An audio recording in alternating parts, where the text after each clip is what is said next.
Hello?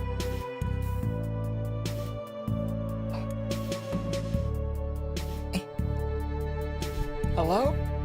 Hello? Hello? Question of the day. Is a butt just really a smooth brain? Or is a brain just really a wrinkly butt? Which one is it?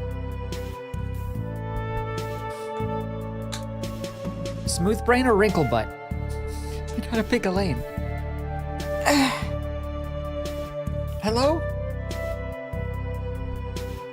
Butt is smooth brain? I think so too. That's what you use to think with accidentally when you make a mistake. That's the true origin of smooth brain. It's just thinking with your ass. But why not both? That's true. So if you're in the bath and your butt gets wrinkly, you can think better. Does the brain, if your butt gets wrinkly in the bath, does the brain get smooth? Probably, yeah. They cook out all the wrinkles. It's like steaming a shirt, you know? It just sort of flattens it all out. Anyway, welcome to this button.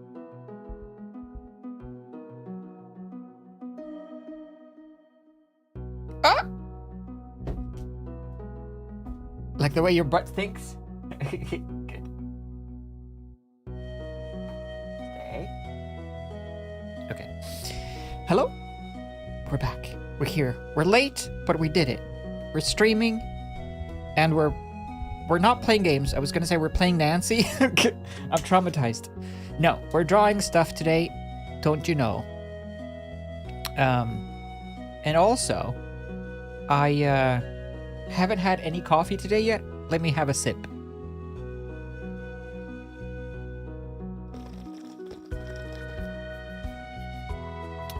That was pretty good.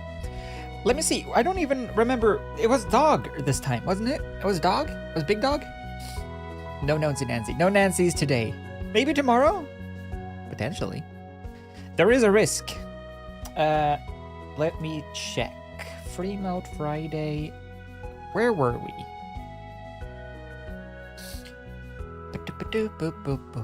I'm probably gonna get all stuffy nosed this stream as well, because I don't have my breathe right. It's not what it's called. Thing. In. Oh yeah, this one, right? It's Trashpendis. Trashpendis dogs. It's Trashpendis dog. Wait. Everyone say he looks like a gentleman, so maybe you could do fancy? What's his name? Oh wait, it says Henry. Henry. Now I've stolen your picture of Henry. I'm gonna put up wanted posters all over the place for Henry, and then they're gonna come and give me a Henry of my own. Wouldn't that be lovely? Actually, this is the kind of dog that I wanted the most when I was younger, because they have the big sort of mustache or goatee kind of beard style, and I just think they'd look so distinguished. They always looked so like you say, gentlemanly, like an old president or an old gentleman. Like, what are those called? The ones that are like the auctioneer houses? Someone like that. Someone from like Red Dead Redemption days. Okay. So wait, what did you say? Hold on. Fancy looking. Okay. Fancy looking. Well, I definitely feel like fancy looking is a hat, top hat, maybe a monocle. We could do a pipe, but have bubbles come out of it, so like it's a water pipe, a bubble pipe. That's kind of fun. We could do, yeah, for sure a little hat. The hat is a given, and I think monocle maybe, depending on how messy the picture gets. I do enjoy a good pipe though, because it adds a bit of refinity which is a word. But I don't want it to be smoke because it looks nastier. Well, we'll see how it looks when it all comes together. Now, we just have to think of like the expression and the pose of the actual creature. The dog. I'm getting a little bit in my brain. I'm getting a little bit... I'll show you a reference of my brain. Google's pictures of butt. No, I'm getting a little bit of a... I want to show you exactly what's in my brain. Exactly what is in my brain is this, but with a top hat. The pipe, the position, facing profile, kind of, and then the pipe, and then the top hat. Kind of a distinguished sort of, but more facing up, more bent up. You know, or like, yeah, it's quite. Yep. Sherlock, how can we pun Sherlock Holmes into a dog? Sherlock Bones? Now that sounds like a porn version. Sure, dog.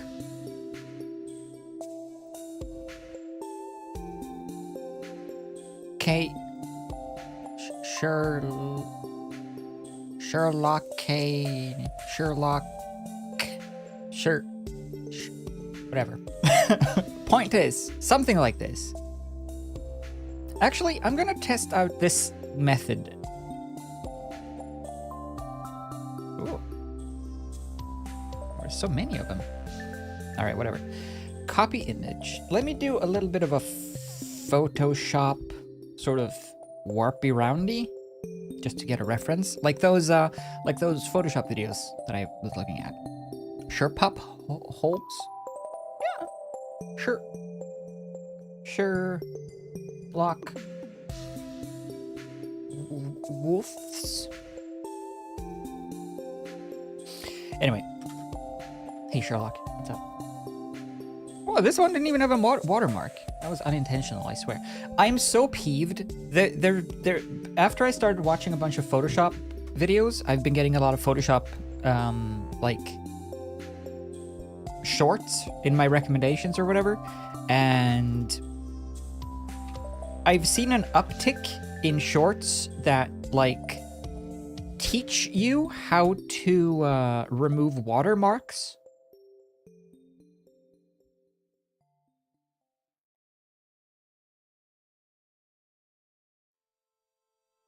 Not good. Don't do that. Just buy the thing instead. Yes, quite. I'm a dog, you see. Most indubitably. Yes, dog noises. Bow wow and all that. Let's get a top hat. Actually, let's use AI. Yeah, I said it.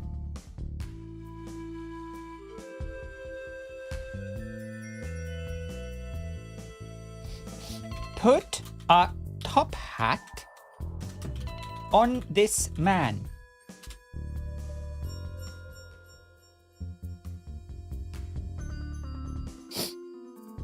It is quite terrible. I don't like it at all. I commented on one of them. Or you could just buy, because it was perfect. It was regarding stock photo or stock imagery in general. It's like here's how you can easily remove the watermark from stock photos.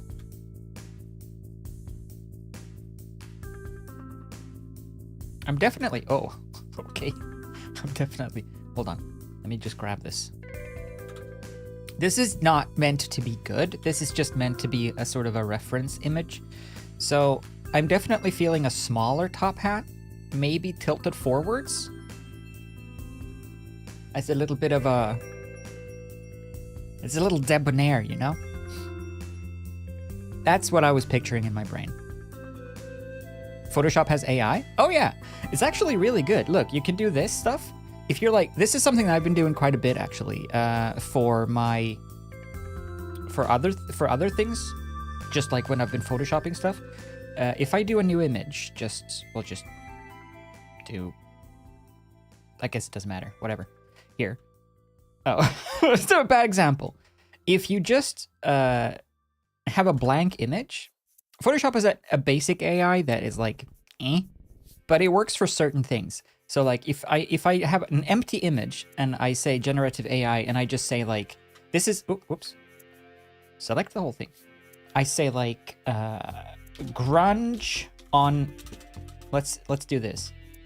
Dirt and debris on a white background.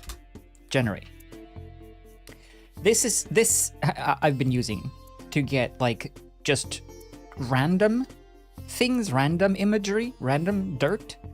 So it just generates a couple of examples of dirt. And then you can generate it again. You can save, it saves all of your thingies and the properties. So you get like 3 examples, but you can do it over and over again. So that's if you just fill the whole thing.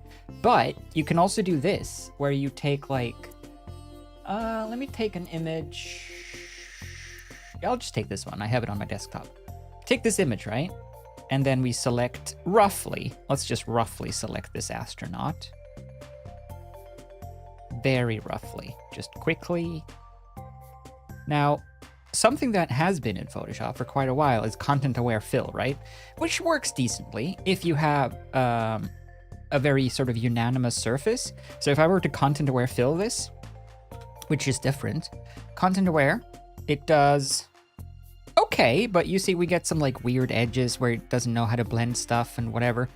Then you can do, obviously you can do the patch tool, which works better in this case, actually. Or you can just do generative fill and put in nothing, and it will try to remove what's there based on the rest of the image. Let's see how it does.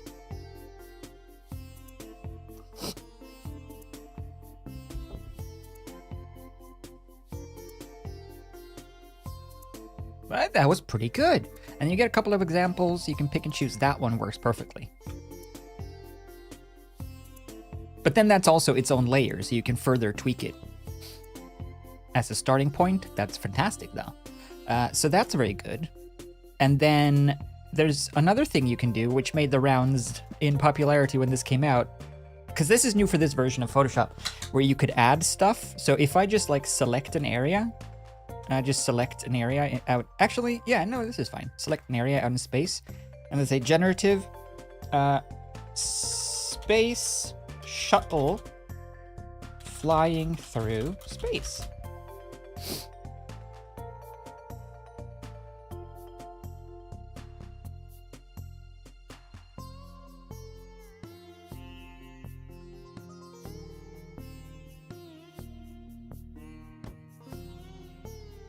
We get a couple of different space shuttles just sort of put into the image. It's pretty good for conceptualizing, like thinking up ideas and stuff, and like when you're just like playing around, goofing around, and you don't, because I don't want to go search for reference images for 6 hours just to test something, right? So then it's easier to just like go take the AI tools in Photoshop straight up and just like magical house floating through space. Light in the windows. Yeah. Let's see what that does. Yeah, it helps you visualize. Like conceptualize it if you're like bad at like sketching. Like I'm not great at sketch drawing, as you have seen. I can do it if I get to manipulate each, yeah, see, it's not fantastic. It's a pretty good tool. One thing though that I find, no, I don't want to save it. Another thing that I find very cool is, check this out. If I take this image and I'm like, okay, this image works perfectly for me, but I would love it to be like maybe a bit taller. I could do this and say generative expand. And it will try to expand the image based on what's in the image. Try to figure out what could be beyond. Which is very cool. Oh! See, you get like some more debris down here, some further lights and stuff. light glowing through, some debris on the floor. It totally works. If this was like a background image or I wanted like a wallpaper for my phone or something and I was like, oh, I need it to be a little bit taller, just do that and it totally works. So that's pretty good. I was doing that for, I had a picture of ocean from above that I wanted to expand because it was just a smaller version of the ocean. So I just did that, and it obviously, because it's just ocean, it's dead easy to clone. Because otherwise you would have to do it like, you know, the old school method of like, oh no, don't generate actually. Sorry, not generative expand this time, just normal. Just Photoshop, please. Just normal. The other way I would do it in the past was like to do this, right? Like, get like a good section of the background, and then you like try to like get like a section where people won't notice too much, and like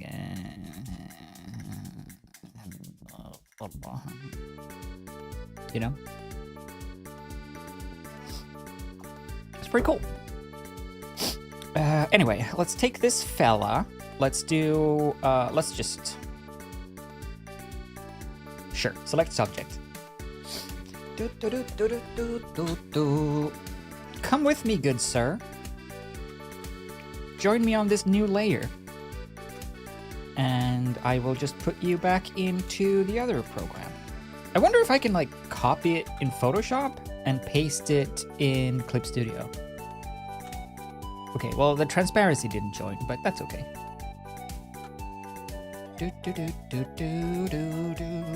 So now we need to combine these two concepts. You got it. Sketch time.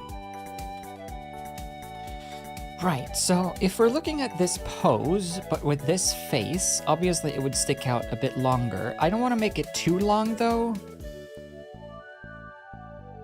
Let's look at this. Let's keep this dog. Actually, can I like send this to a new selection from layer settings, fill object, ruler frame, set depth, whatever. Copy. New. Yes. Paste. Bam. So when I have this image up. But I'll put it like over here. So you don't know that I have it up. You'll have no idea that I'm actually cheating by looking at reference. Shh. Okay. Oh yeah. Let's do this as well. 12.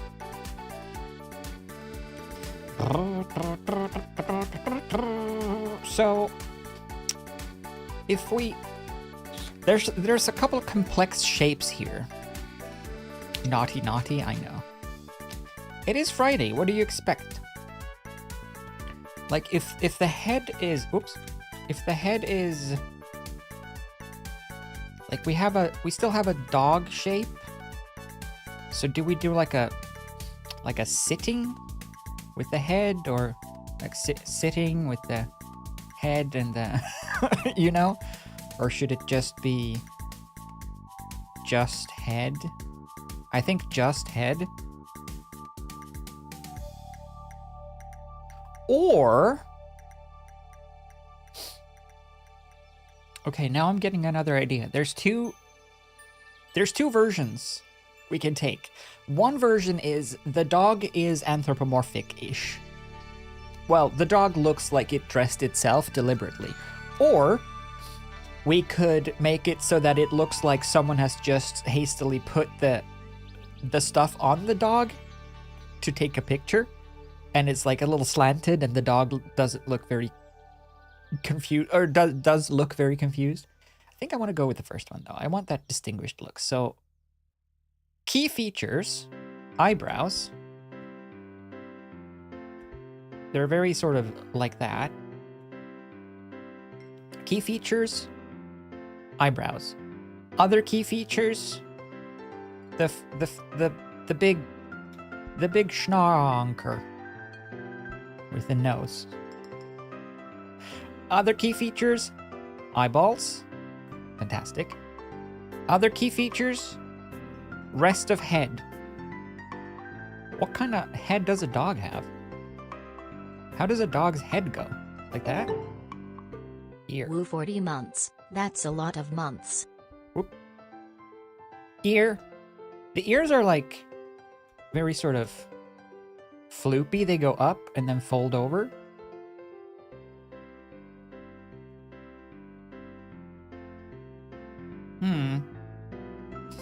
Yeah. Perfect.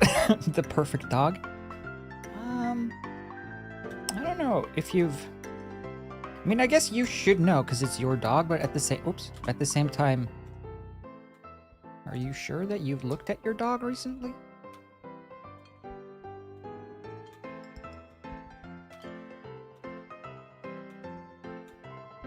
I don't know.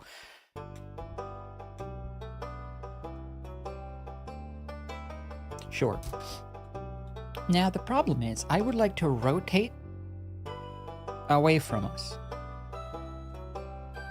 Let's just quickly model this in 3D so that I can turn it around. Can we do that?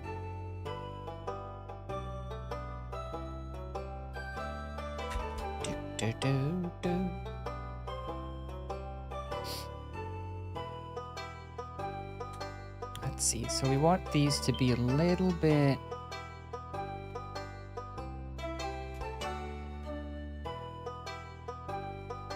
slightly tricky to get like a good perspective on a dog, because I still want you to see both eyes, but you wouldn't if it's like completely from the side. Okay, so far I accept. I think we should definitely, since we're going for distinguished, we should definitely also have one eyebrow be raised. That's definitely distinguished. Distinguished people and The Rock are the ones that raise their eyebrows. Yes, quite. And then we have... all of this is fur, obviously. But how do we connect this? Yes, very distinguished, yes. So there is a mouth in here. But not like that. There is a mouth hidden. Beyond the fluff. And it's very sort of like that. Mer. Mer. Perfect. How do we connect a body though?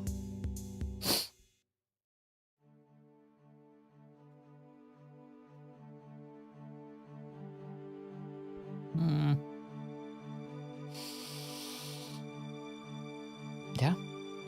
The Pupple's eyebrow? 'Cause of people's eyebrow? Yuck, yuck. Barf? Arf? No, this looks so confused and sad. This looks like, why did you take away my favorite toy I was playing with? Why did you take away my testicles? I was playing with those.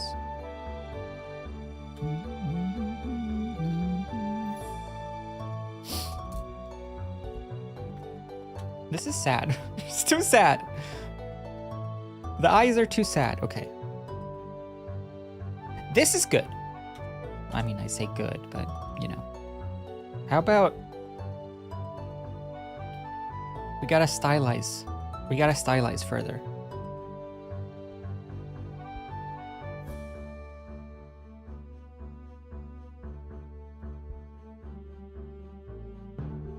It's hard with eyebrows that go down like this because they always end up looking sad.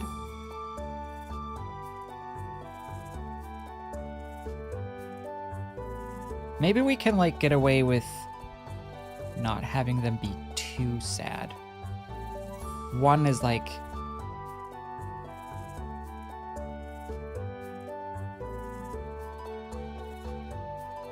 That looks so dumb.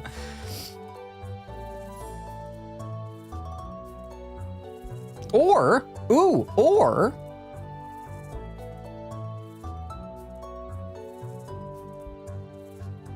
there's nothing to say that we have to. Have the eyes be perspective proper. You know, we could just have them. We could just do them. We could do that. Let's decide on the body first, though. So if we're having the pipe, we need a space for a pipe and a little hat. I think that's fine. Cult of the Lamb face, yeah, where the face is forward, but the profile is, the head is sideways, but the face is forward. Okay. That's an ear, that's a fine. Should there maybe be like I mean, just doing that works, I guess. It's just maybe a little boring.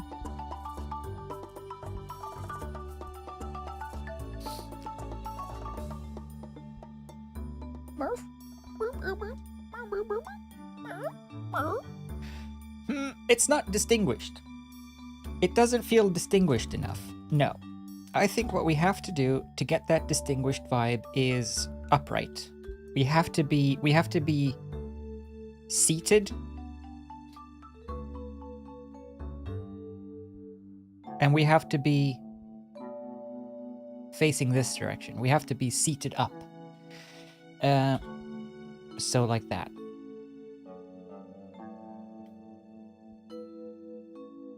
Good posture is definitely distinguished. And then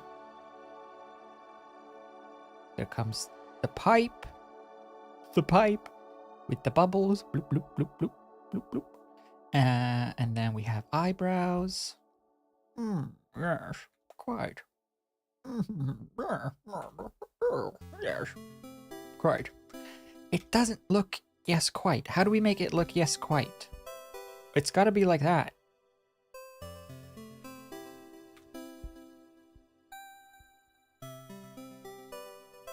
That's better. Something along those lines. And then a little hat. I feel like the hat should just be... Oh, I kind of want the hat to be like sideways, but... If we just like sneak it in back here. Oh no, that could work. So it goes behind that ear, gives us some depth as well.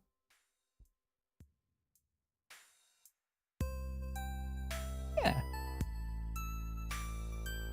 I feel like that has potential. Do, do, do, do, do.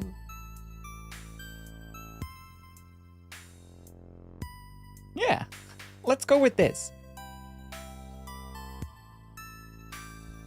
And we might add a monocle, depending on how messy the rest gets.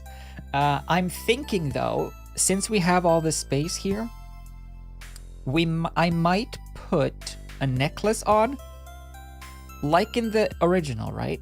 With Henry, but not in a bone charm, but in a little bow tie.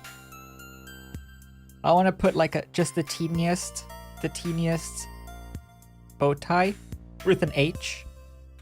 So it's like a little bow tie charm instead. Or a tie, not a bow tie, just a tie.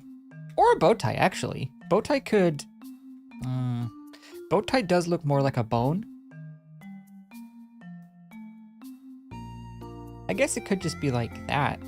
And say Henry. We'll see. Something like that, but we'll add that last. So for now, let's start doing a bone tie. Hyuk, hyuk. Yes. I'm gonna start with this because I feel like this bit is gonna be fairly isolated. So the hair comes out from there. Woo, woo, woo, woo. And then there's a little chinny chin chin. Fantastic. Simplify. Good. And then a little chinny chin chin.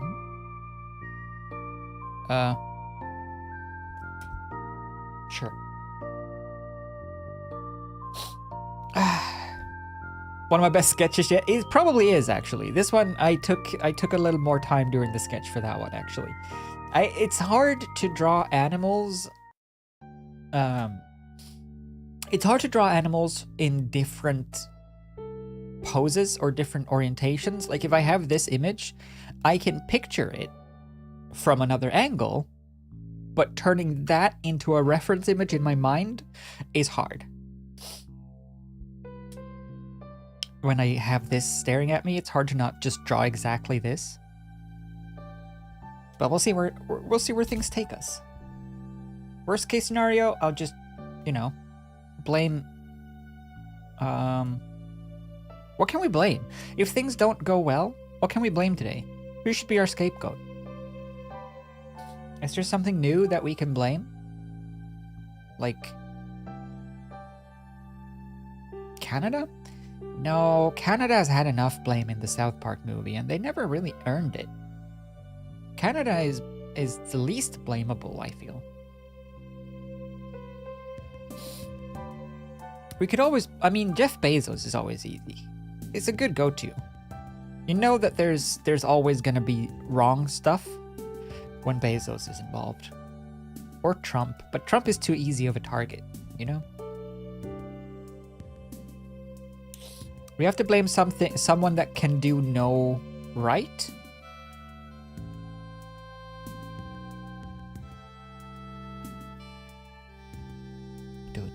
The patriarchy. Curse you! Curse you, patriarchism. That's not what it's called. What is it called? I guess it's just patriarchy. Patriarchal?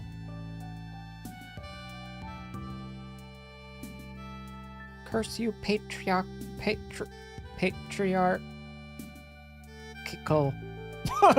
society. That's one of my favorite bits from Adam Plays Life is Strange, is when he elects to go up on the stage for the... He elects to go up on the stage for the school play or whatever, even though there's a sign that says do not enter or something. And he goes up on the stage anyway, and he says, yeah, take that. A man probably wrote that sign. Take that, patriarchy. It's a good joke. Because that feels like that's something that Chloe would think in that game. Or say, even.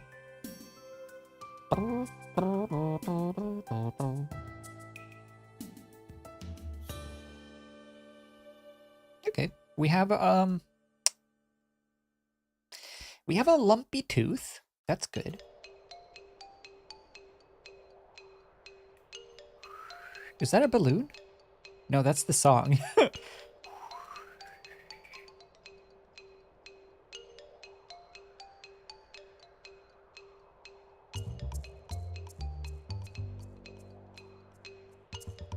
Works for now. I still... now I know it is, though. Think you can trick me? I know all things. So, here... Pop it!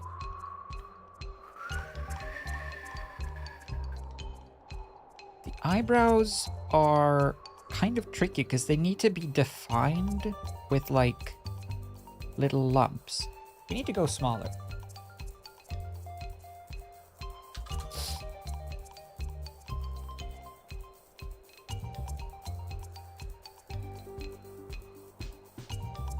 I don't know if they should, like...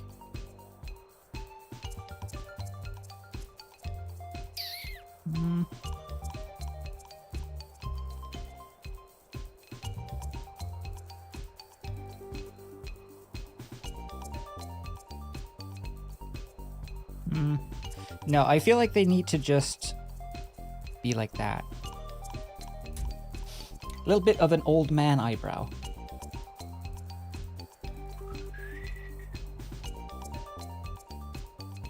Yeah, so edgy. Yeah. Curse you, patriarchal society.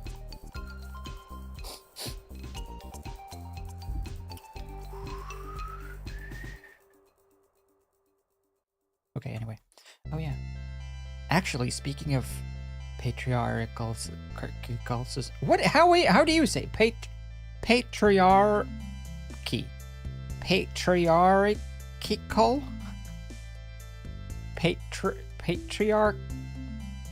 Patriarchal? That just sounds like oracle. Doesn't seem right.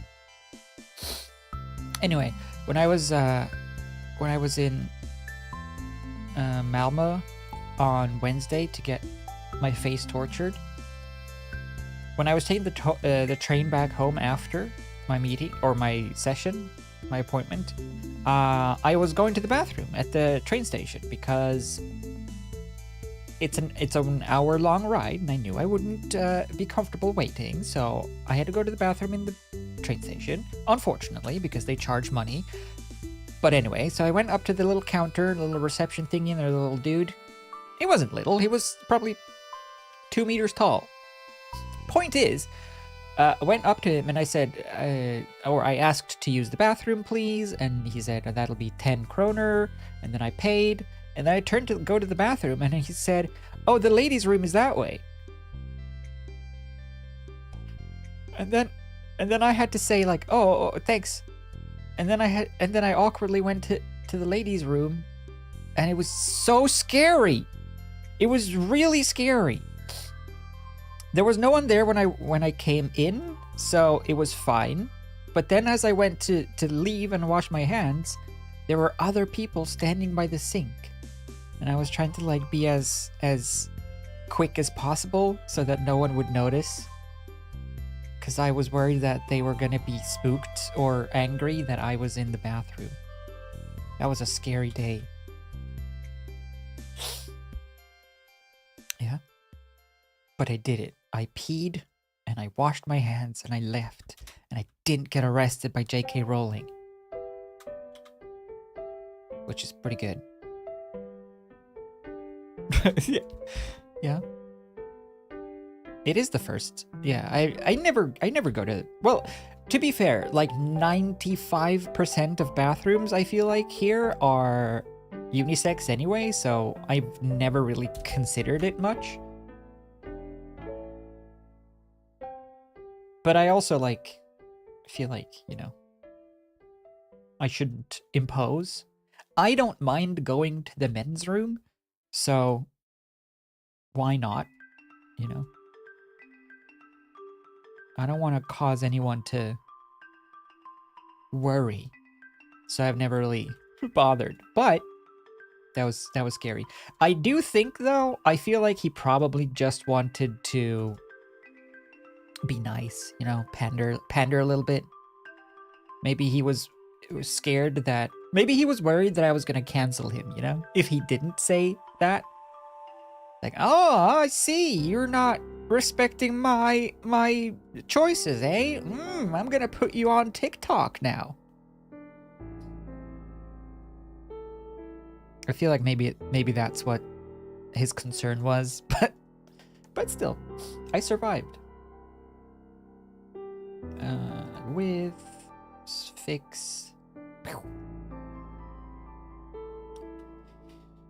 Well, it doesn't look great so far. I'll give you that. This alone leaves a little bit to be desired.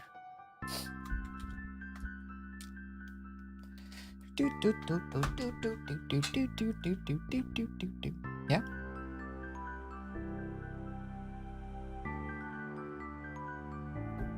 I think he recognized your girlness, because of course. I don't know. I find it doubtful, especially since I also spoke, you know? Which is otherwise, if anything else, that should be a dead giveaway. I did wear a mask though, like one of those breathing masks, face masks, so that was probably a big help, to be fair. Alright, so this bit, I think I'm just gonna like connect everything for now and then we'll fluff it later.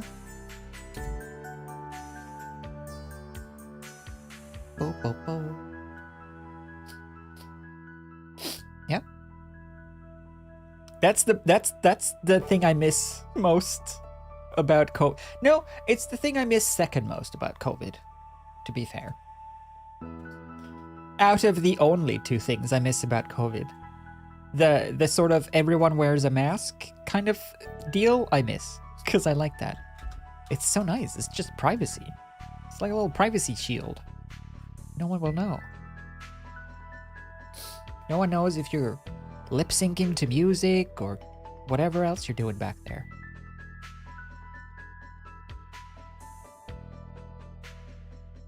Although, to be fair, I don't care if anyone sees me lip syncing to music anyway, because I do that all the time. And everyone should, because it's great. Okay. Doop, doop, doop, doop. Yeah? Yeah, I think the worst part of my face is anything like outside of this region. You know? If you just take just the eyes, that's okay. The rest, not. So face masks and the headband just kind of leaves this region, which is perfect.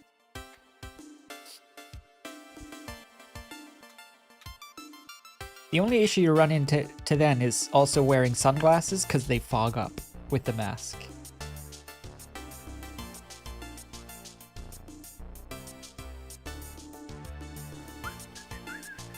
So let's see. So this is the lower jaw that should logically connect to this because that's also the lower jaw. So let's do that. And then put this one just sort of there. Do. Cool.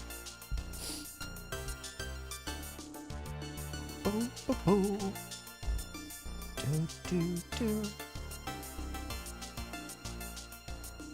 Though I also think that as most people, as with basically everyone, everyone thinks that they are going to be noticed for something they perceive about themselves, when in reality, everyone thinks that about themselves, and no one actually notices the thing that you worry about 99% of the time. But you know.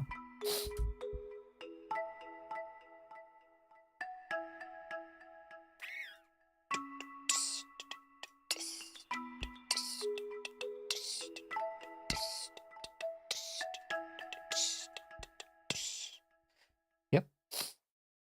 Very true. Can I disagree with you? No! I think my face looks as good as possible here now. Because now I have a very flattering lighting situation that isn't showing too many bad bits. And also, you can't really see my face too close. Because if you could, then all you'd see is scars and pores.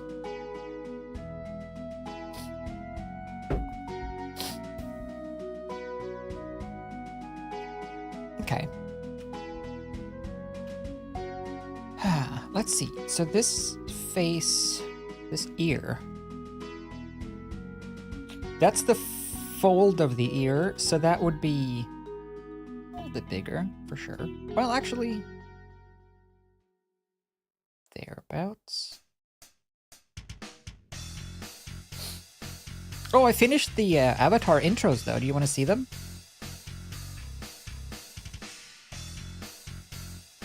The title screens that I made in Blender.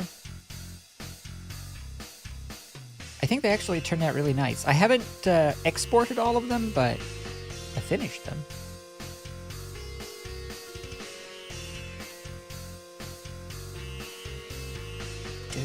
Do.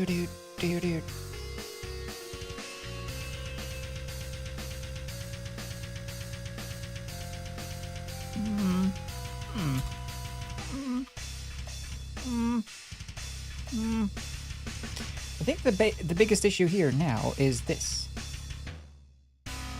Much better. This song, I honestly, can I remove that song? No, I cannot, because it's the album.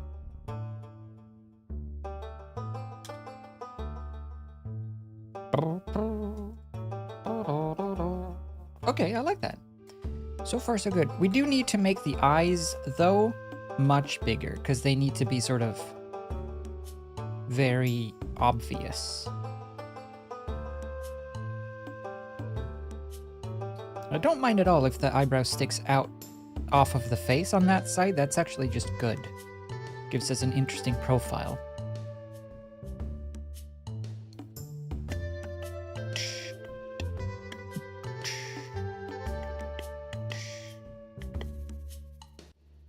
Very good.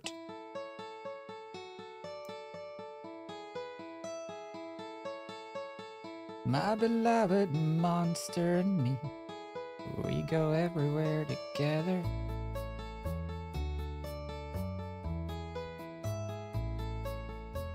She's in a raincoat, has 4 sleeves, gets us through all kinds of weather.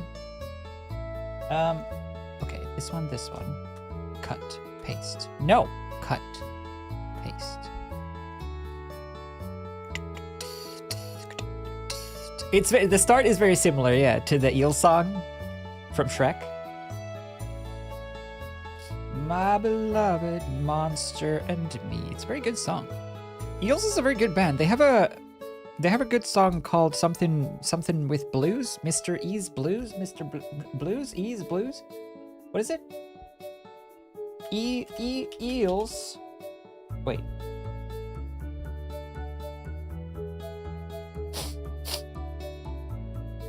Can I blow my nose while we search up the song?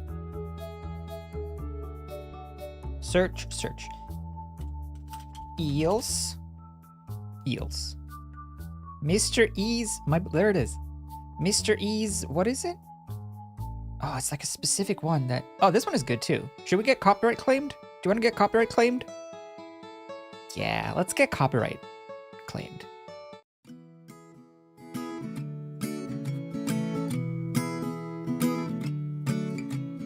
I can't look at the rocket launch, the trophy wives of the astronauts, and I won't listen to their words, 'cause I like birds.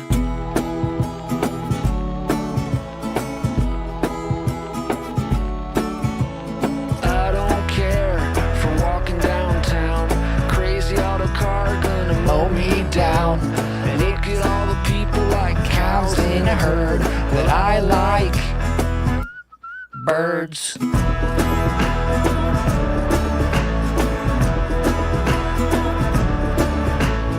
If you're small and on a search, I've got a feeder for you to perch on. I do.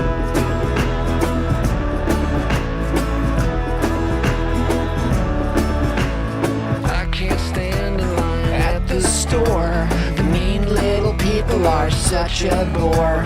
But it's alright if you act like a turd, 'cause I like birds. It's pretty good. This was the song that I mentioned.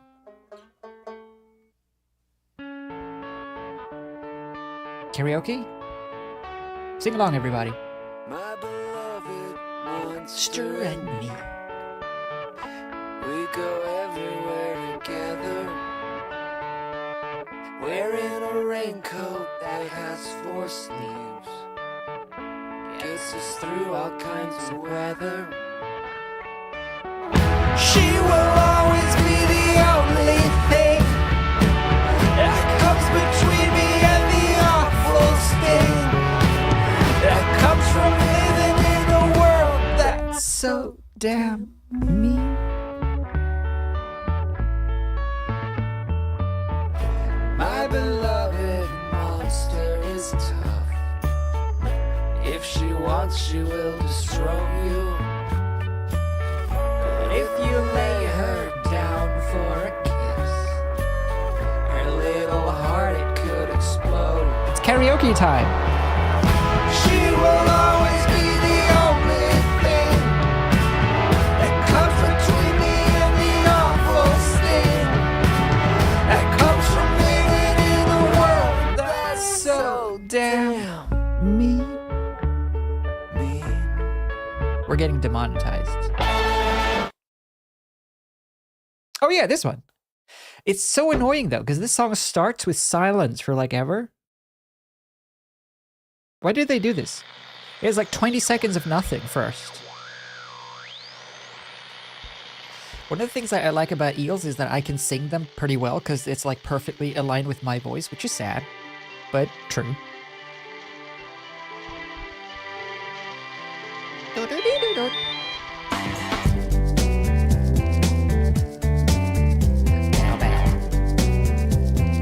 Make the song longer? I don't think so. The smokestack spitting black soot into the sooty sky.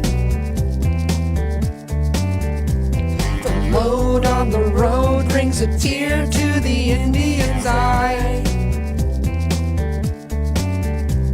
The elephant won't forget what it's like inside their cage. The ringmaster's telecaster sings on an empty stage. Goddamn right, it's a beautiful day. Goddamn right, it's a beautiful day. I love this song. It's such a summer song to me. Every summer I play this. Curls and the sweet pink ribbon in her hair. She's crawling out a window cause her daddy, he just don't care. Come on! Goddamn right, it's a beautiful day. Goddamn right, it's a beautiful day. This one is sad, but like good sad. This one is so nice. This is from Scrubs, or was in Scrubs. That's how I know it. It's in my Scrubs / Cougar Town playlists. Cause same style.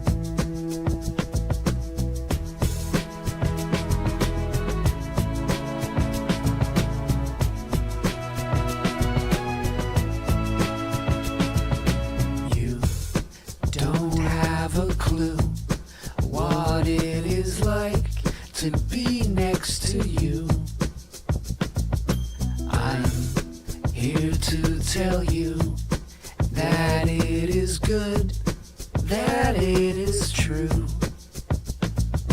Birds singing a song, old paint is peeling. This is that fresh feeling. Words can't be that strong, my heart is reeling. This is that fresh feeling.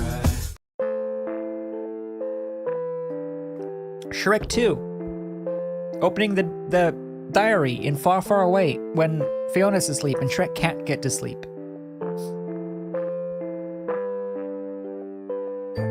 I need some Yeah, sleep. this is a good song. It can't go on like this. I tried counting sheep, but there's one I always miss.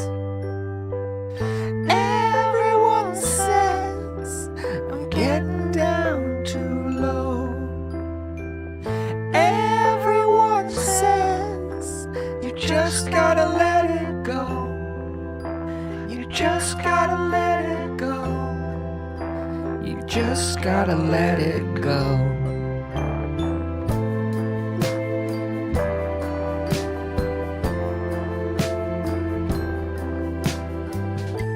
I need some sleep. Time to put the old horse down. I'm in too deep, and the wheels keep spinning around. Anyway. Everyone says I'm getting down too low.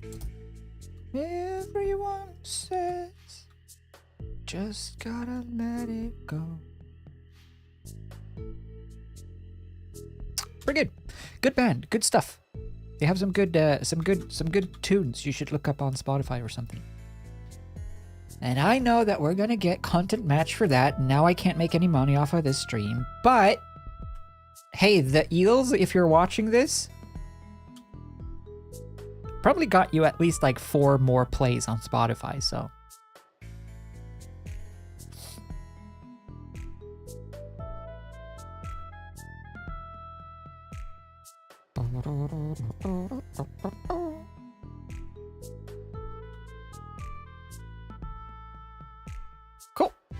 So far, so good.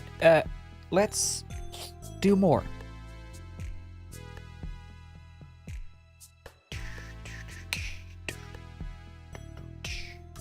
Cool. Not so fond of this ear, but I don't know why. Ah!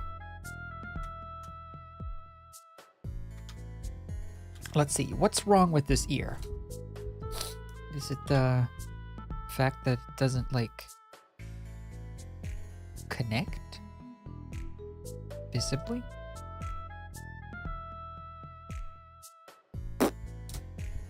I'm gonna do this. I'm gonna I'm gonna split, and I'm gonna move. Oi oi. I'm gonna move this. Just do that for now. See how it feels when all the fluff is in and stuff. Do. Need some sleep. Time to put the old horse down. But I like birds. Cool. Should we have 2 ears on this puppy? It's a little crazy, but perfect.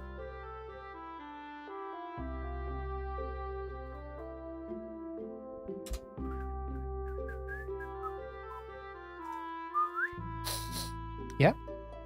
Very distinguished. Yeah, it's this is the reference. 2 endears? We are two endears? I was reading indulgent as I started to say that sentence. But yes, 2 ears, how indulgent.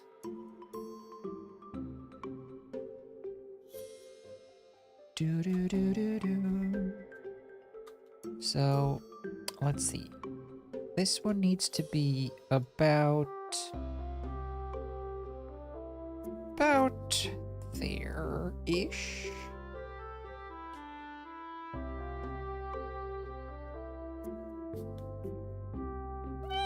Further back. About, I don't want the eyebrow to, like, cover it up, though.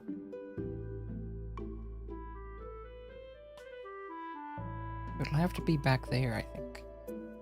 Sure. Ting.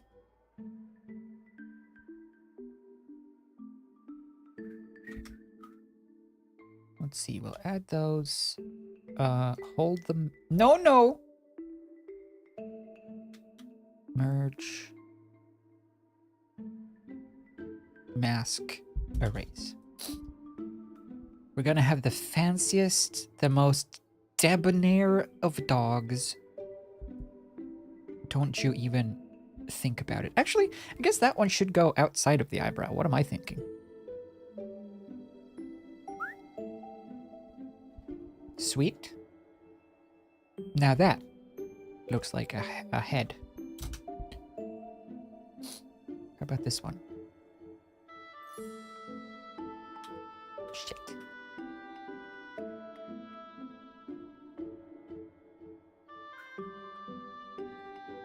Okay. Okay. I can see potential. Let's simplify. No, let's fix the width.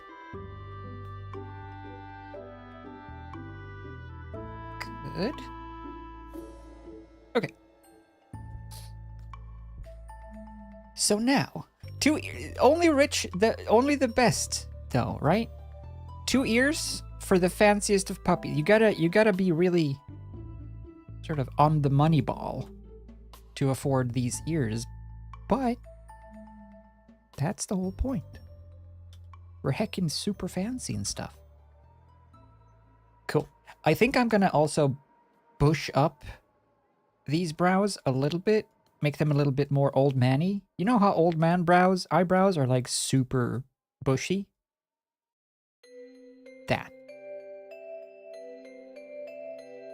Just like, and thicken them a bit.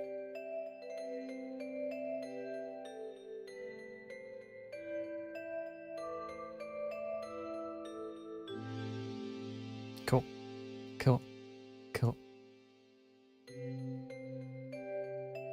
Sure.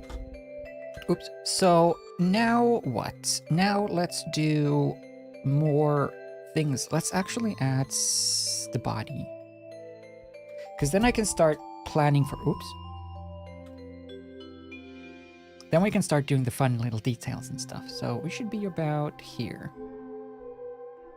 Ish.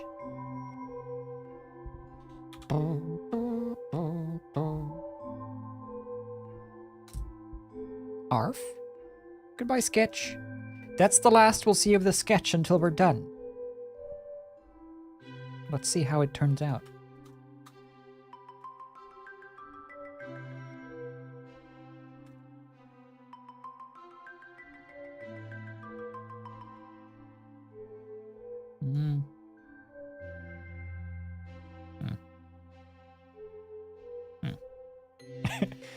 He already looks fancy just out of that, from that pose alone. I like it. Maybe it's just because I know that it's supposed to be fancy that it looks fancy though, but still, I'll take it. If I can convince myself, at least I'm not alone. Wait, let's take this. Delete, delete. I want to take the head and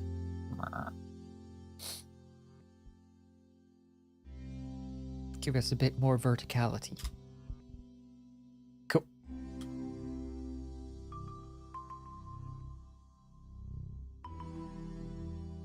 Cool.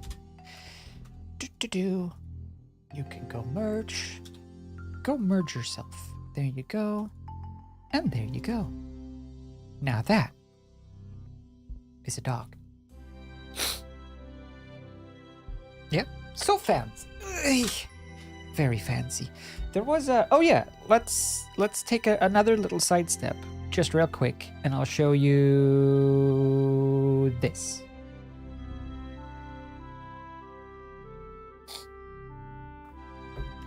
Yeah, this dog does not have a water bowl. This dog has a tea bowl and a bourbon bowl.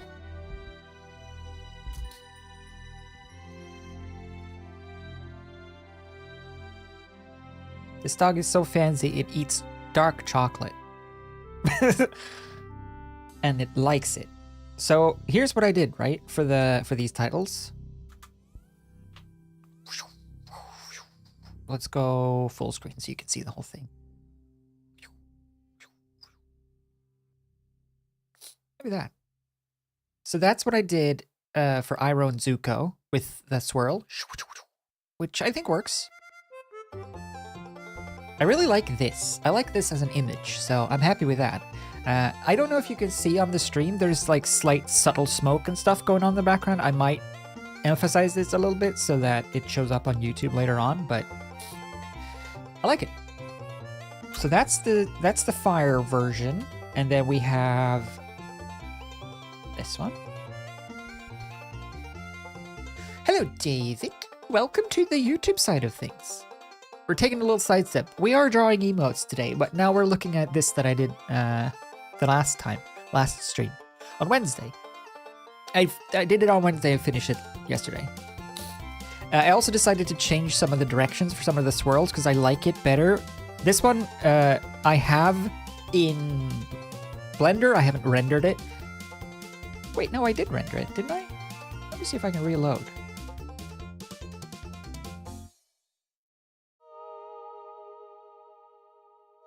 I think I...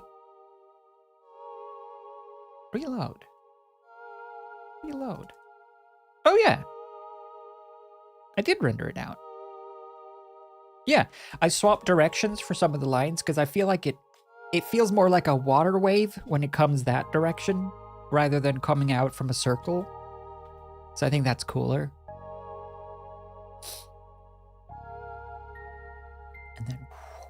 And I also brightened the names a bit so that they stand out a bit, so it's easier to read against the background.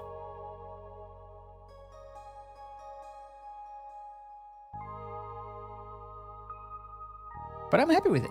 Can you see the smoke at all on the stream? It's hard because my light is right there, so it kind of blinds me from seeing. It's more watery, isn't it? Yeah, it feels like a wave that like crashes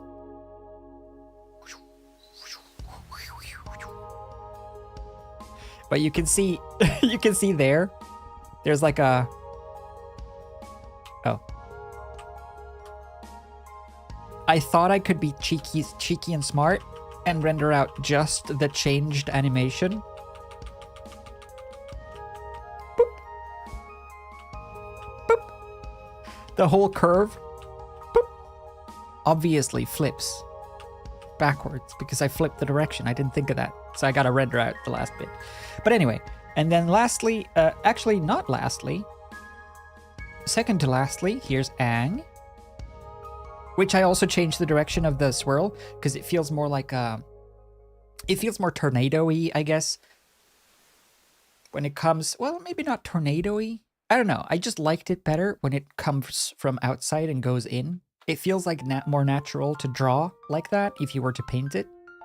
It feels more like a natural brush stroke going that direction than the other direction. So I flipped that one as well.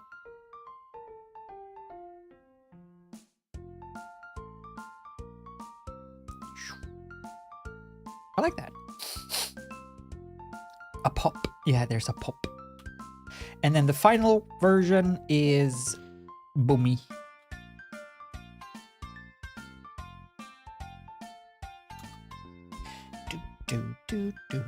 And then I'm gonna make, I have one made as well for Katara, and one for Zuko, and then I'm gonna make one for creatures and one for others. For now, for season 1. Then season 2 we'll probably get one for Toph, and one for maybe Azula, depending. But Boomy needed a special treatment because Boomy is so bad. So yeah, so I'll reuse them and just change the name. This will be Toph's as well. Let's just say Toph instead. But I think it looks cool. It works.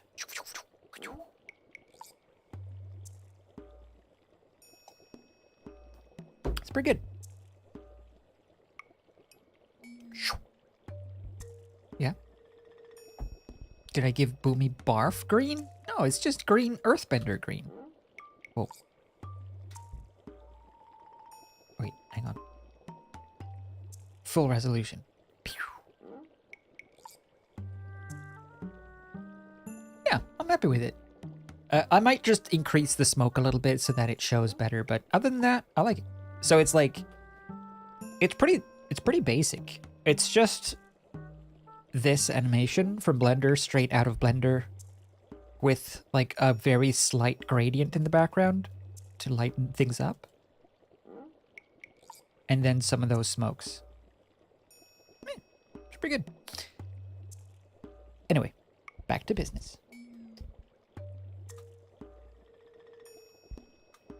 Now I just hope that the video that I will eventually make is also good, so that I don't lose steam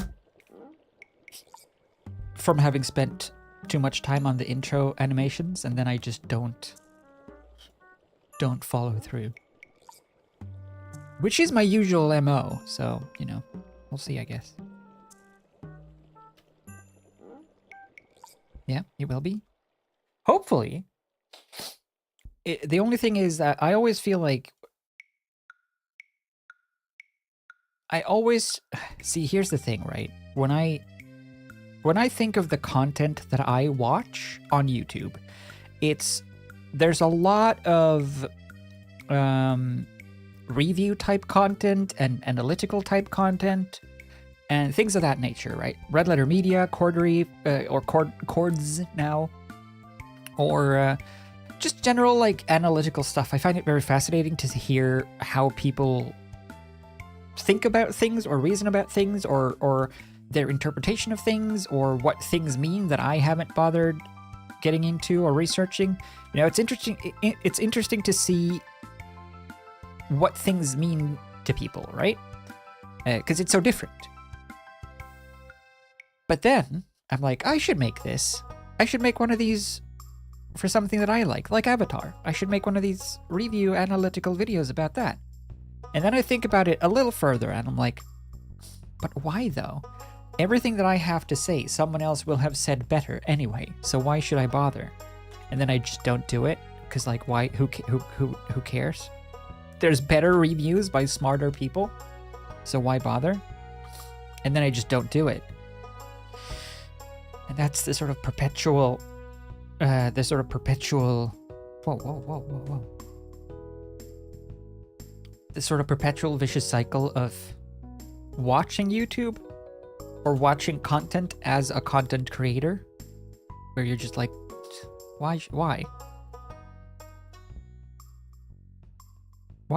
I? When I know that, why should I do it when I know it's not going to be the best? So then I just don't. Yeah.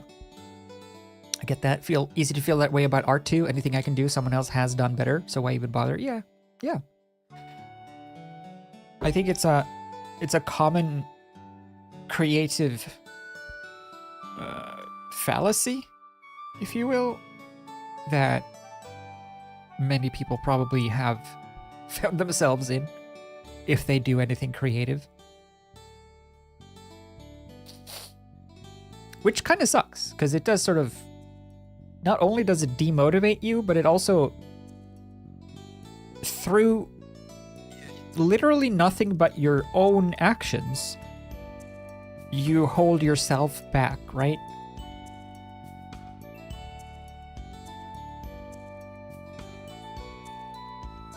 Like, imagine how much stuff you probably could have done if, when you have the idea to do it, you actually did it. Instead of thinking about it and then planning for it and then maybe doing it, but not really putting in enough work and then being kind of disappointed because it didn't turn out the way you thought because you didn't actually put in enough work. So, and you know that, so you only really have yourself to blame, and then you move on to something else, and the cycle repeats. Imagine if instead, when you decided that you wanted to do something, you actually just did it. That could be, that could be cool. Right.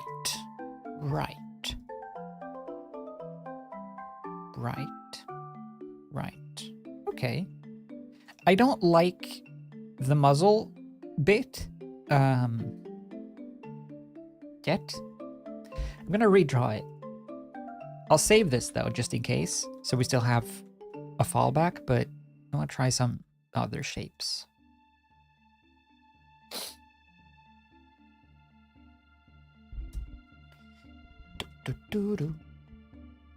Oh, wait. Yeah. Imposter syndrome is definitely a big aspect of it as well. Yes. But so is like entitlement, I think. Like, at least in my case, I think a lot of it is due to entitlement as well. Because, like, I've seen the other side of the content creation life, you know? Like, I've been in the green rooms. I've been to, what, like a dozen conventions. I've seen how content creators that are successful, I've seen how they are treated, and I've seen how little they have to do to just get whatever they want. And I'm like, man, I want that. I should get that. I feel like I should have that. I don't want to have to do stuff. I just want to get stuff. Because that's what they do. But that's not actually how the world works.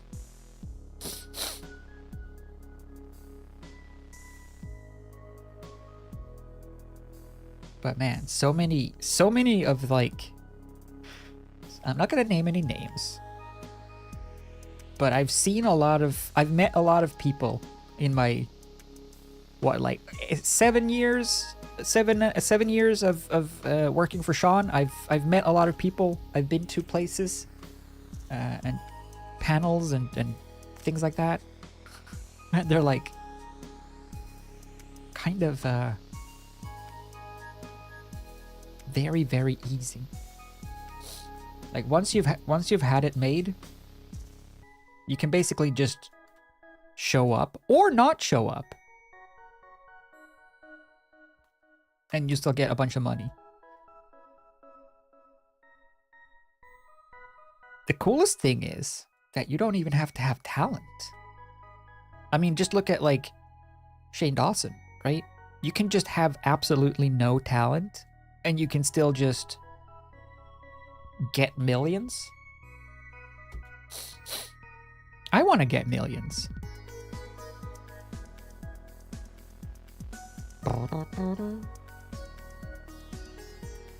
know, like Shane Dawson and Jeffree Star, for example. Jeffree Star, I don't know much about Jeffree Star other than that Jeffree Star has yaks now, but did makeup, and also is like filthy rich. But like, I don't see any other discernible skill in Jeffree Star other than makeup artist. But like, there are many makeup artists that are fantastic, and they're not multimillionaire. So why you? I don't know. I don't like it when no skill is rewarded with success. Much better.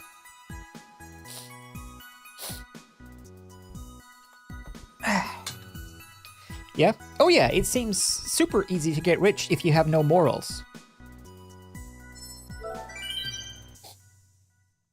Yeah, or steal other people's content but to get the credit. Yeah. James Summerton, just plagiarize other people and get rich. I don't know who that is. Rich sounds for the better. Maybe. But yeah, it just bothers me. It bothers me when not talent or not skill or even theft is rewarded with fame and money and glory and opportunities. And I don't think it should be that way, but because it is that way, I want that. You know? I've been spoiled from I've been spoiled by proxy from that life.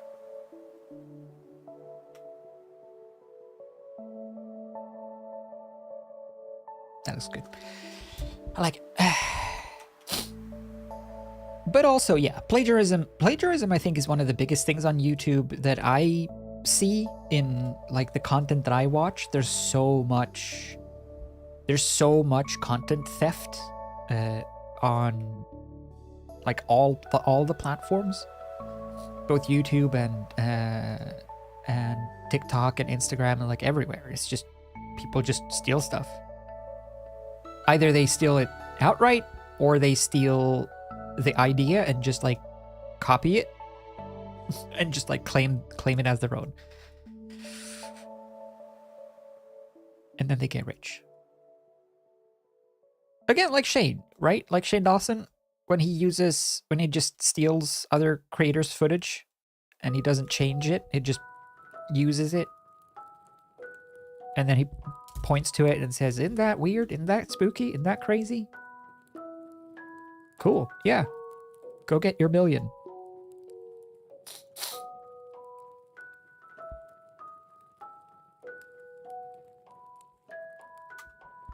And I think at a certain point, wait, I need to blow my nose.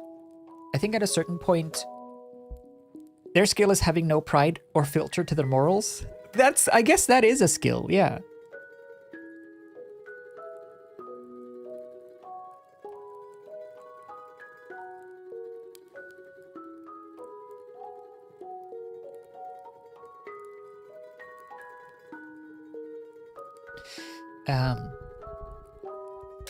But yeah, then also like seeing how money affects people is interesting and sad.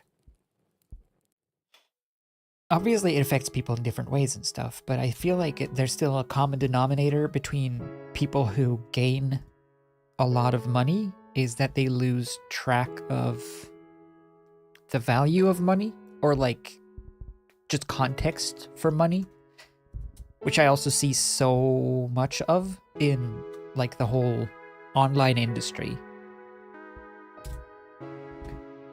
Cause like I'm not gonna name any names, but I'm gonna bring up an example that I know for a fact took place, and I don't know all the details. I just know of it. But there was a case. There was a person that I spoke with that had literally turned down, or not even turned down, accepted at first, but then purely due to being lazy, let the deal just run out as a sort of a breach of terms. And it was streaming on Twitch less than I do now, like less than, I think it was like 2 streams a week or something, or if even that. It was very, very little effort. There was no like there was no rules on what needed to be streamed. It was literally just stream. But I guess that was too much effort. And the deal was for $1.5 million. Meanwhile, that was just like, can't be asked, can't be bothered. $1.5 million. Too lazy. Yeah, and they didn't feel like it. Took the deal, didn't do it, let it elapse. Like when it's like something like that, it's just, I know it isn't, but I take it as an insult to people who actually have to try to earn their money. So yeah, there's a lot of that going on in the online world that I do not miss. It's one thing if like a better offer shows up or something like that, or you get like say for example with Ninja, right? I've never met Ninja personally, fortunately, but if Ninja was like offered what? Ninja was offered 30 million or whatever it was to stream on Mixer instead of Twitch, right? Good deal. I would have taken it. At the same time, I would have turned it down if Twitch then offered me 40 million, you know? So obviously, yeah, you go to the place that offers you the best deal. That I understand. But when you just can't be bothered, that peeves me.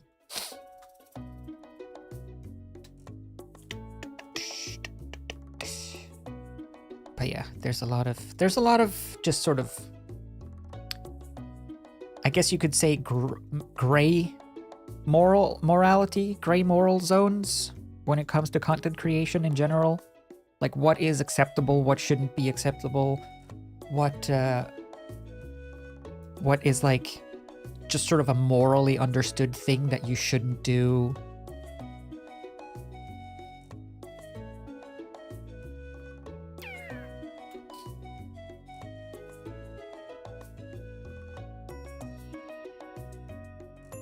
And it's kind of interesting to have seen some of the truer colors of some people that I had different opinions of until I met them or got to know them a bit.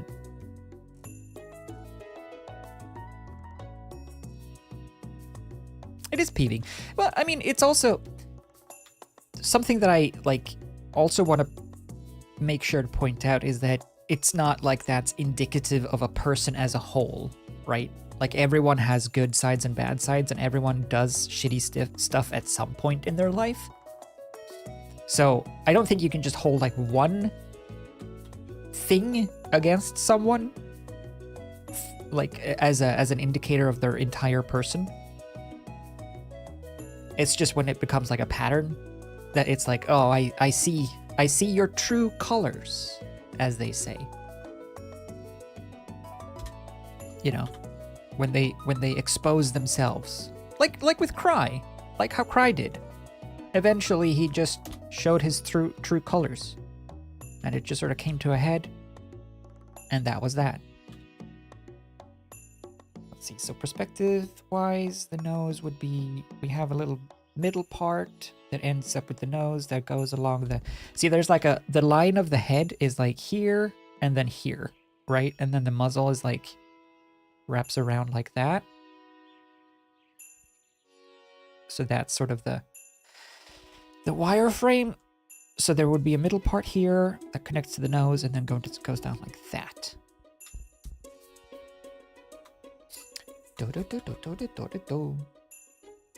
And also important to note is people change, people grow, people learn from mistakes, and people evolve.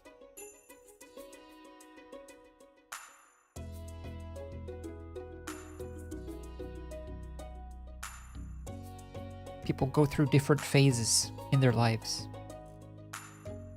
But eventually some phases kind of just stick, I guess.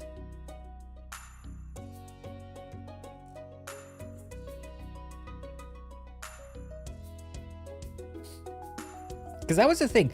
I had a... Oh, this was a long time ago now. This was, must have been 2017, maybe? No, 2018, maybe? I don't remember. Point is, I had some preconceived notions of Mark before we met. Like Mark E. Plyer. Of just like general sort of douchey kind of person. I had that sort of mind or set just from seeing the interactions on Tumblr with the community and all that. And I just had that like mindset of like douchebag. But then, you know, I was staying, me and Sean were actually staying in Mark's house, which already is like, oh, well, thank you for free, you know? So, oh. And then every time I've met Mark, he's always like, he always pays for everyone's food and he's like super generous. And when Sean was out on his tour, I was still back at the house and Mark just messaged and asked if I wanted to go rock climbing. Like just out of the blue, just to hang out and do something. So me and him and Tyler went to climb a wall. It's like, oh, it's just a chill man. So that's very nice to see as well. When people are like, you know, they have humanity to them, which is very nice to see as well. Not that Mark is flawless. There's a lot of things that Mark has done that I don't like, and there's probably things that I have done that Mark wouldn't like if he knew about them. Just saying that, you know, sometimes people surprise you based on your sort of book by the cover judgment, which is good. It can go both ways. You can get surprised negatively or positively.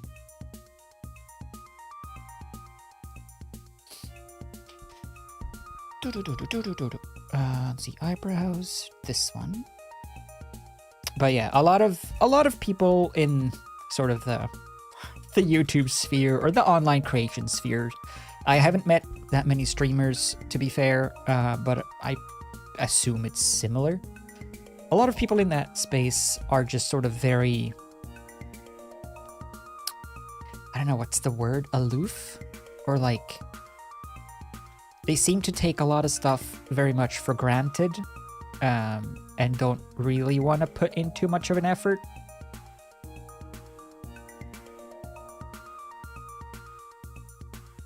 Which I guess is fine, but at that point, like, just retire then. If you don't want to do it, don't do it. If you don't need to make the money, you don't have to scam people. It's okay.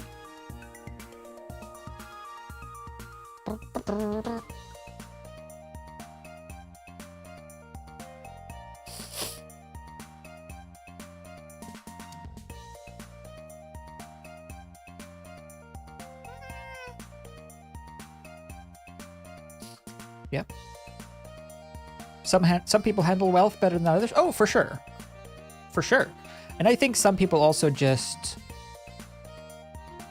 Probably most people, I would say, that maybe either maybe don't handle their wealth fantastically, or maybe they, they act irresponsibly or whatever. I think most of the time people, when they do that, regardless of if they're a YouTuber or not, I think it's just that they don't think, like, period. They don't think about the outcome of their actions or the consequences of their actions, because they're not used to having to do it, and they've sort of gained success without really thinking about it. It's something that kind of just happens to most YouTubers that become successful, or most content creators, I guess, now that become successful. It kind of just happens, and they're not ready for it. They don't necessarily know why, so they don't maybe know how to handle it. But I feel like there's still a certain sense of responsibility that should come with being like a multi-million subscriber creator. I feel like you should have a bit of decorum to go with that role.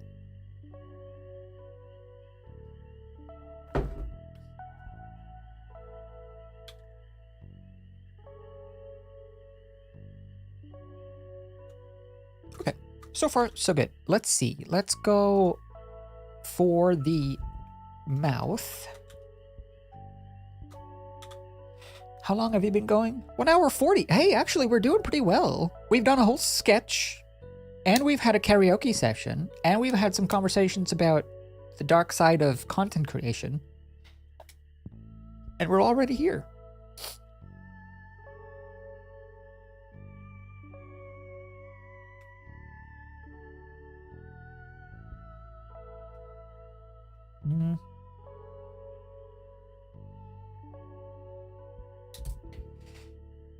Good enough. But it is interesting to observe people's changes over time as well. Like within this industry, I think it's fascinating to see what effects what things have on people in general.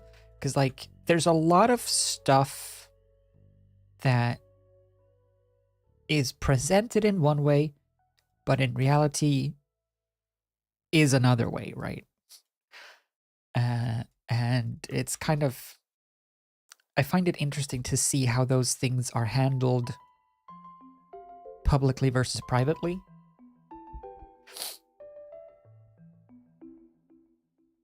So yeah, there's a lot of stuff. There's a lot of stuff that people, I don't think, really know about. That definitely has me a little bit disillusioned with the whole content creation aspect. That works. We just need to move this in line with the curvature of the face, so it should be sort of there. There. Zo! Thank you for the $1 billion donosh as well. What is it? Amazon, your package is coming. Oh, thank you. That's good. Yeah. Did the bits not bit? Yeah, it's weird, right? They bit it in the event list, but they didn't bit as a notification, did they? Where did the bits bit? Maybe I need to like sign in again? Sometimes it just signs you out secretly. Yeah, it did. It signed me out secretly. There you go. Let me run it again.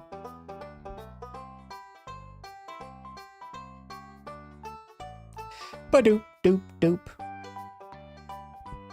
Oh. I can't run it again. Oh, are we doing corruption stuff? Here, I'll help. Well, now I feel extra bad, because now that one worked, but the bits didn't. Aw, dip. Oh well. Thank you, though, so for the 1,000 bits.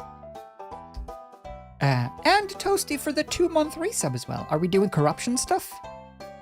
Corruption stuff?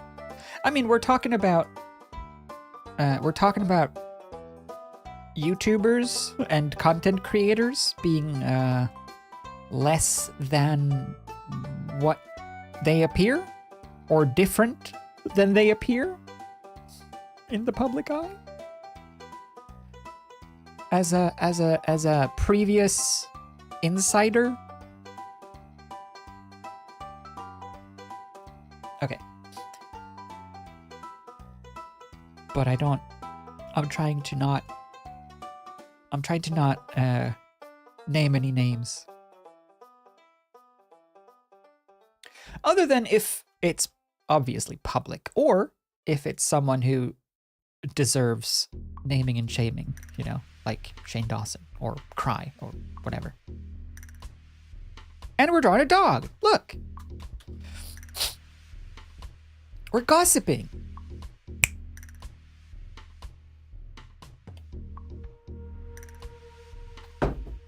Okay, I like it so far. I think the mouth needs to be a little smaller. Oops. And then we'll put the pipe in just to get a sense of the complete. Ugh, bad.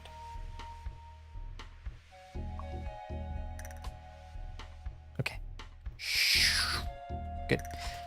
That is ugly. Specifically this bit. Look at this. Ew. Good. I can live with that.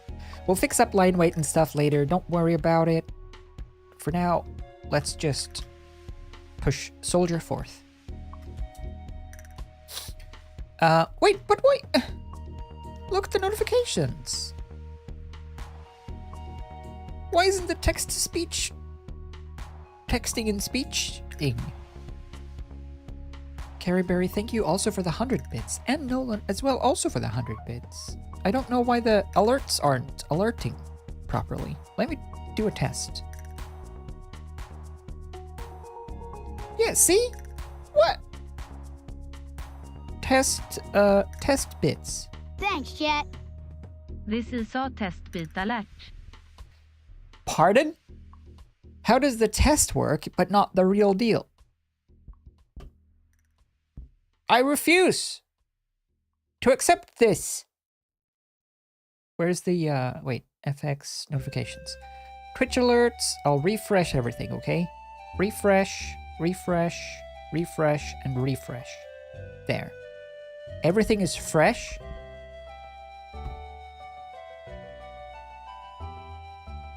Oh. No, it's not. Don't test it yet. Don't do it.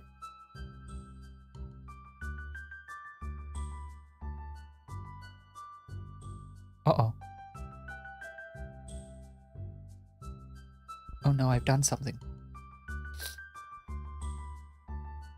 Thank you though, Carrie Perry, as well. Why? I can't see bits.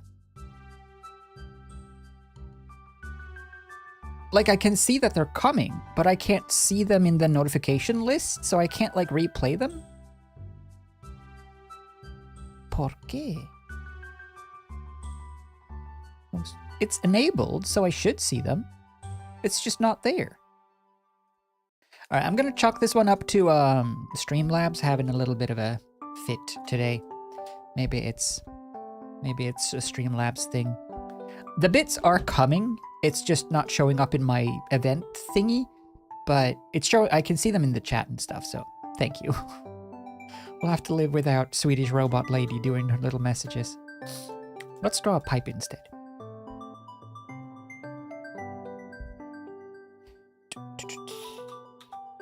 Okay. Okay, well that one works.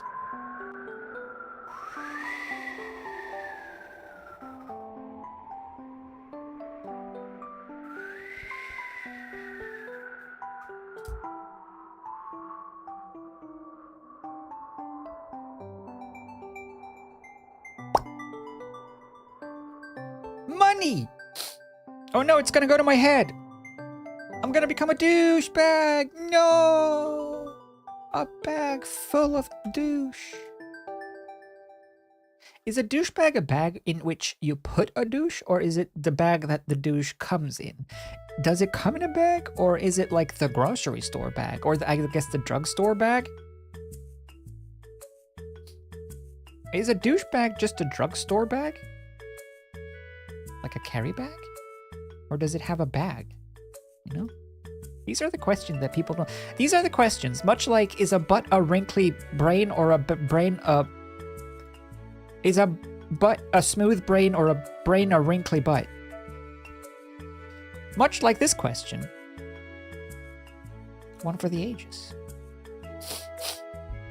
Yeah? It's the bag the douche product is stored in inside the container?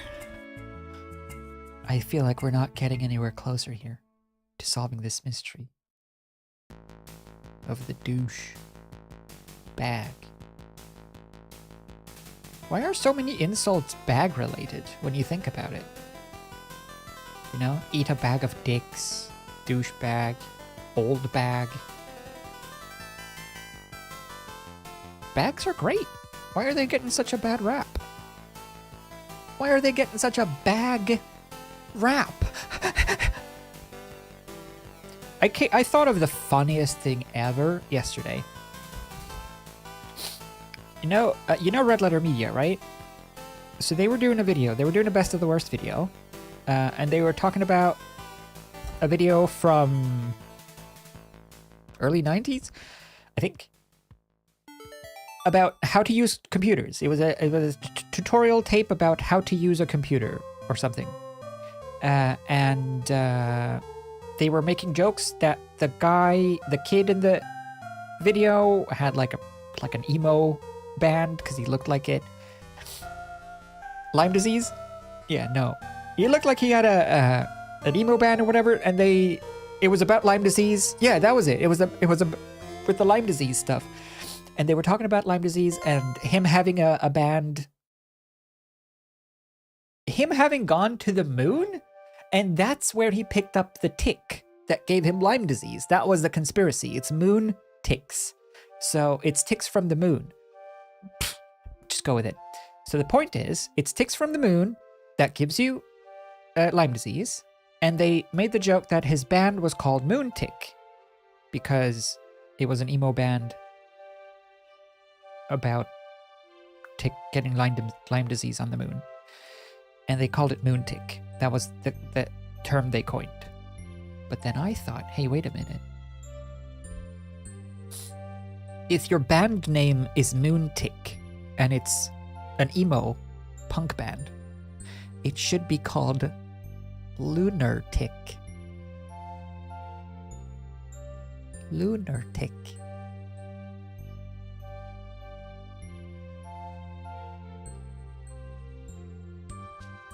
It's pretty good, right?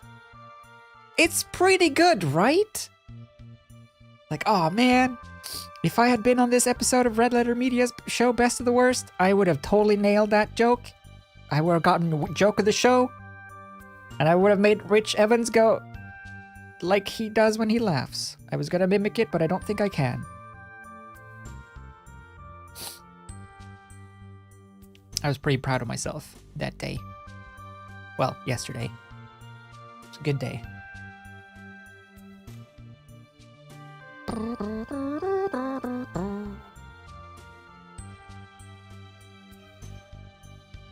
Red Letter Media, invite me. I'll pay for my own flight ticket to Milwaukee if I can be on Best of the Worst. Whoops.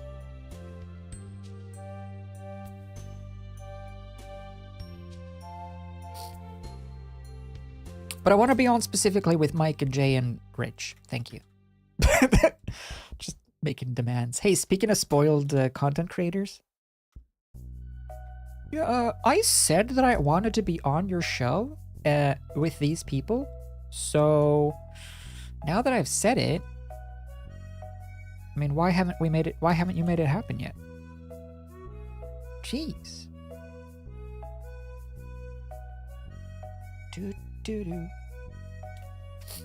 So it's all those bits. I told you. It's all those bits you just sent just then. I blame you now. Carrie Berry, Toasty, Nolan, and also Zoe. It's all your fault. You did this. You ruined me. That looks pipe-ish. Okay, so let's stick this all up in that gob. See how we feel. Whoops.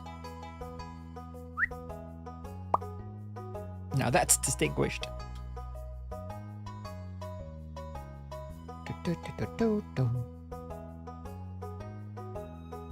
Let's see, let's make it a little bit more. Now it's starting to look like a small saxophone. It's kind of good too. Let's stick it there. Yeah. Mission success. Don't make me bust out Peepo and kick you.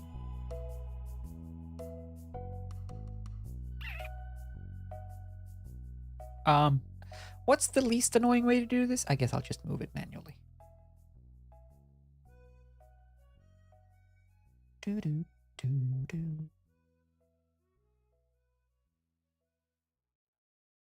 There.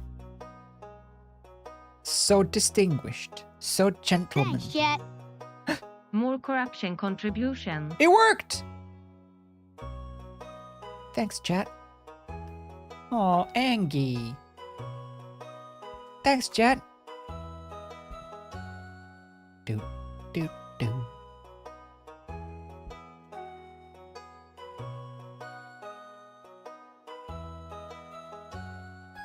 Yeah. More corruption contribution. Thanks, Carrie Berry. I can feel myself corrupting as we speak. Sooner than you know it, I'll start saying shit or something. Nice. Let's also have some eyeballs. We kind of do need to pee soon, because I kind of do need to pee. Language? I told you. It's all over. How do we make the eyes not bad? Because that's pretty bad. But like...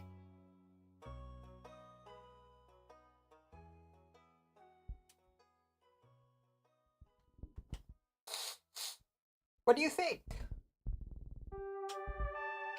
It helps to tilt your head a lot when you're doing art. Try it.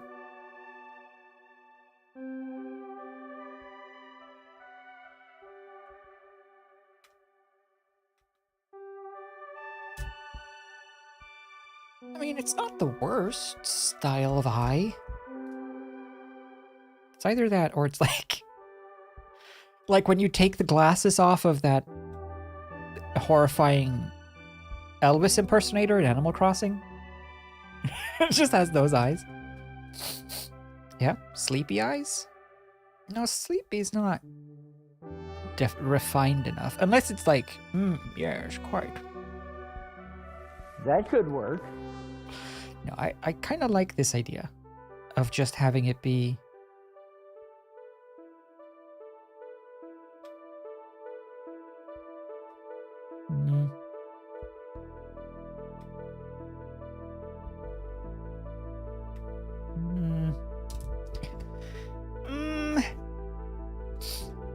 Thing is, they need to be bigger. Maybe the mouth, maybe the muzzle is just too huge.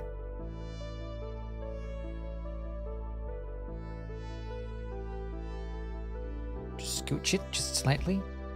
Scooch it slightly and get more space for the eyes. Just a little bit. Do. Okay.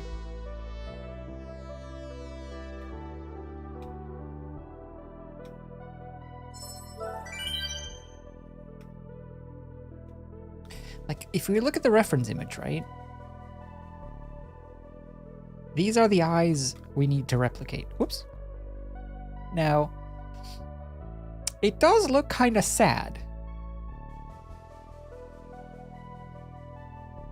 But I don't want sad. We want distinguished. They are very sort of that, though. So maybe we should just stick to that.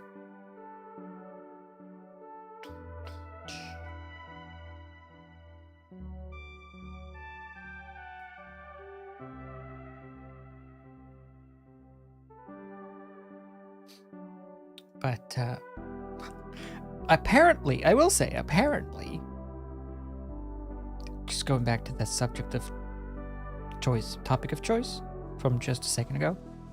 Apparently, I've heard this on a good authority that dead mouse is the worst. So, you know, if you're planning to go hang out with dead mouse, just hope that he's changed. It's interesting. Oops. It's interesting to see all these like hanging out with staff at events. You get a lot of good gossip. It's interesting to see what people have been like off script, off camera, so to speak.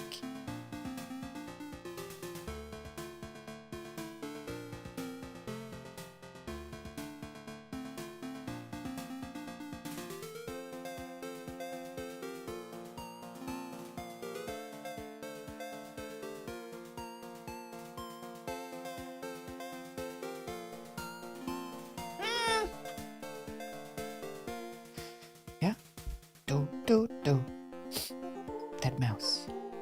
I don't actually know much about Dead Mouse music. It's like a worse Skrillex. Oh, poor Dead Mouse.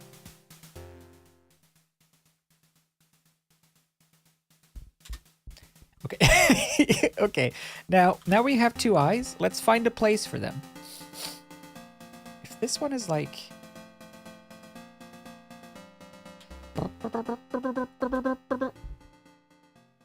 Let's see. Line width. Let's even that out. Do do do do do. Okay. Okay. Okay.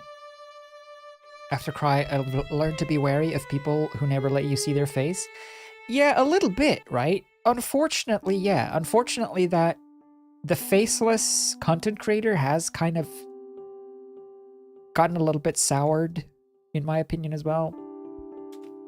Which is a shame, because I see the appeal of being faceless as a content creator, and I've had like regrets that I didn't just go faceless personally, because it would make so much stuff so much easier.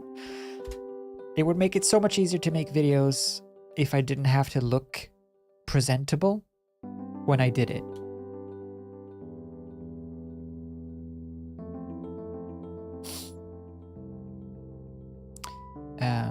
But yeah, I remember I had a talk with Corpse, like back when all of the whatchamacallit, Among Us stuff. Back when all of the Among Us stuff was going on, I had a little chat with Corpse about the whole facelessness thing. Like, just as someone who's been on the other, or who is on the other side of it. And he was like the same way, but in reverse, where it's like, I thought about maybe you should do a reveal, but like scared of blah blah blue, can't take it back and stuff. And it's like, yes, look how it went with Dream. When Dream did a face reveal, and then it didn't go so well, I think. So I guess there's good and bad to it, but it feels like it would be easier.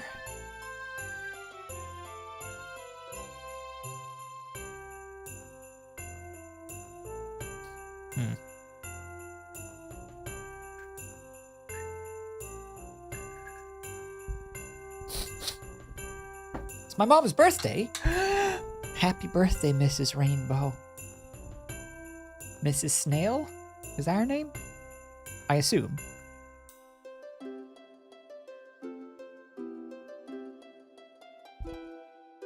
Hmm.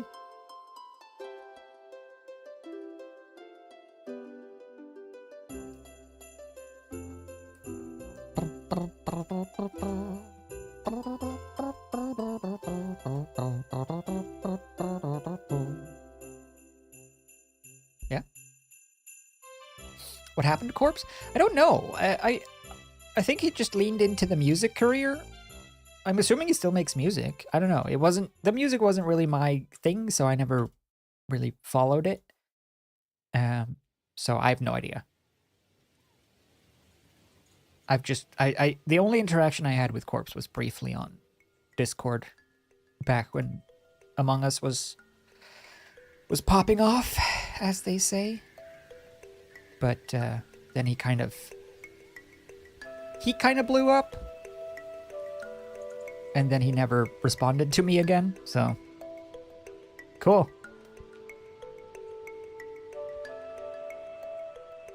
Do do do. Do do do. These are some tricky eyes. What do we do? Should we just lean into the... Like, either we cut this eye off so that it actually wraps around the other side of the face, or we just find a way. Much like life. Oh, that's not bad. I mean, perspective-wise, it doesn't make sense, but it still kind of works.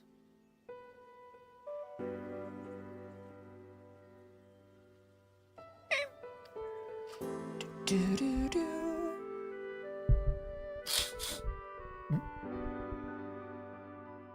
Corpse makes music? Yeah, I think so, yeah.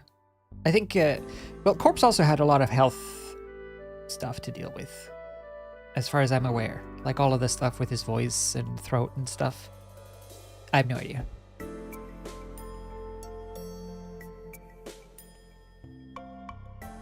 Oops. I have very little, if any, sort of contact with that side of the content creation world.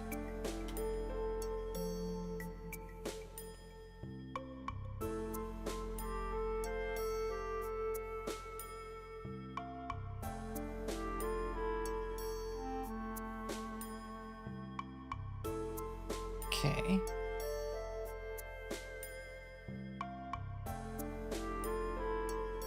It's not the worst. Not the worst thing I've ever done.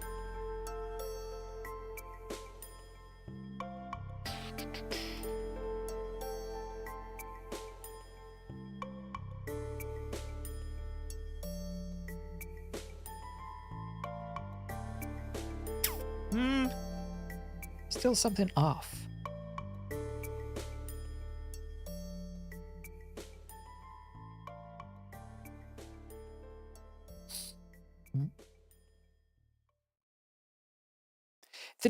The dream face reveal confuses me though, because I don't understand what was bad. I know literally nothing other than that Dream is a Minecraft speedrunner or whatever that cheated and then also was faceless, revealed his face, and then people didn't like it or something, or maybe the facelessness was like part of the brand, so it was less interesting without it. I don't get it. I don't know why the face reveal was regarded as a bad. It just seems like he had a face. I didn't get it.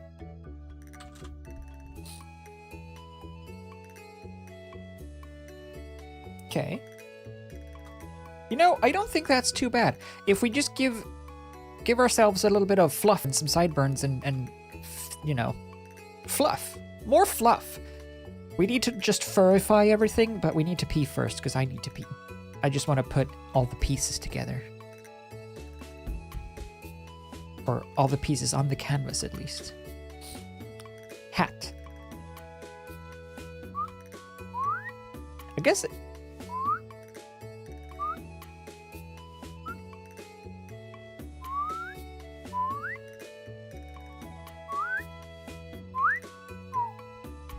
A little hat. Hold on. This ear needs to connect to here. This needs to go there.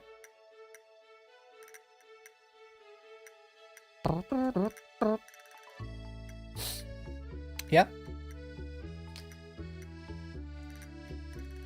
Literally looks like a normal dude, and people act like he looks like a monster. It's so weird. Yeah, I don't get it. I don't understand what was going on with that. With Dreams, with Dream, like Dream just looks like a person, no?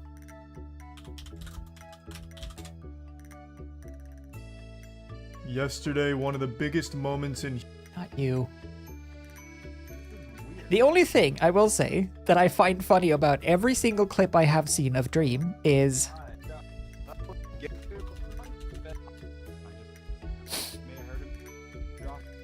he always faces the camera like this.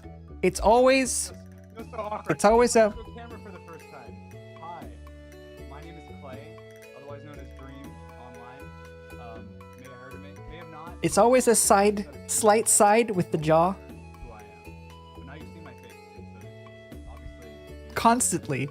Always that angle. Always putting that cheekbone out. Always, no matter what. No matter what clip I've seen, it's just, here's my cheekbone. This is my good side. Can you spell insecurity? But, yeah, I don't get it. So sometimes the internet just does what the internet does as well. I think a lot of the backlash, if I understand things correctly, a lot of the initial backlash was also just because people like enjoyed trying to figure out people's identity, right? Like they like the hunt.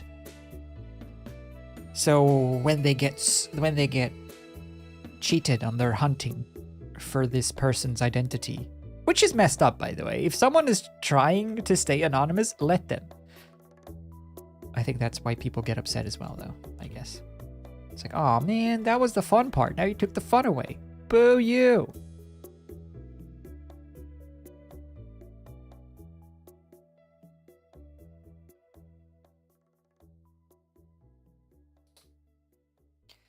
If people want to stay anonymous, I say let them. If they've committed a crime, it's going to come out anyway. So at that point, it's fair game. But if someone is just a YouTuber or a content creator or a streamer or whatever, and they don't want to be known, why? Why not just let them do that? It's weird. Because I know people were doing that with Cry as well, like a bunch. People were like, oh, we found out Cry's real name. Oh, Cry is this, Cry is that. I don't know what Cry looked like myself, so I have no idea, but people like the hunt, I guess.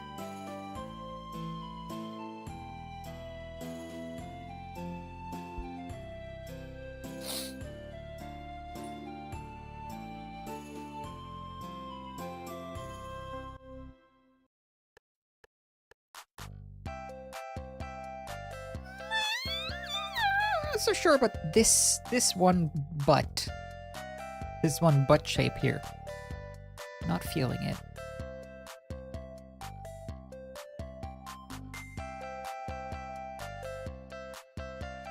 Yeah, I think we need a little bit of a direction, a little bit of a flow, not just blubs. Yes, blubs. That's what they are.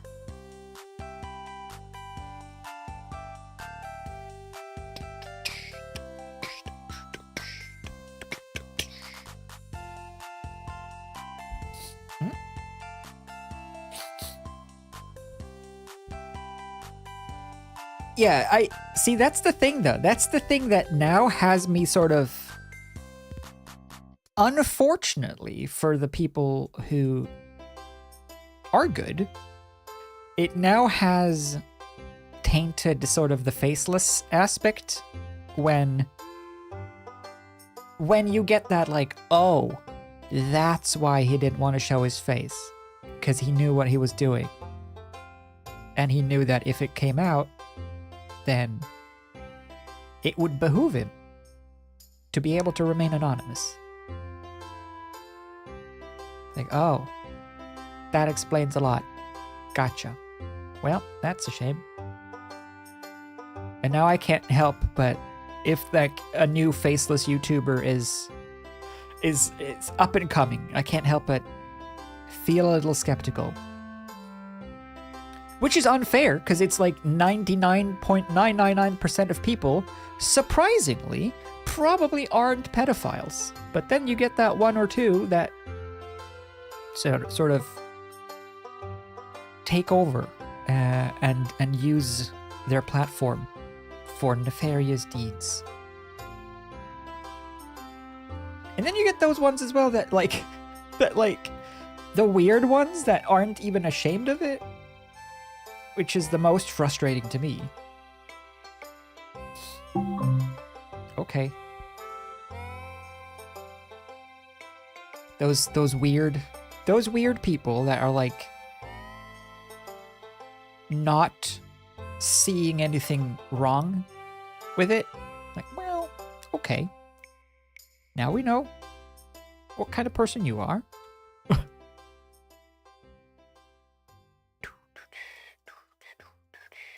But it is kind of concerning how much some creators can get away with just because they have either a younger fan base that doesn't care or doesn't know, or a fan base that, more concerningly, might be on the same side.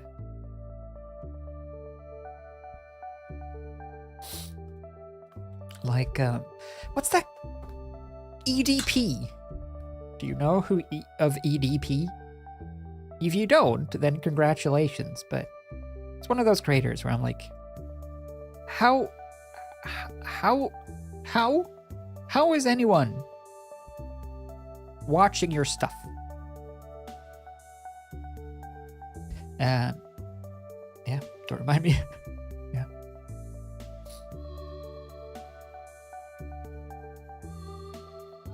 Okay.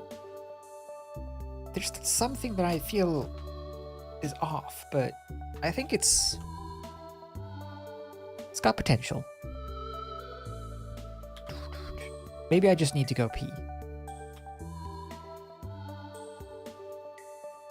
Yeah? Well, how anyone ever liked him, I will never understand in the first place, I suppose. So I guess maybe that's where the fault lies. It's not for me to understand. But EDP was just caught, not just, but like was caught literally trying to meet up with, I think, a 12-year-old, right? So he got for that, and then got released and just went back to creating content, and people were watching and giving money. I was like, what? No. No. Standards, please, people. Okay, good. How do we do this hat, though? This is a tricky spot. So it would come from here. Let's try to sort out this rim. What program? This is Clip Studio Paint Pro, to be specific. I don't think there's any other version. Oh no, there's like an EX, whatever. Clip Studio Paint. Anyway.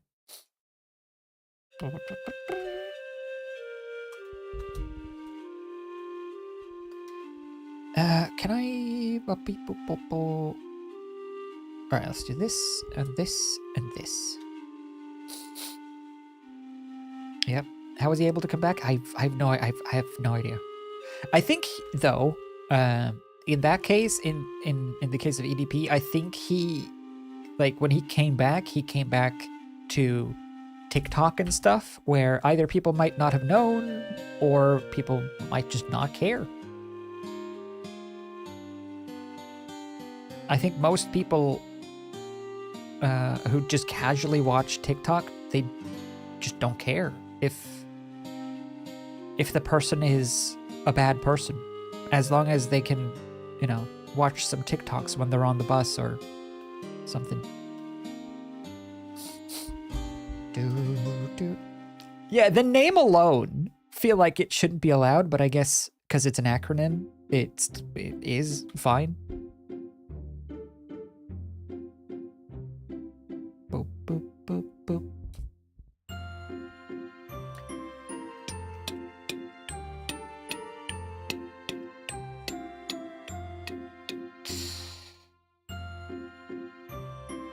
The sad thing about TikTok as well is it's so hard to avoid TikToks because they get reposted everywhere.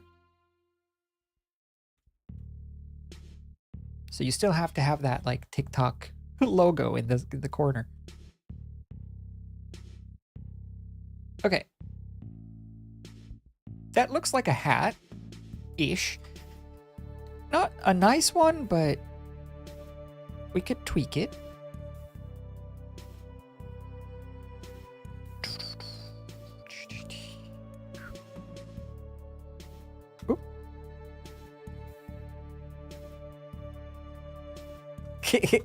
Okay, that's pretty good.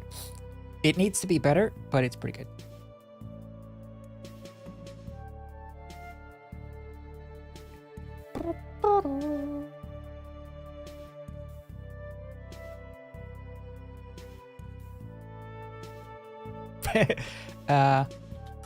Kind of like it. Well, it needs to be thinner so that it looks taller by comparison, and then we can put it like there. Well,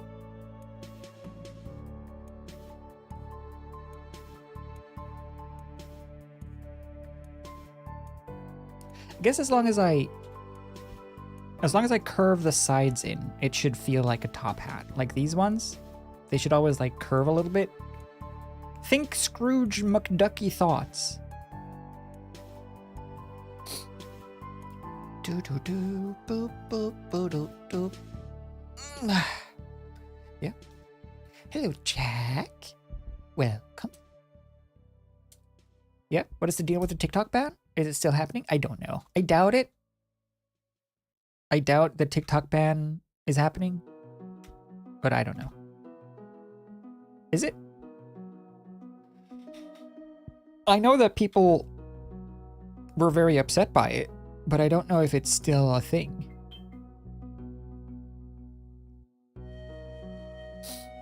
Wait, so this... No, the hat needs to go behind the ear. Do, do, do. Good. Good. Yeah. Wasn't that... I don't fully understand, though. Wasn't that like ages ago that TikTok was getting banned, or it's getting banned again, or something? Something is happening with something. I just didn't care. The only thing that I've seen that I cared to watch regarding TikTok, because there's like TikTok trials or something. The only thing that I watched that I enjoyed was the CEO of TikTok explaining to whoever, the congressman or whatever, that they were not Chinese like 6 times in a row. Because it didn't seem like the congressman got it. No, congressman, I'm a citizen of... I'm from Shanghai. I've got Shanghai's... So are you associated with the Chinese Communist Party? No, I'm from... No, I've got my passport. Do you have dual citizenship? No, I know.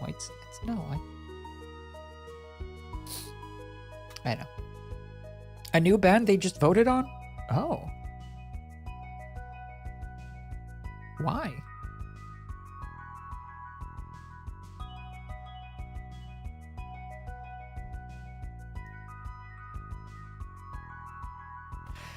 I accept.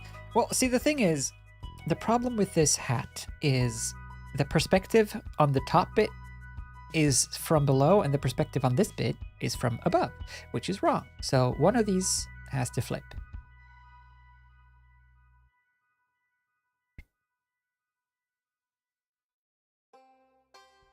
Better. So we bring back... Wait, what is what here? What is hat?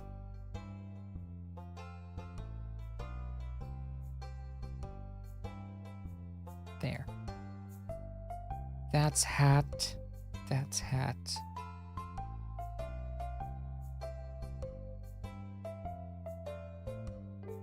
Okay. Hat achieved. Now, the hat needs a...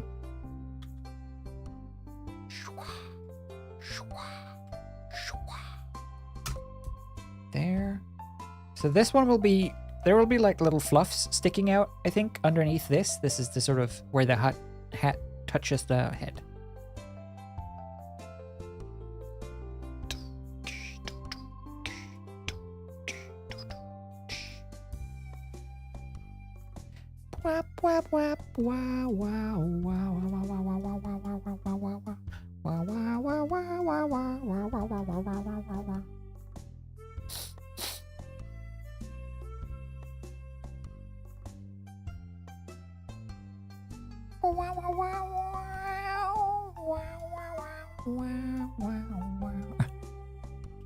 Karaoke.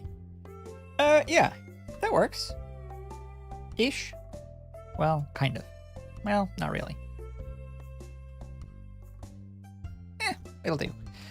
See, maybe we can tweak it by fixing the angle a little bit, get it to sort of conform a bit better to the logical shape of the forehead. Yeah, I think we're having, speaking of, we're having a bit of a dream issue here. We're very jawline heavy. I think we need to sort of morph everything slightly. Oh, oops. We're turning into a dream dog, so let's take everything and try to sort of scooch it around.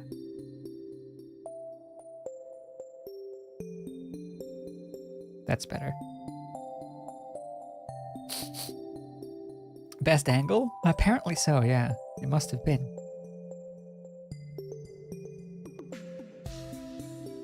No, I think this works.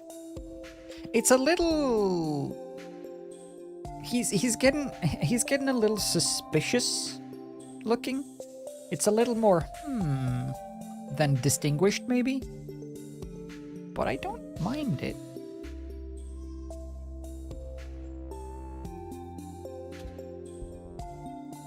Yeah.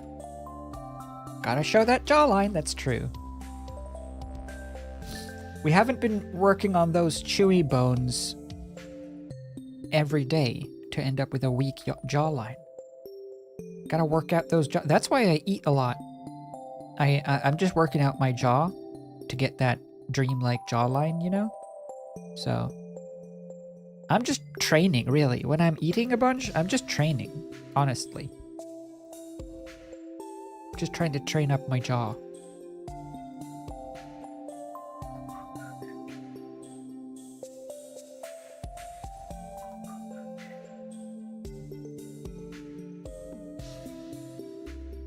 Yeah, better.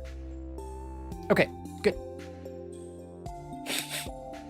Looking for an easy drawing program for my 15-year-old daughter because she can draw really well and wanted to support her in creative field. Very good, lovely sunset. That is a perfect way to support. This is Clip Studio Paint. I would say that it is worth if you are willing to pay money. This costs money, but it costs money one time only forever. So it's not a subscription thing. Clip Studio Paint, very good for drawing. Not so good for photo manipulation. But drawing, yes. I will say though, if you want to start out free, then you have GIMP, and is Krita free? I don't actually know. Krita with a K. I don't know if it's free. But my favorite to draw in Krita is free, right?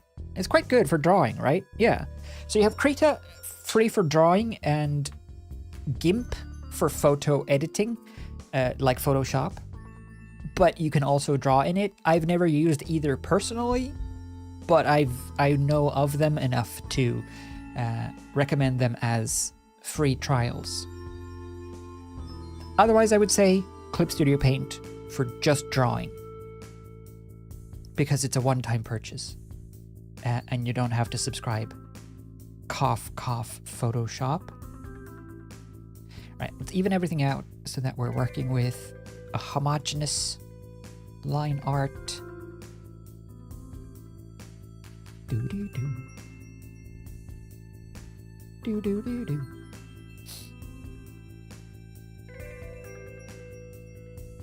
Or, unless it's a surprise, I suppose, you could also just ask your child if they have a preference.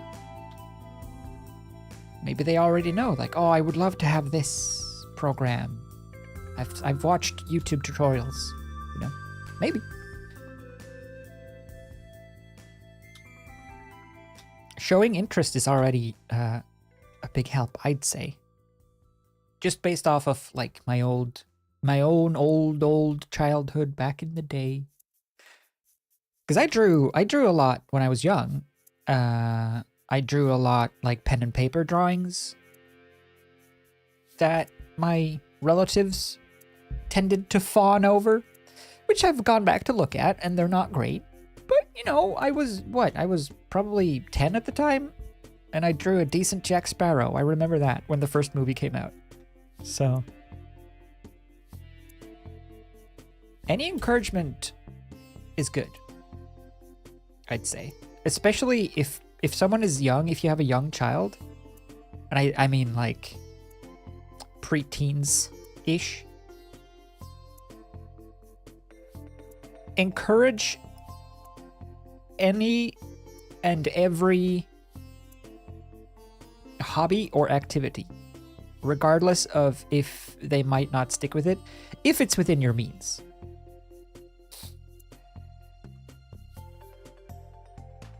Because I tried a lot of stuff when I was in my, you know, young teens-ish. I did a lot of experimentation with activities, and I didn't stick with most of them. But the fact that I got to try all of them out and figure that out for myself, I would say is worth so much in terms of developing, you know, your own sense of self and what you like and what you want and what things work for you and stuff like that. I did a semester of drumming. I did table tennis. I know that I wanted to do tap dancing, but I never actually did. And they were all pointless in the end, but hey, I enjoyed it at the time.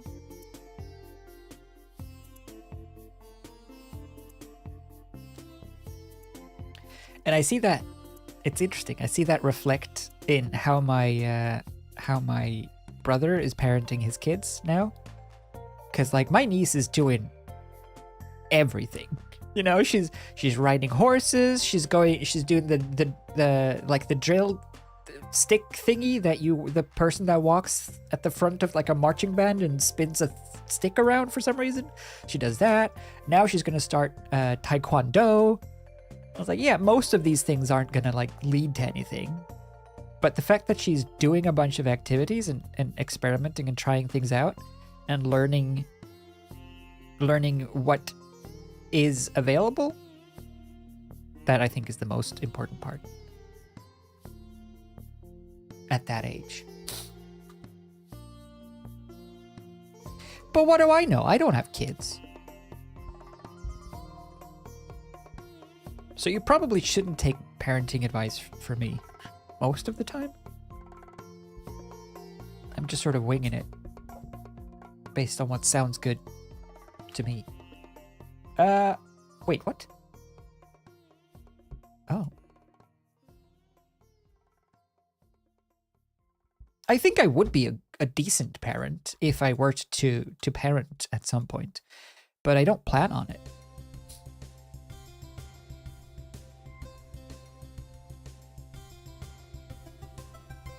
Better. Okay, let's go pee, and then this is bad. The thing that I said was better. Turns out it was secretly bad.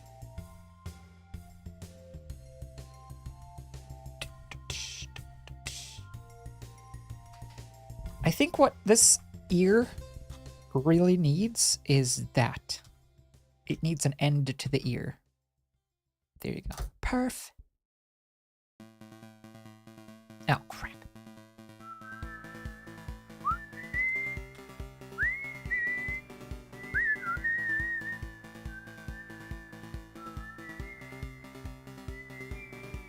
Yeehaw!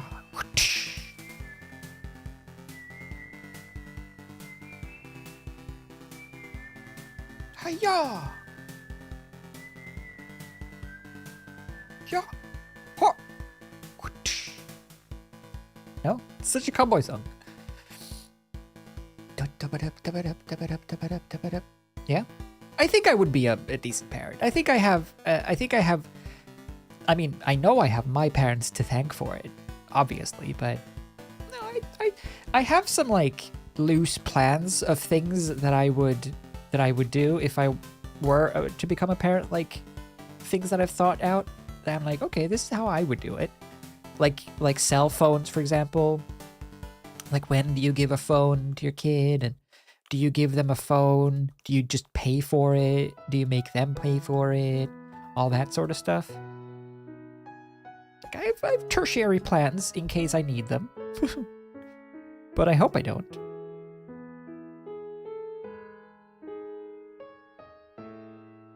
Yeah. That works. Just gotta angle this a little. Oops!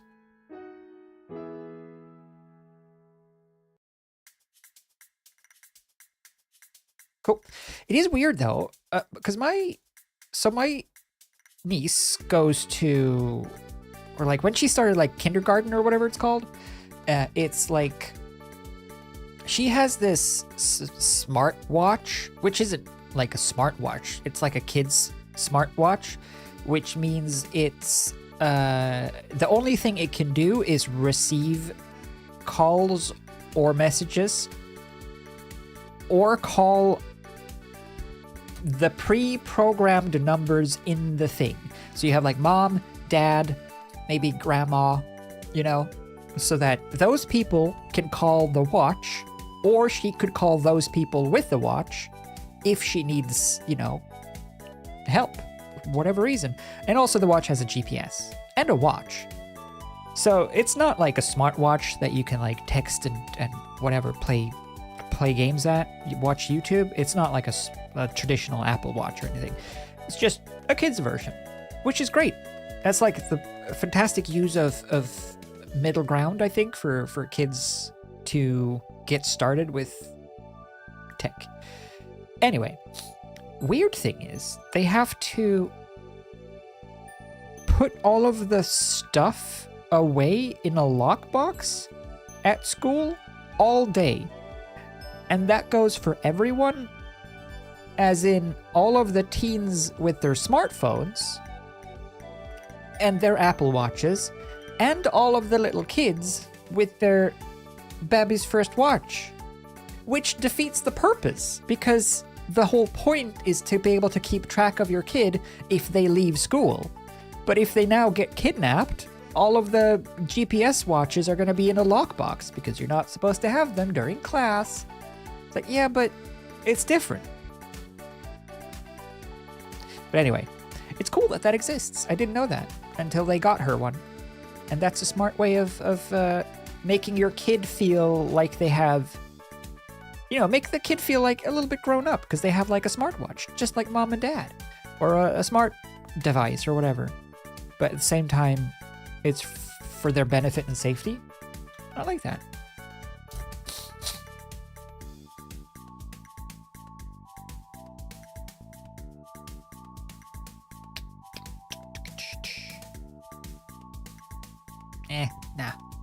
too distracting.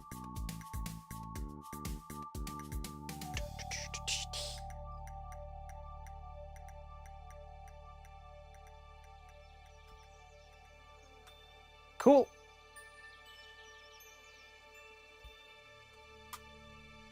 Okay, let's stick to that, and then we'll have a pee break, and then after the pee break, we'll go and add like fluffy bits, furry bits here and there, especially around the cheeks and the sideburns to make that really fuzzy feeling. There's like a lot of stuff here that I want to incorporate.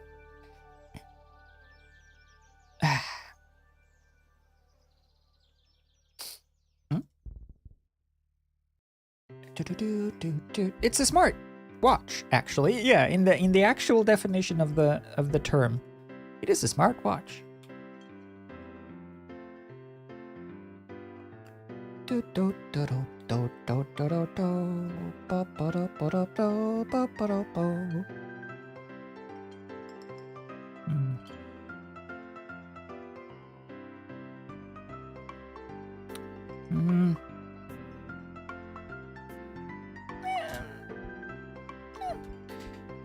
Okay, now we can go pee. Kind of. I just gotta scooch it. I don't want the, I don't like it when, I want as little things cut off as possible. There. Okay, acceptable. Let's go pee. Save. Place it there. Let's just for fun while we go pee, let's just do this.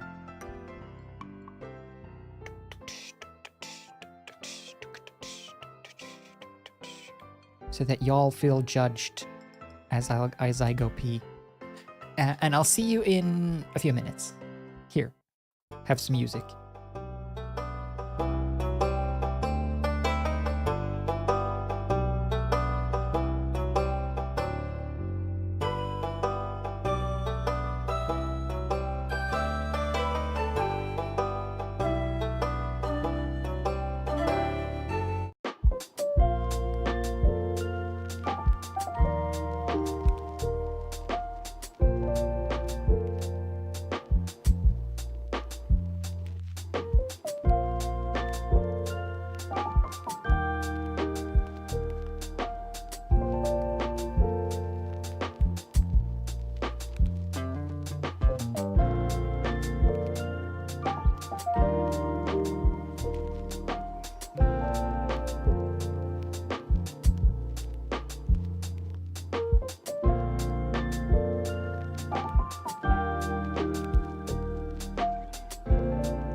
We're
back. We're back. We're back. We're back! I was looking for the trailer. There's, well, loud. There's like there's a teaser. There's a teaser and a, wait, teaser, official teaser trailer. What does that mean? Okay, I guess it doesn't matter. Beetlejuice, Beetlejuice. Is it called, that's good. Is it called Beetlejuice? Beetlejuice, Beetlejuice? Because the first one was called Beetlejuice and this is the second one. So when you put them all together, it's Beetlejuice, Beetlejuice, Beetlejuice. That's cool. Have you seen Beetlejuice and Beetlejuice and Beetlejuice?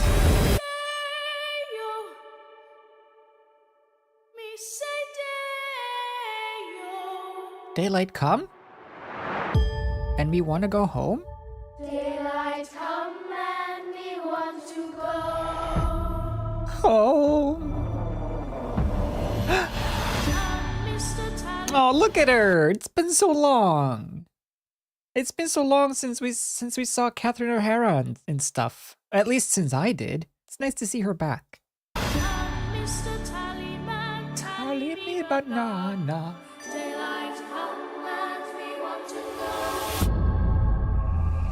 Oh, all the classic stuff.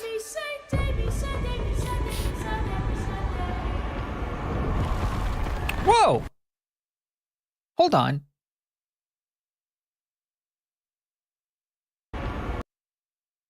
Is that her?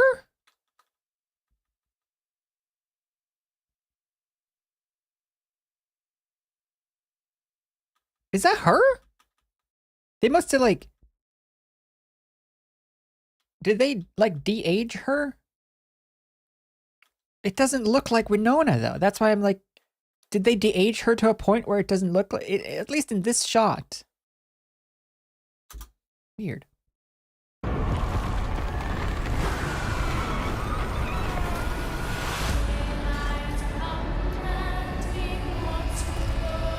The boy is back! The juice is loose. Or that. Oh, there you go. Now it looks like her. It's just a weird angle, I think.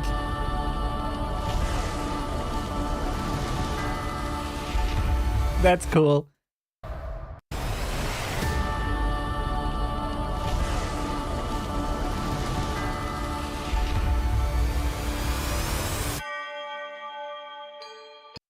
Okay, I want to go see this one in the theaters. I haven't been to the cinema since Endgame, I think. No, Oppenheimer. No, I didn't see Oppenheimer in the cinema. Whew, fortunately, dodged a bullet there. I want to see this in the cinema though. That's a very good version of this song as well. So much trailer music is so good, and it is made bespoke for trailers, and then you never get to hear them ever again. And it's sad because some of them are amazing covers and they just never make them as like the full songs.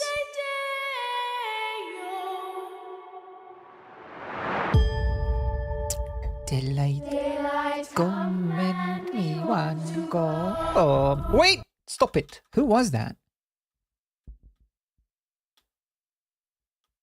Look, you can see like a little epitaph. Who is that? Who's that on the picture? Who's that holographic face? Who's being buried? Maybe it's Husbo.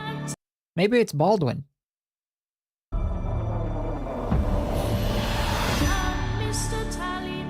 Tally me banana. Daylight come and we want to go. This whole room, this? Oh, such nostalgic. Daylight come and we want to go.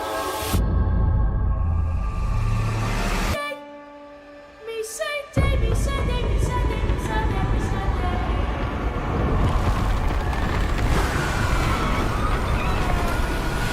Daylight come and we want to go. The juice is loose.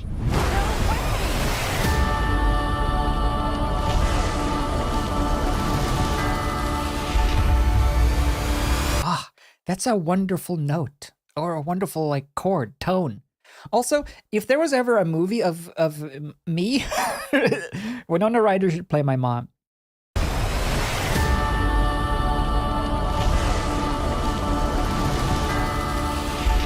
I love that note. It's just so glorious.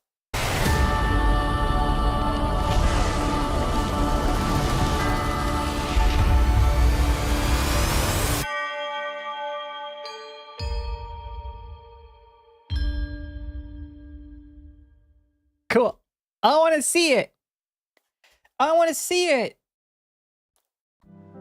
I can live with Jenna Ortega if the movie's good. I don't have anything against her specifically. It's just oversaturation. I think Jenna Ortega is now, to me, suffering the same fate as 10 years ago. No. 15 years ago, Jennifer Lawrence.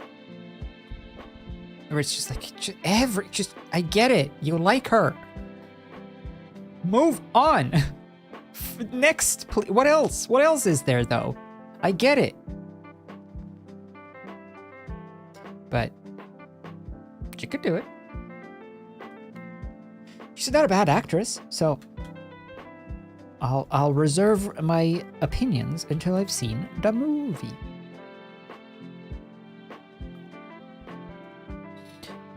Anyway, let's fluff it up. Let's just fix some of these lines. Oh.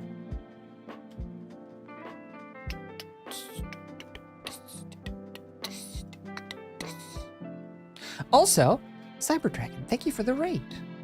Welcome.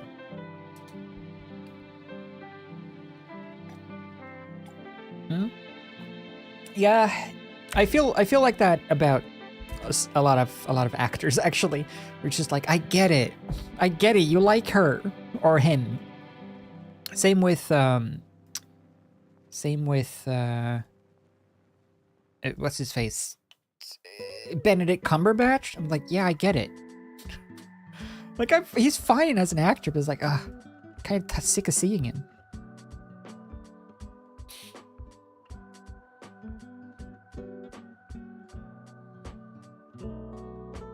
Nah. Well, smaller?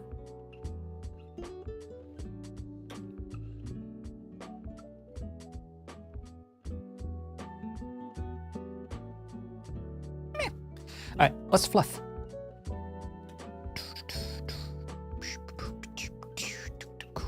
Also, I'm very impressed with this glass, actually. This is the same, this is the glass that I got in the P.O. box, what, like 3 years ago? And I've put it in the food laundry, what is it? The dishwasher every time, and none of the Wingardium Leviosa text has worn off at all. It's very impressive.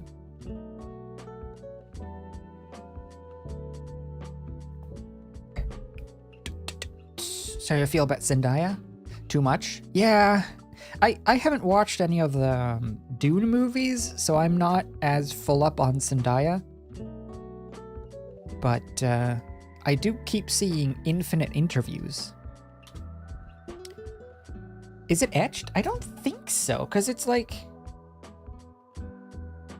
Oh, maybe it is. It feels raised. That's why I'm feeling like it's just on top of the surface. Yeah, it's raised off of the surface. So I don't think it's etched.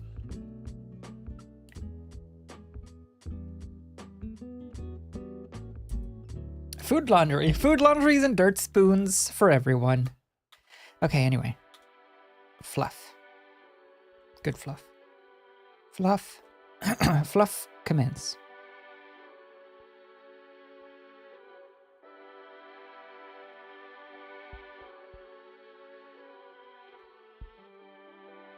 I don't want to go too detailed because it's gonna look like when this is tinified, all of these excessive balls and bulbs, it's just gonna look messy, I think. So let's try to keep it to a respectable amount.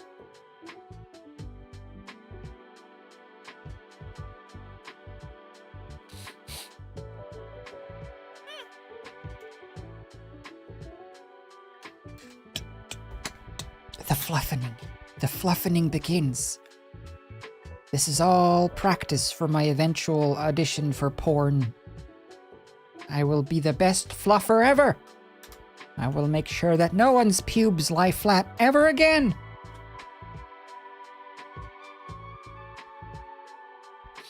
Okay, so if that's the fluff level, where else?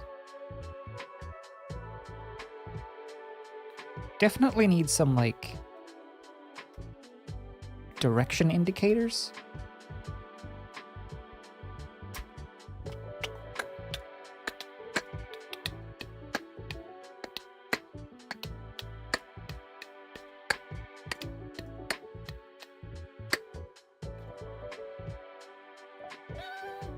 Somewhat.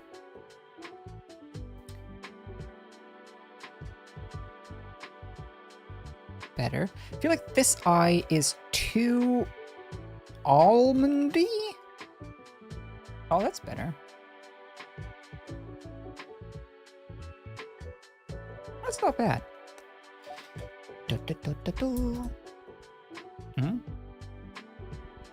A-list fluffer, exactly. I'm gonna fluff all the most famous pubic hairs in the world. I'm gonna be fluffing. Don't you even think about it. Chris Hemsworth and Scarlett Johansson and Robert Downey Jr. and Florence Pugh. I'm gonna fluff them all. Okay. Is Florence Pugh good? Who is Florence Pugh? I keep seeing her in interviews as well because of Dune. She seems chill. All I know of Florence Pugh is that once she had, like, her nipples visible and everyone freaked out about it. Which is strange. Yeah, she's great. Okay, good. She's great. She seems great. She seems like a normal person, kind of, like in a good weird way, kind of like Billie Eilish, but for acting.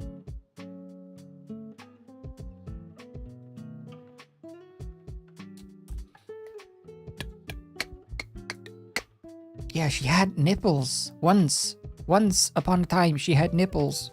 It was horrifying. I haven't recovered yet. I don't remember if I looked it up, actually. I probably did. You know me and curiosity regarding what things look like naked.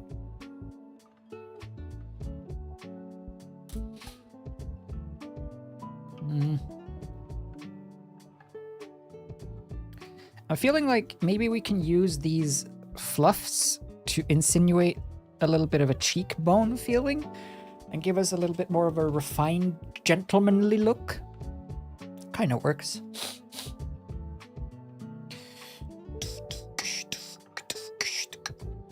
Just install Crete on my computer. Looks good and simple. Yep. I've never used it, but it's regarded fairly well, so I feel like, yeah, it's probably a pretty good starter at least.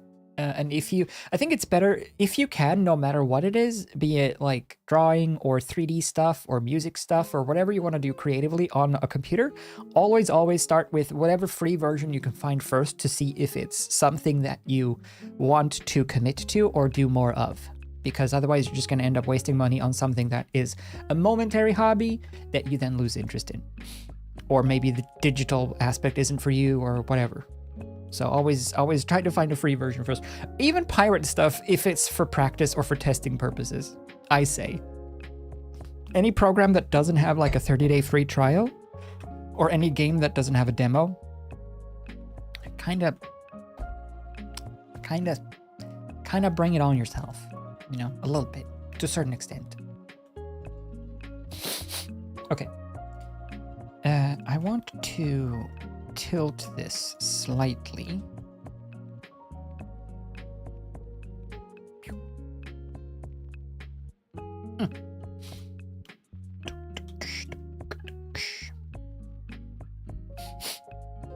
Yeah. Billie Eilish. Billie Eilish seems like the most like genuine celebrity in a long time, don't you think? I mean, I don't know. I know very little about Billie. I don't listen to her music, so I don't have a lot of insight in her creative works. But anytime I see her in any sort of interview or any sort of being real capacity, she seems very sort of normal. She just seems like a person who's just doing her thing. I respect that. Okay.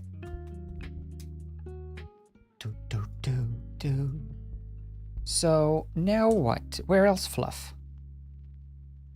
Hat fluff. Uh-oh.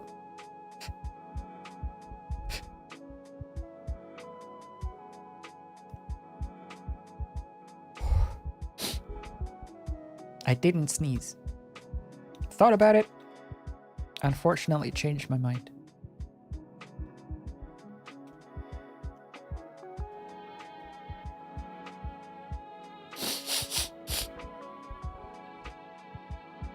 Oh. Oh, now I gotta blow my nose again. Don't look at me!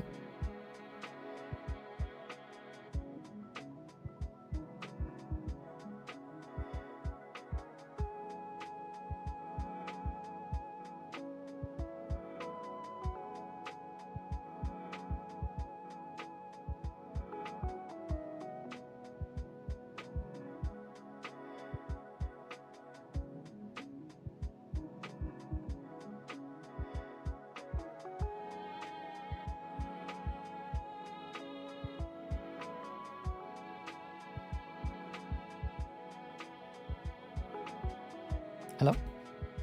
Yeah. Wasn't fond of what they did to her in Oppenheimer, though? What did they do to... Wait, Florence Pugh?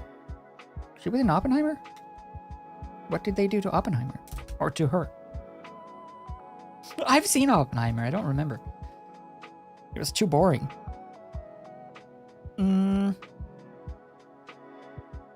Okay. Sure. No, I like her attitude to stuff, where she seems very sort of like I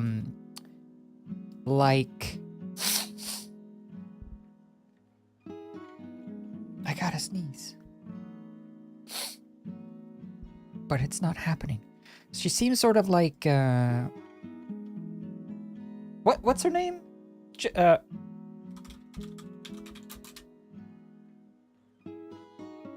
Alison Brie. That was what I was trying to think of. She seems a little bit like Alison Brie in that regard. Which, if you haven't seen Alison Brie post Community, she's one of those people that she takes like every opportunity to be naked as much as possible, it seems. because she thinks it's funny. She's like, yeah, see, she gets it. She's one of my people.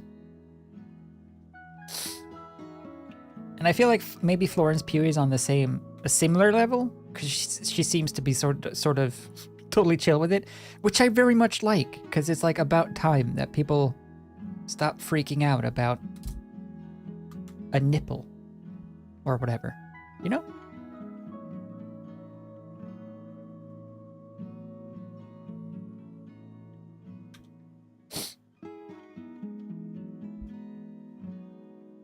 I think we might have to have a cheeky second pee so I can go and sneeze.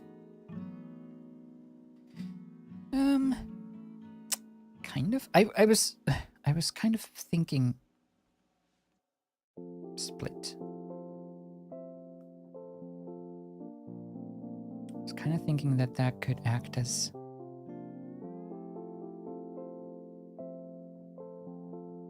the corner to the ear. Sort of. Yep. Okay, let me go properly sneeze and blow my nose. 1 sec.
Okay, I'm back. Yeah, I don't know. I don't mind seeing scenes that makes a difference to the story, but I don't care to see naked bodies all the time when that's irrelevant. Well, I mean, it's not really your decision, though. That's the movie maker's decision. Did Florence Pugh have an issue with it? Because if not, then I don't see a problem. If she was, like, forced against her will to do a nude scene, then that's obviously bad. But if she's totally cool with it, then I don't get the issue. Which I would assume that she was, otherwise I'm pretty sure that she would have sued or something.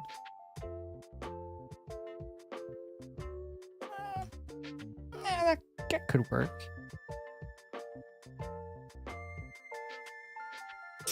It's hard to fluff things up when you're stuck to these hard lines. I can't, like, fade anything, so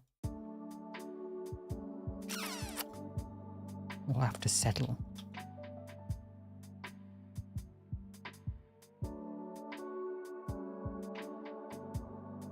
No, that's okay. There. I'll do the same here. Just, like, add, like, just a little something something.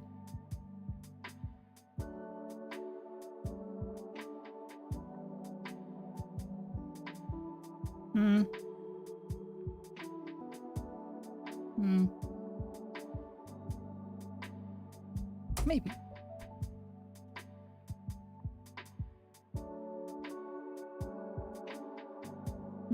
Yeah, sure. I do like this fluff. It's kind of breaking up the simplicity of my drawing. Makes it look a little bit more professional. Okay. I'll be in lurk mode. I'll prep and eat dinner. Do it. Lurk, lurk, lurk. What are you having for dinner? Can I have some?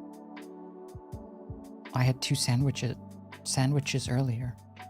But there's more bread. You can have bread if you want.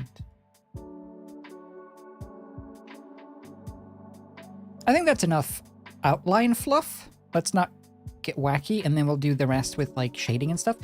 Let's add this little necklace as well, and then that'll be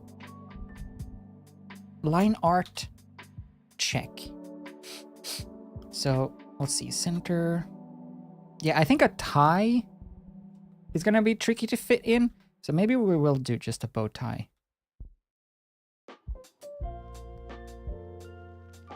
I do like the idea of a tie though.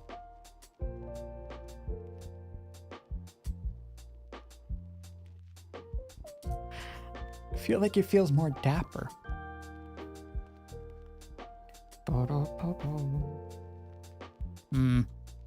No. Bow tie it is.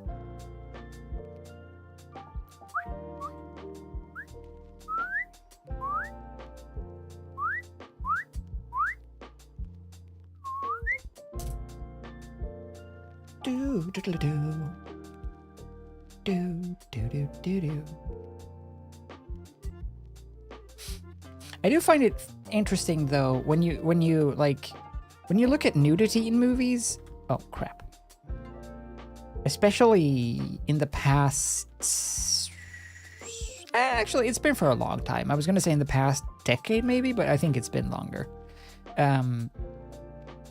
And I don't know if you've noticed, it's an interesting contrast though that in movies, most of the time, I'm sure there are examples of the opposite, but it feels like the vast majority of the time, it's when it's male nudity, and I don't know where this comes from or why this is, but when it's male nudity, it's played for laughs, right? Like that's the joke is that you're supposed to laugh at the guy, whilst female nudity is played for sexual or you know, enticing purposes.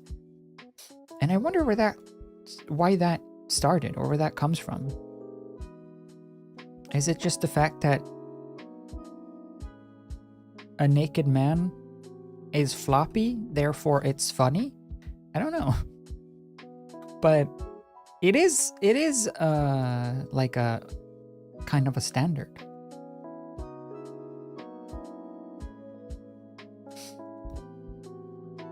So I don't know.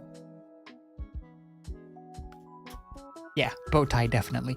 So we gotta make this feel like a metal pendant though. So what I want to do is I want to split. I'm gonna open this up here.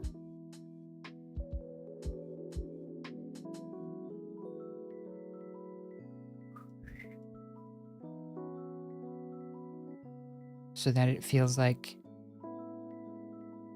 one metal sheet, one metal bit.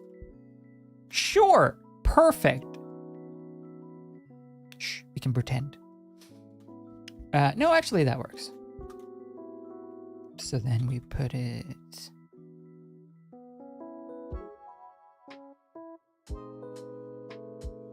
there.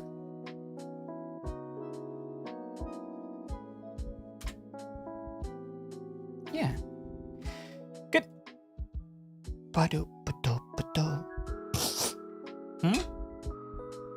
To not alienate the audience by making them feel too gay. I mean, I guess.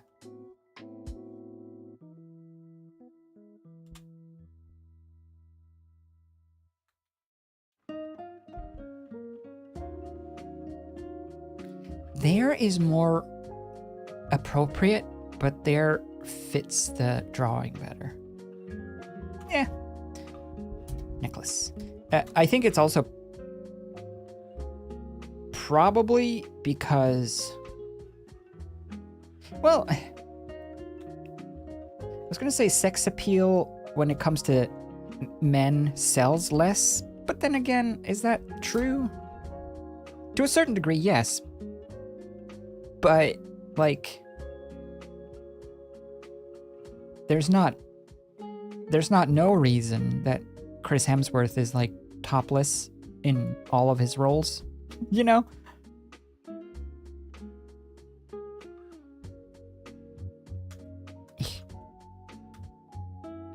But I guess it's just depends on the director as well and the style of movie. I just feel like it's always the case where it's like played for laughs.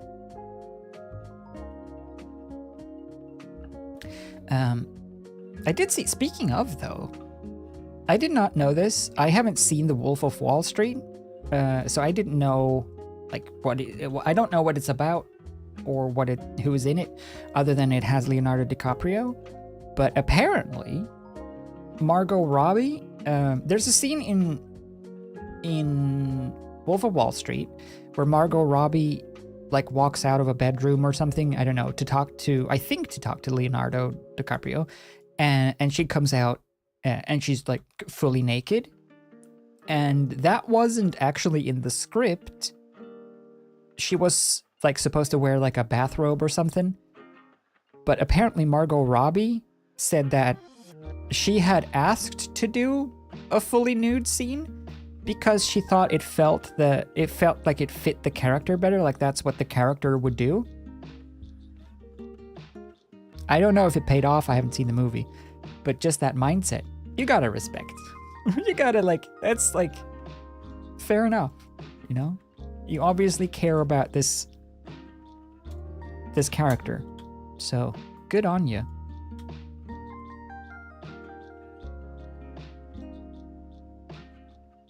So who knows? Maybe Florence Pugh did something similar. I don't know. For, what's it called? Oppenheimer? So down here. And... So dapper. Okay, good. So that's the line arts that we need. And then some bubbles. And then we'll go to art, line weight and colors.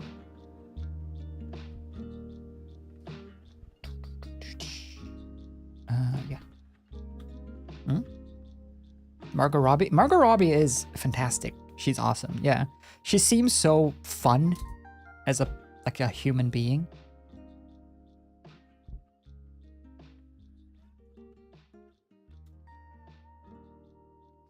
All right. So bubbles, bubbles, bubbles, bubbles. So dapper, so fancy. Yeah, it's getting there, right? I'm still a little iffy on the eyes, but we'll have to just sort of live with it for now and then see where things take us.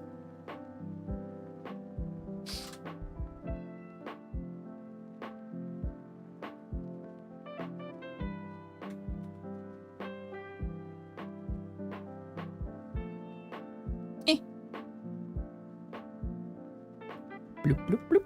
Copy, paste. Nice. Set that to 30. I'll make all the line art similar to start with. Okay, good. Save. I think that works. I think that might look somewhat like our target dog once we color it in.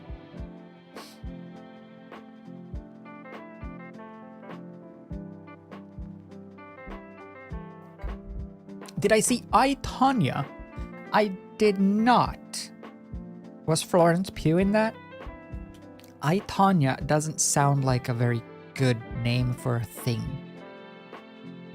Though. Was it good? It sounds like iCarly. It sounds like it's trying to ride on the i trend of the early 2000s. Or mid 2000s. It's an iMac. It's an iPod. It's an iCarly. Okay. Oh yeah, so line weight then. We're done. Oh yeah, it's only a movie. I, Tonya, the movie. It's only a movie. That's the one. That's why I recognize the name.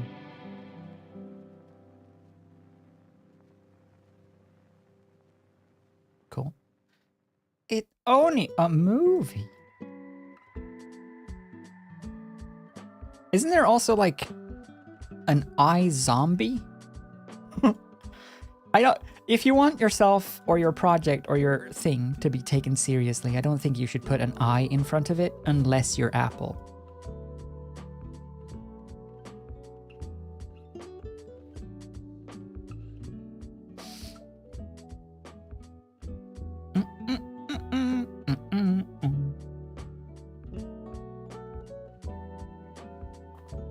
Yeah. Oh, Margot. Wait, but it's not I Tanya, it's I comma Tanya, right? Like it's a biopic, like, and it's a presentation title. Like Me, Myself, and I Tanya, me, I Robot. It's not lowercase I, capital T, Anya.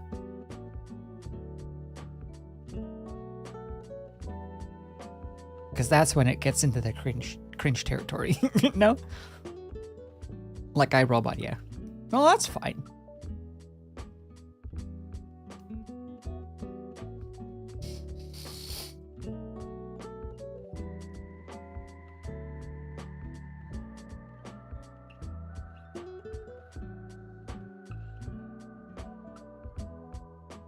Yeah. Do. Thanks, chat. Ah! Thanks, chat. Psycho Kid, thank you for gifting a sub. Thank you. That is very generous. What are we talking about? Tanya. Have you seen I, Tanya? Are you gonna get the new I, Tanya? It's only 30,000 or something, probably.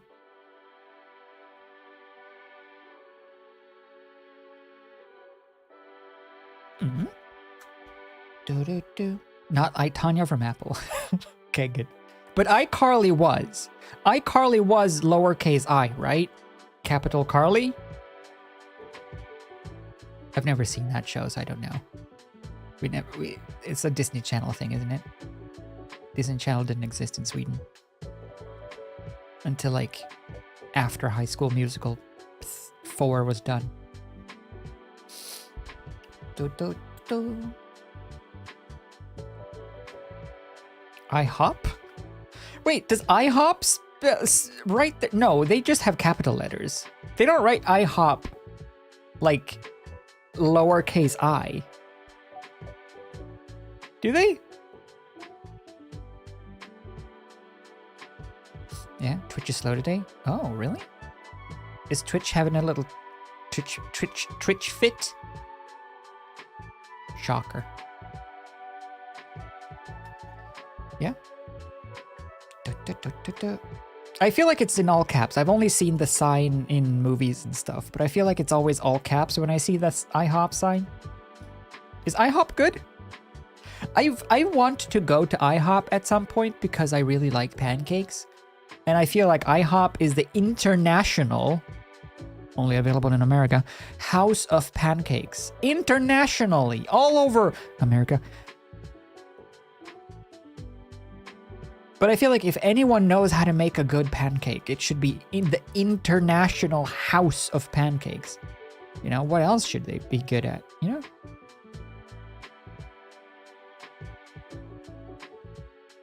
Do they do waffles? Traitors.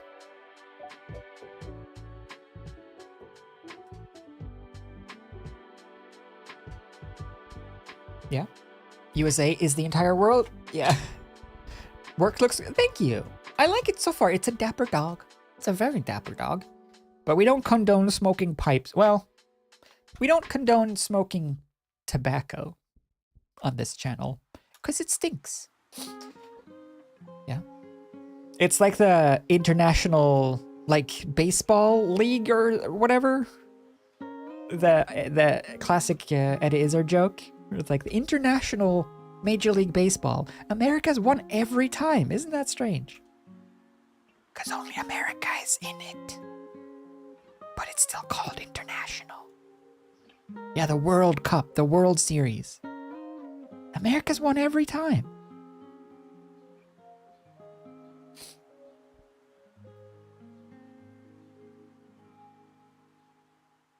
think that's an old Eddie Izzard bit. Boop, boop, boop, boop, boop. Okay, I like it. So you can see the difference now in line weight from like the eyes up and then the eyes down. Bland, dynamic. I accept.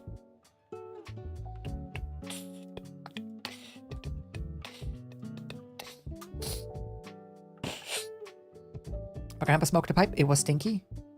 It does. Well, that's the thing. I want a pipe. I still want a pipe. I've wanted a pipe for since I was a kid because my grandma's sister's husband, when he was alive, had pipes, and I always thought they looked so cool because I liked Tintin a lot as a kid, and Captain Haddock had his pipe all the time. It's like, oh, it's so cool. You're such a sea captain, such a distinguished look. And then my grandma's sister's husband had a nice old wooden pipe on his desk. Like, oh, I want a pipe. And then I saw that they sell like Gandalf's pipe replicas on like prop sites and stuff. It's like, oh, I want a Gandalf pipe. So I wanted to kind of like buy a Gandalf pipe. But then I saw that it says that you're not allowed to actually use it. Like it's not fit for actual smoking out of. And then I didn't want it anymore. Not that I plan to smoke out of it, but I still want it to be possible. Because now it's just fake. I want it to be the real deal. So I didn't buy it.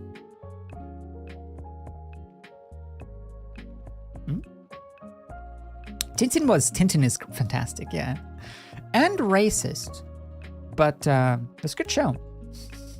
I have the DVDs. We had some of the... I actually have, look, here. I have this.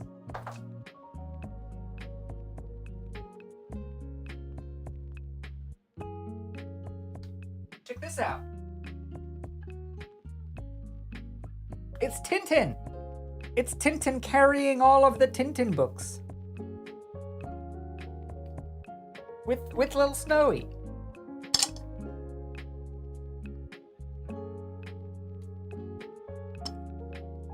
This was a gift from my dad ages ago. It's very nice. It's super high quality as well.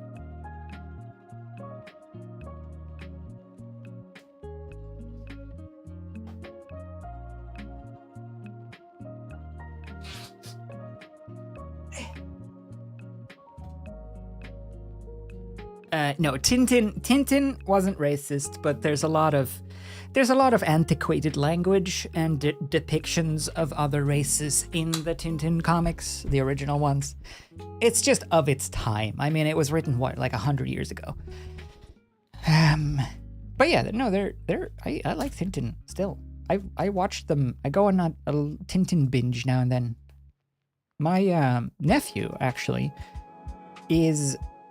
So I have a nephew that's 2 and a bit, 2.5 maybe, and a niece who's 7.5.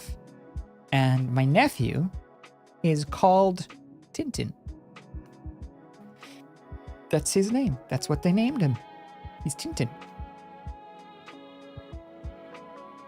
Which is a pretty badass name, don't you think?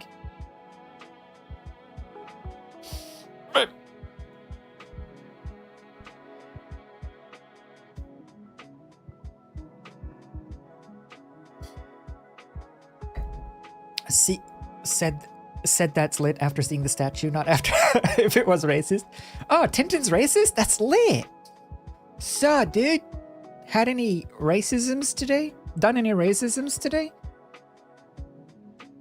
No, I got you.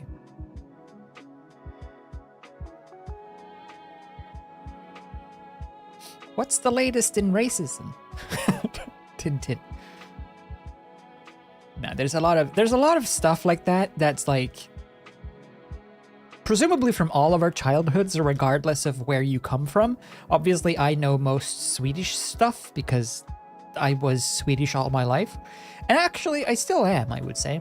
But there's a lot of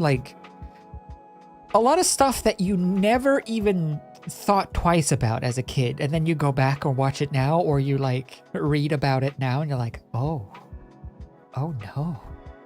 Oh, really? Oh. Like, ooh. Yikes. That wouldn't go very well today. Like Pippi Longstocking. Do you know the title / profession of Pippi Longstocking's dad? Given to him as a title by Pippi Longstocking in the books by Astrid Lindgren. Do you know what his title is as spoken repeatedly in the Pippi Longstocking books? It's not nice.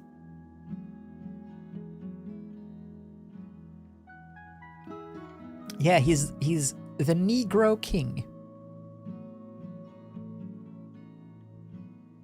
He's not black.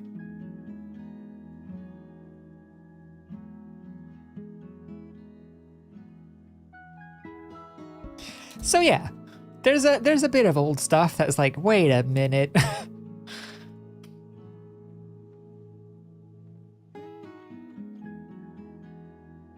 It's kind of fun to look back at sometimes, like, oh, really? Uh-oh. But I think you gotta like, you can't hold it against itself. It's just of its time. You can't like deny it. It's just how the way the world was. The best thing to do is just realize that it was bad and not do it again.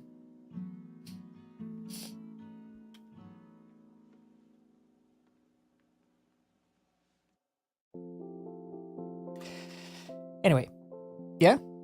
Well then, yeah, right? It doesn't register, especially when you're a kid. A kid doesn't think about things like that. It's just like, oh, that's just what they call him. Sure, whatever. But yeah.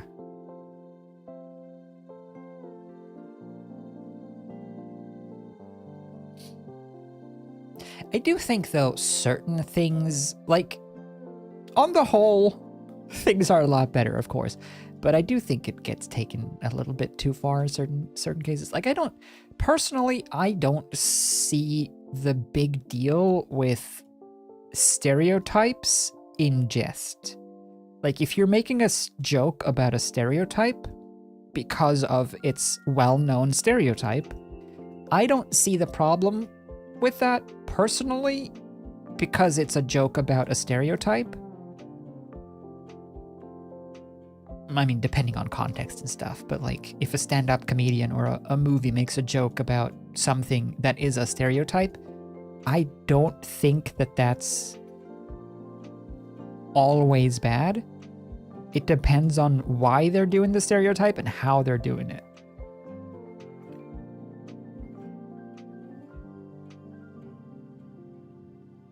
Because I should be allowed to do any stereotype I want, or the Muppet should be cancelled for Swedish Chef.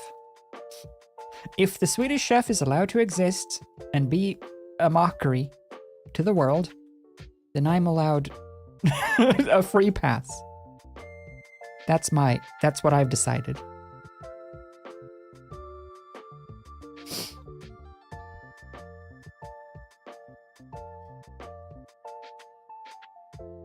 What if it's not a funny joke? It's still a joke.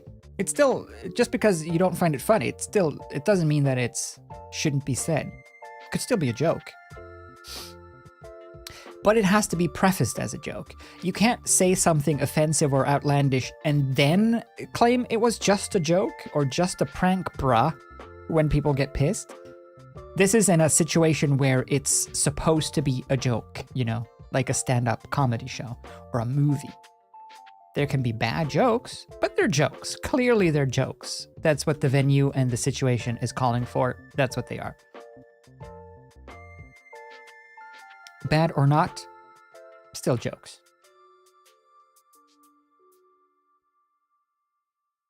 You can like or dislike them, but they're jokes. Like, I have never watched much of,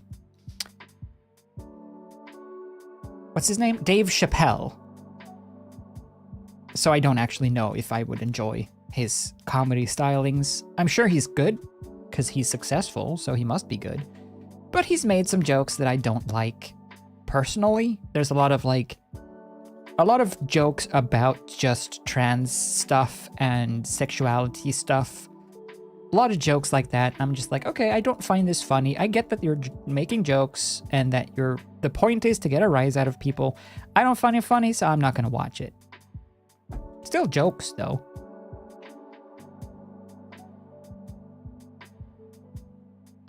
You know? Like, I don't think that Dave Chappelle is a bigot or a transphobe just for making jokes.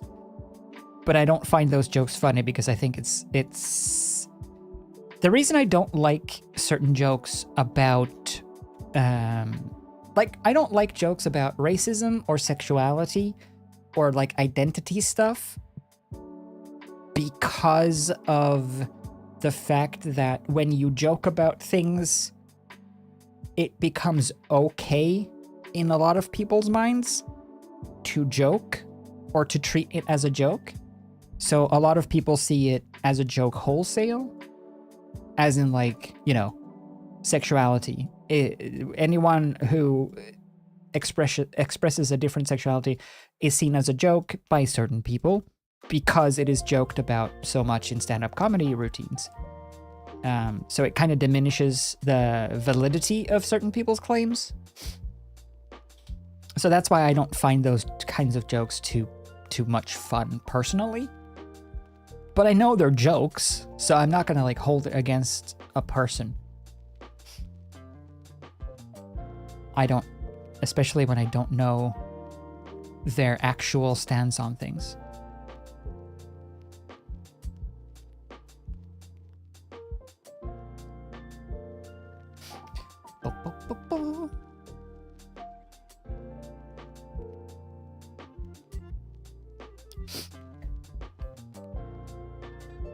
Yeah, if I had $1 for every good day, mate, throw another shrimp on the Barbie. Yeah, it's not even a shrimp in Australia. It's a prawn, yeah? And also, why would you throw them on the barbecue? You don't barbecue shrimp, do you? Do you? I've never seen or heard of or had a barbecued shrimp in my life. I feel like shrimp are eaten raw or deep fried. No? Oh, I don't doubt it'd be good. I feel like it's just not really a thing. Maybe it is. Maybe I'm just uncultured. Look, if it's not something that the Swedish chef is preparing, how am I supposed to learn about it?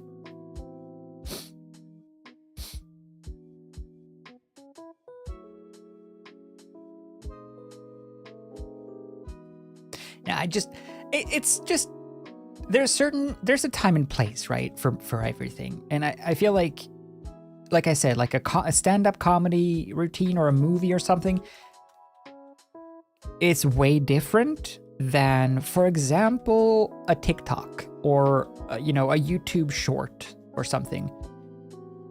Then we're getting into iffy territory because anyone can stumble across that, not just people who are necessarily looking for edgy humor. So I don't think that that's the venue because people might not be able to elect to watch it. They might just sort of get it thrust upon themselves. So I feel like in a public setting, you probably shouldn't do offensive comedy without giving people a chance to understand what they're getting into. But it works. Clearly it works. So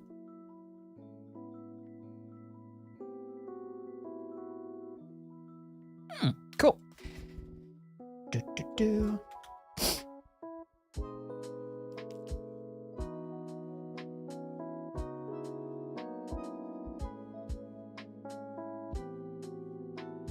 Yeah. Once heard a comedian say that there's no such thing as a taboo joke, just a taboo approach. Yeah, I think so. Yeah. It's all in the setting and the delivery. And if you don't like it, you know, and it's clearly meant to be a comedic situation, that's fine. Not everyone is gonna like every joke that everyone makes. It's just...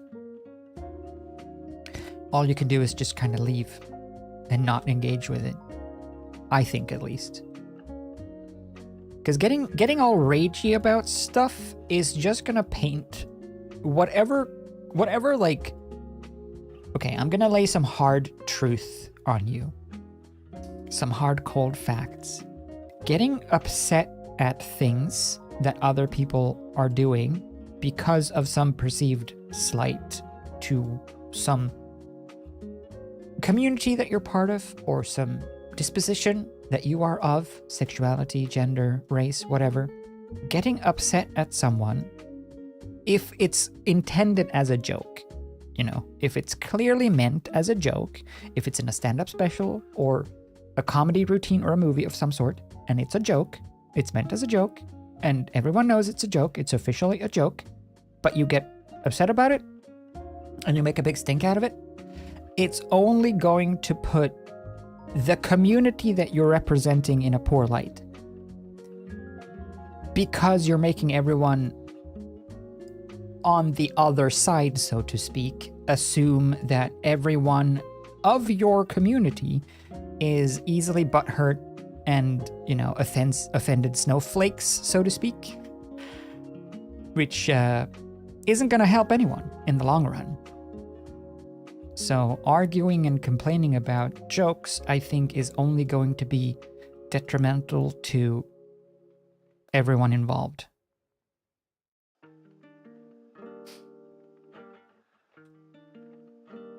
If anything, it might just reaffirm their position of being like, see, I told you, they get upset about everything.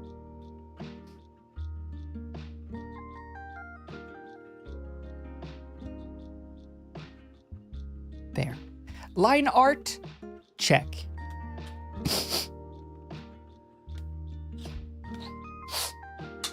Yeah. Daniel Sloss had jokes about some hardcore topics, and no one has ever been mad at him about his jokes because he's a good comedian. Yeah, exactly. That's like, I feel like that's... If you can get to that point, then I think you've fostered a mature community.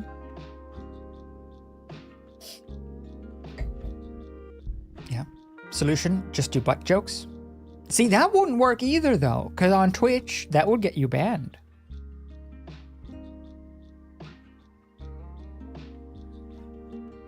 No progress can be made if you attack everything for being wrong. Yeah, I think so. I think just in general, people are too quick to attack everyone for everything. And I get it, because it's the whole thing of like making a statement or making a social media post about it and shedding light on certain aspects of the world. All good and fine. But you kind of have to do that in your own way, in your own circle. Like, you can't... I don't think you can demand that everyone should think and act and present themselves like you think is the correct way. A hypothetical you, not you specifically. Just anyone who is like very, very prone to complaining, I guess. And this is true for myself as well. Like, I get upset about things that when I think about it, or if I think about it, doesn't really matter. It doesn't really concern me at all. And you just sort of get upset on principle. Which is good still. It shows you care about stuff, but you have to try to remember that that's your view. And your view is probably correct to you. That's why you have your view. But it doesn't always mean that it's the ultimate correct thing for everyone in the world. You know? And I think that's something that people get too hung up on, myself included. The whole concept of like, well, obviously I know what's right because that's why I think this. If it wasn't right, I wouldn't think it. I don't know. A lot of the time I wish I was of my parents' generation, because a lot of the time it feels like the world must have been so much easier without the internet. Don't you think? When you just didn't know how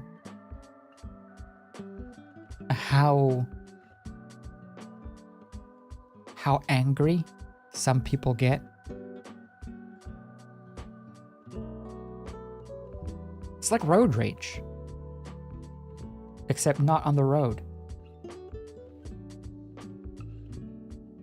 Which is another one of the like most scariest things ever. Road rage compilation? So, where people like follow strangers for like kilometers? Just because they like didn't indicate when they turned, or like they thought that they were gonna turn into another lane and they didn't or something? And then they chase them down for miles just to like get out of their car with like a hatchet or something and like threaten the other person in the car? Like, geez. If that's what driving is like, I'm glad I never got a driver's license. Scary, no? Road rage is super confusing, yeah. I do not understand it, but I guess I've never driven a car, so I guess I couldn't understand it. Yeah, and try to kill people. Just like attack people 20 minutes after the road rage incident happened. And they just chase them down to like confront them and yell at them. I don't get it. I don't get people a lot of the time.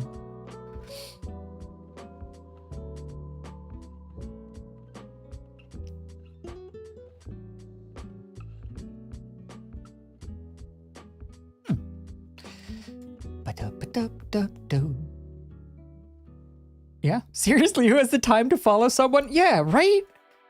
Like, what? If you were so concerned about some sort of slight on your time, if you think that someone wasted your time by cutting you off, but then you spend 30 minutes chasing them down? Okay. You know, strange. People are strange. Sometimes some people are strange.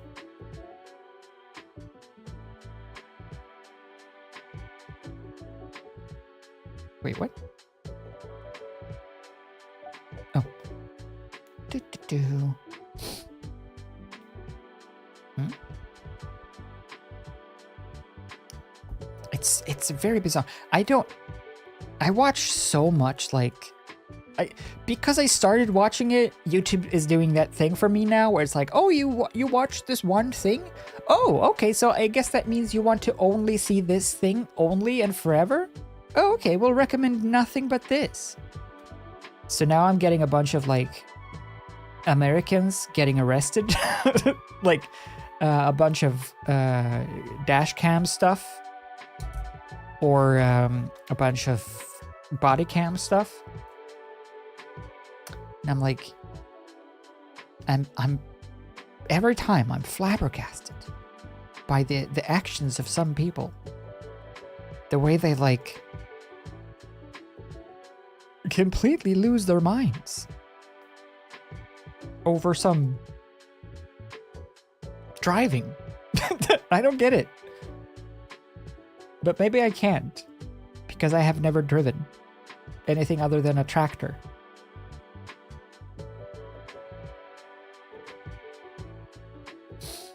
Nice.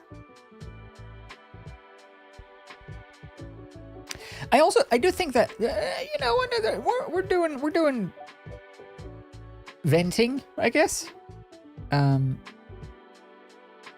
I think something that a lot of people might not have learned in life, and admittedly, this is something that I think everyone struggles with to a certain extent, and myself included, something that we don't really think about as often as we should, is the fact that we don't truly know how other people feel.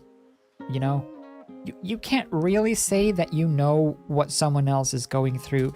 You can relate, you can have empathy, you can have sympathy, you can imagine, but you never truly know how another person thinks. And I feel like that's okay. It's okay to not get someone else. Because I was thinking about this in relation to transition stuff.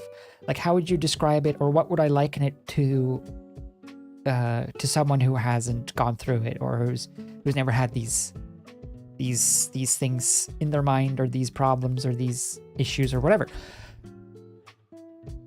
I literally do not think that I could ever explain what transitioning is like to someone who hasn't, or who isn't doing it, or who isn't going to do it. I don't think it's possible to explain what it's like.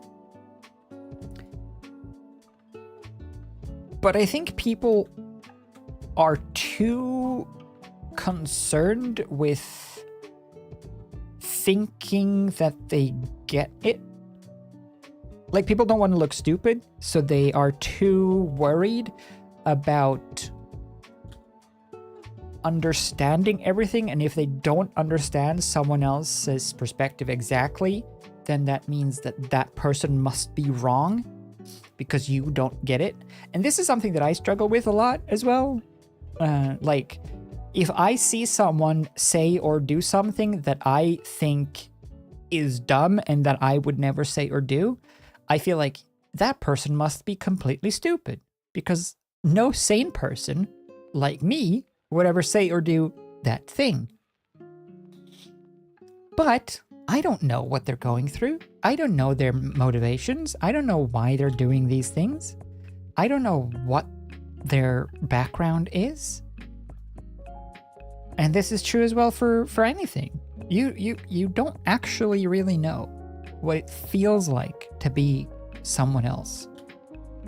So it's hard to sort of put yourself in that position.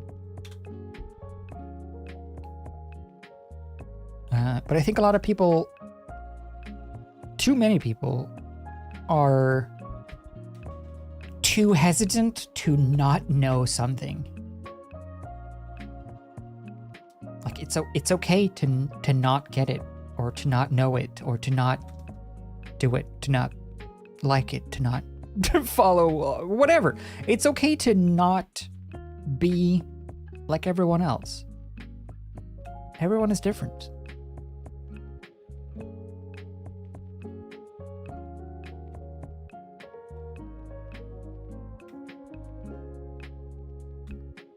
If you don't get a thing that seemingly other people get, or if you don't like a thing that seemingly other people like, or whatever it may be, it's fine.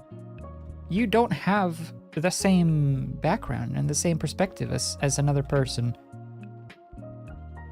And I know that it can be frustrating to not understand someone or something. Believe me, I hate not understanding. That's my one biggest peeve or whatever, is if I see a rude comment, or I see someone complaining about something, or whatever it may be, and I don't get it. It's hard for me to think that I might be the stupid one. Because you have your pride, you have your thoughts of yourself.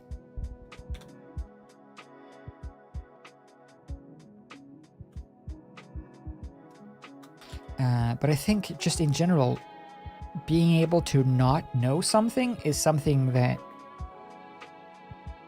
more people need to get comfortable with. It's okay to not know.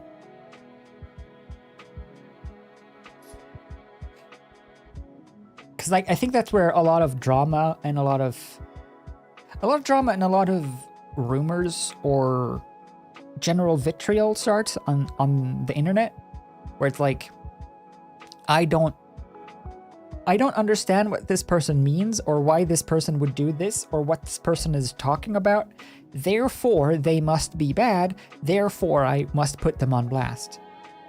I feel like that mindset is unfortunately common.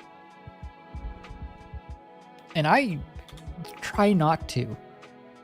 I think it's impossible to completely avoid it, but sometimes I just wish the internet wasn't a thing. Okay, so if we're doing shading for this, where are things? Where's the light? I feel like the light, maybe we'll go a little dramatic and the light is from the side of the bubbles, but more harsh. Meaning shadows are more pronounced. You know what? Screw it. Filling this thing.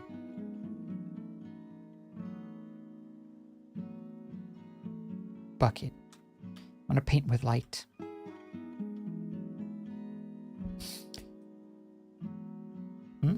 I'd have a lot less of a problem if the rest of the internet was like this, chat. Yeah, I think so. Learning is the key thing, for sure. I don't know. I feel like I mentioned this before. I don't know who said it, but I think it's true. And I think no day is wasted if you learned something that day. If you learn something, then you've accomplished something.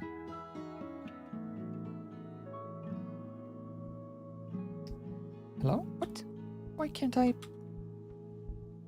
Eh? Eh? Oh. But anyway, I don't know what I've been saying for the last hour. Probably nothing good. Kind of zoned out and just talked. Was it interesting? Is it ever? Oh, crap.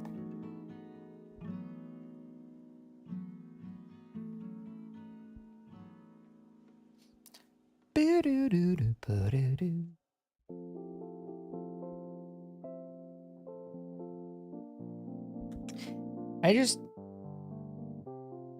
It seems like nowadays the biggest problem is so many people are so...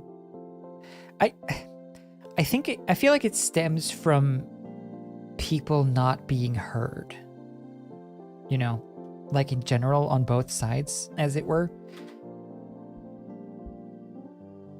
People lash out because they feel like they aren't being, like they're not being heard, or they're not being respected, or they're not being they're being ignored by the powers that be. So like, I get that people are upset in the world, especially in America, and sadly I don't see that ending anytime soon. I just feel like the anger and the general like vitriol online from both sides is so misguided at people who aren't actually the problem.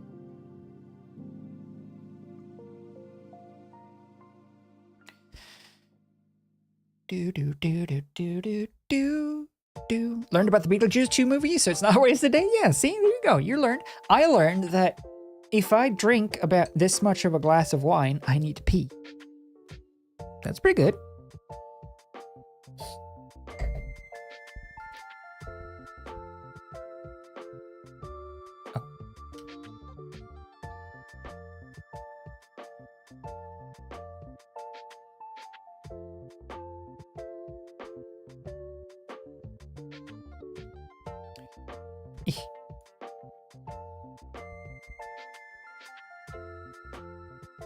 I don't know. It's easy to sit on a high and mighty throne when you're not when you don't have opposition.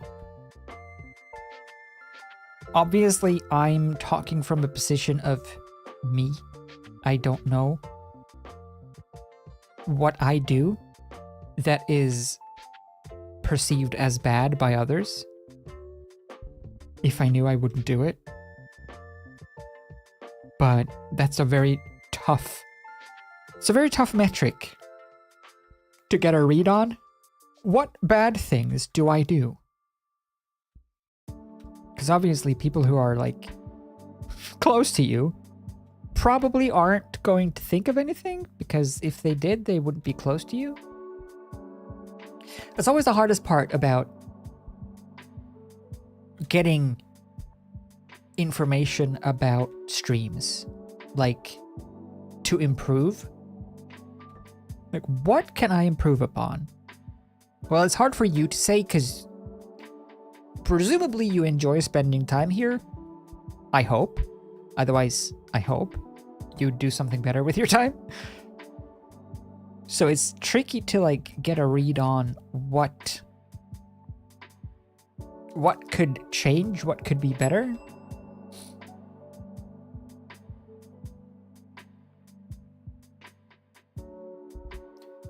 Yep. I always wonder that. I always wonder, like, with anyone that I know in real life, I always wonder, do they think? I guess that's part of like the Judgment Day mindset, or the doomsday thinking, as me and my therapist coined it once upon a time, where it's like you get it in your head that you must be doing something wrong and you're just waiting for people to confront you. Because surely people don't actually like you. Surely there's something that is making people say and act the way they do. When is the truth? What do people actually think? It's something I've thought of often. It's like when I was working for Sean and stuff. Like, what? I wonder if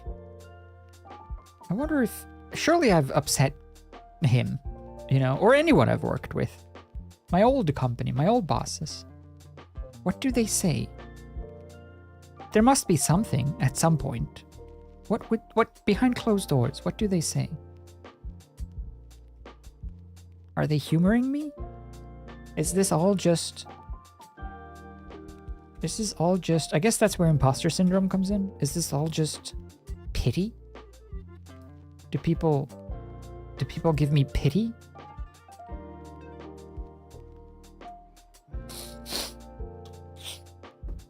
It's tricky.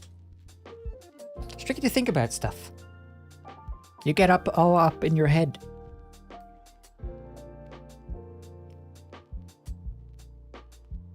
Yeah, should we do a roast stream? Do it! Do it. Roast me.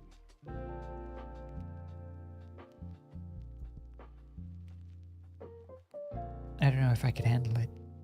What if I get really sad? What if you say that I sniffle too much? And then I'll start crying and I'll sniffle a little bit more. And then you'll say it again. And it'll be a catch-22.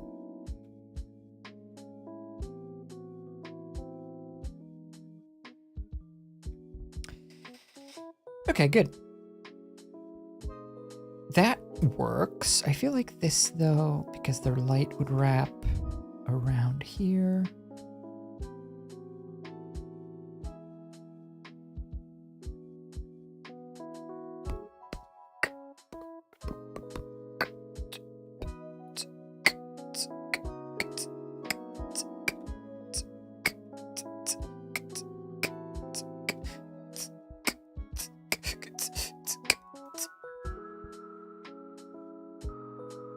I feel like that all the time. Do people talk to me because they feel bad for me and not actually like me? Yeah, exactly, right? Where you're like, okay, is this person messaging me out of pity because they feel bad? They feel like they haven't checked in a while and they're just like checking a box? It's a stupid mindset because I doubt it is ever true for anyone. Like 99% of people would most likely not talk to someone they don't want to talk to, right?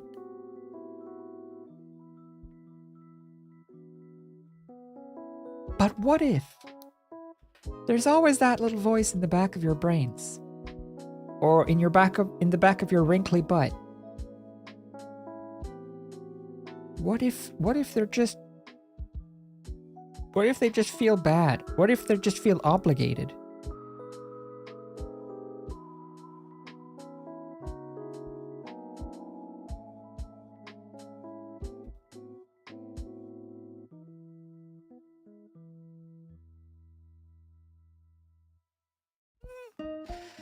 Sort of? No, I think we need to do the same thing. I think we need to just fill this thing with paint and then erase.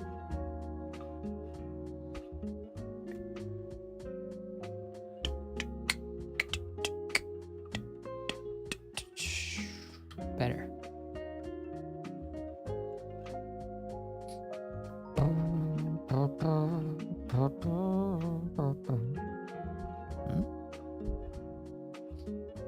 What if I'm that one exception? Yeah, exactly. Well, it's also like, I don't want to sound mean or rude, but I will, I guess. It's just, since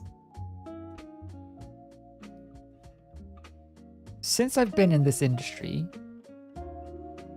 of content creation, I've gotten to know people, you know? I've met a lot of people, and I've been to places and I've hung out with people, and it's all been good and well, and everyone I've met I've never had issues. There's never been any bad blood or bad creators that I've met that has been a problem.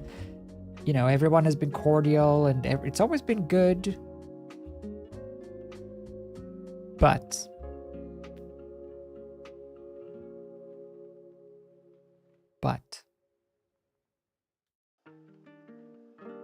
since I stopped editing for Sean,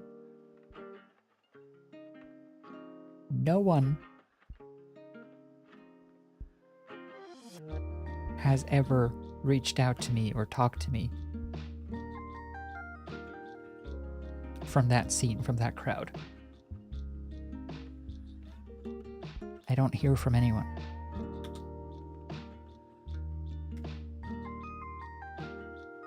And presumably, it's because they're busy. They're all content creators. I know how busy I am as just a hobby level content creator, you know? But it does make you feel like you've outlived your usefulness, or you no longer provide a service or an in or any sort of gain. So you've sort of fulfilled the usefulness.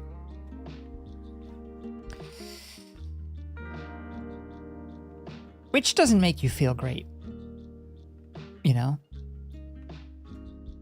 And I'm sure that, like, everyone that I've met, they don't even think about it because they have a billion other things going on, you know? They're living their lives. And that's understandable. But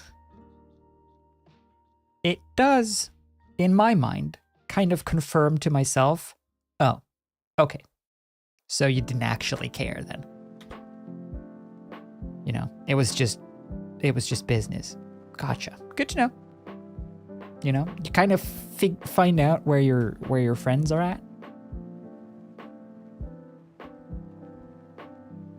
Ugh, bad.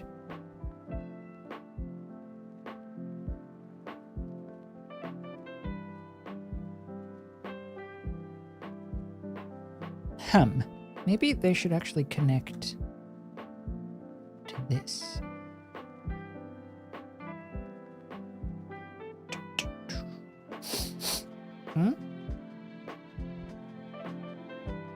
Yeah. Do you reach out to them?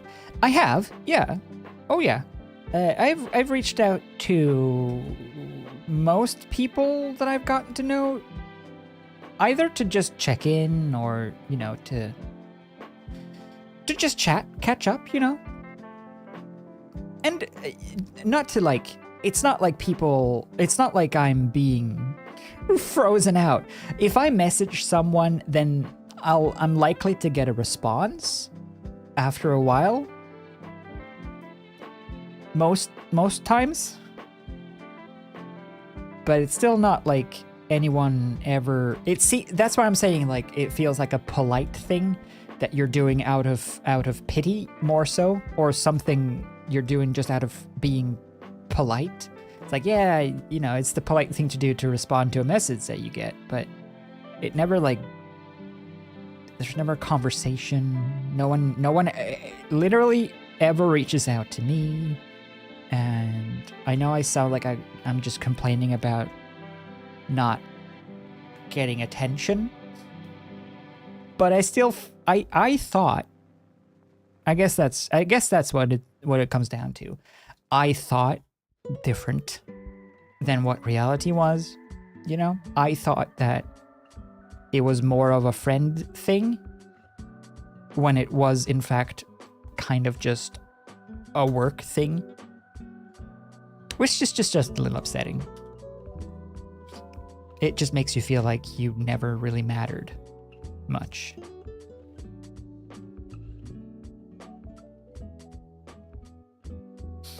But I'm sure that, you know, it's something that you understand completely. Yeah, exactly. Like we've all been there at some point in our life where you have different expectations or different, you have a different view of someone or something, and it turns out that they did not think the same way or see it the same way.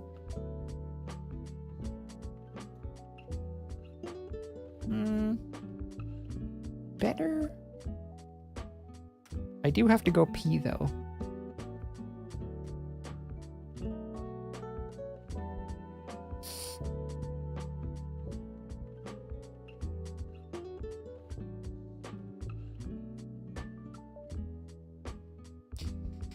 Maybe the light should come from the pipe, as if it's lit.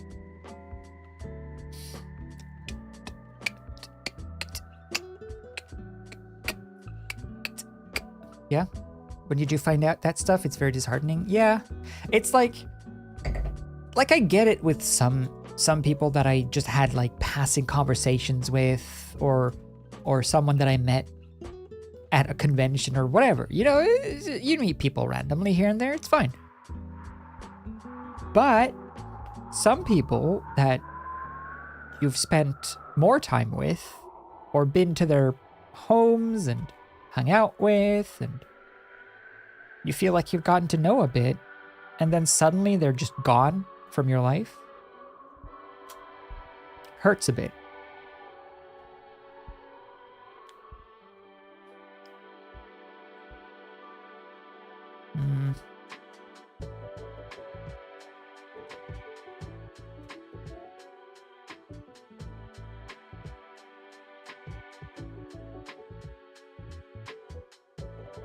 I really have to pee. I just want to figure out this shadow. Okay, that's better. We just have to define that. There you go. Better. Because then I can do this. I can do this. And like add little fur direction within the shadows. Let me go pee though. Yeah, I'm gonna go pee. I'm doing it! I'm peeing right now! Psst. No, I'll go.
I'm back!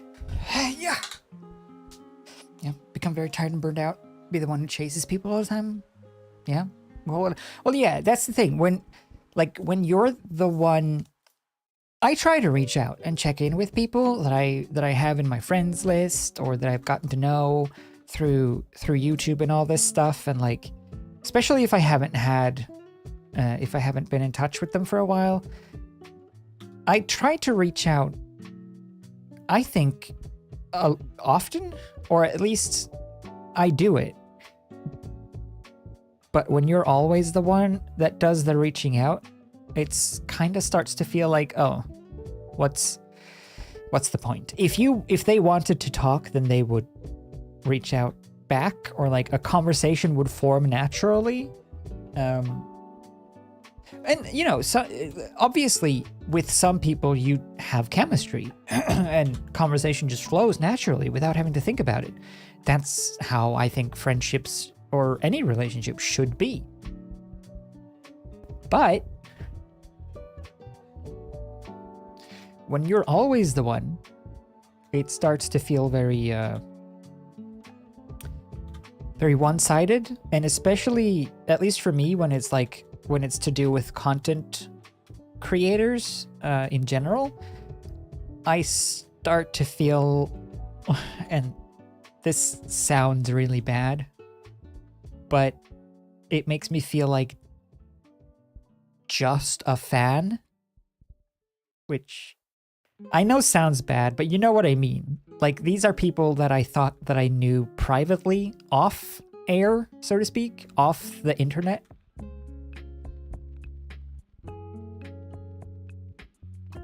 Alas.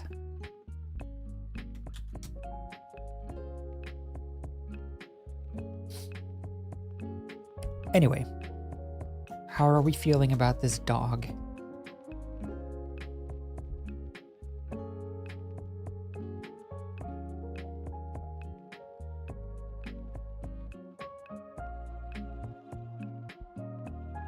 Okay.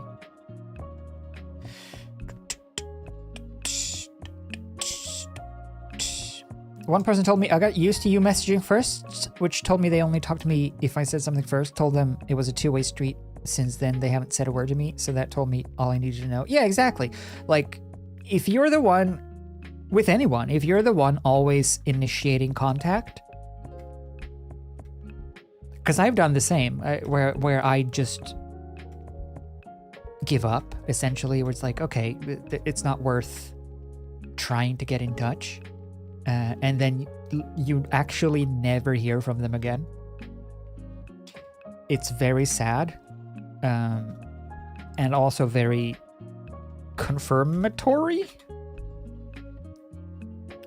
You know, it's like it basically just reaffirms all of your doubts, which kind of sucks, but it's the truth.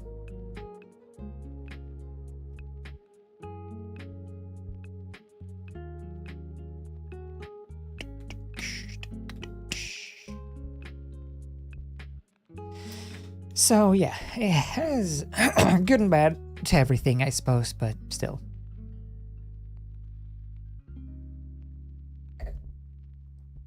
Yeah, exactly. It makes you pardon. It makes you feel very replaceable. It makes you feel like, oh, so that's how much you cared. Cool. Cool.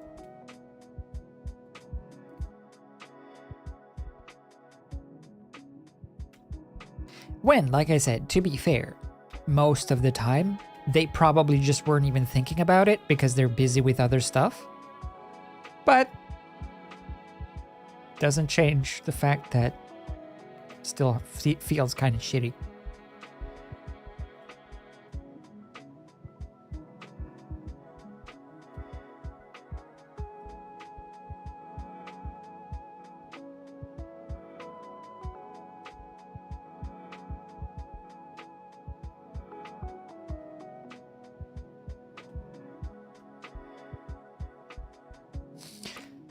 Yeah. I'll do. You feel disposable? Yeah, kind of. It's like you're only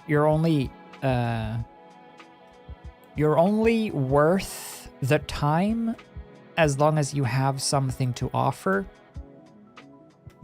like financially or monetarily in general, like work or exposure or whatever else. As long as you're an in for someone to get somewhere else, you're useful.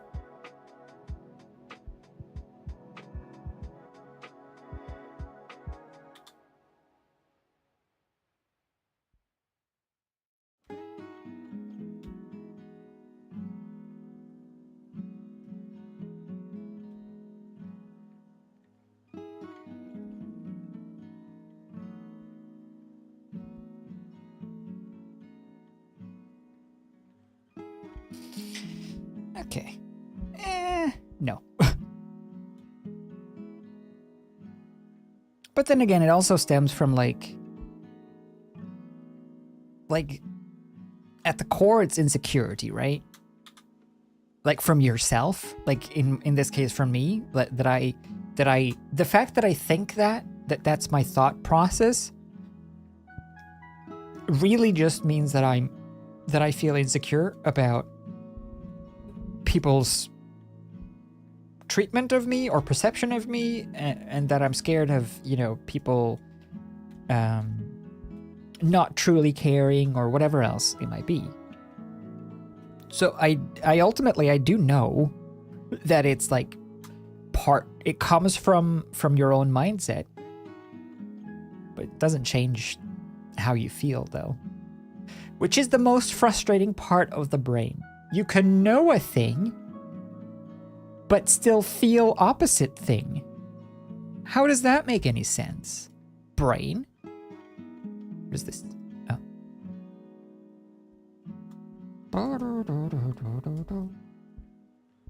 Hmm?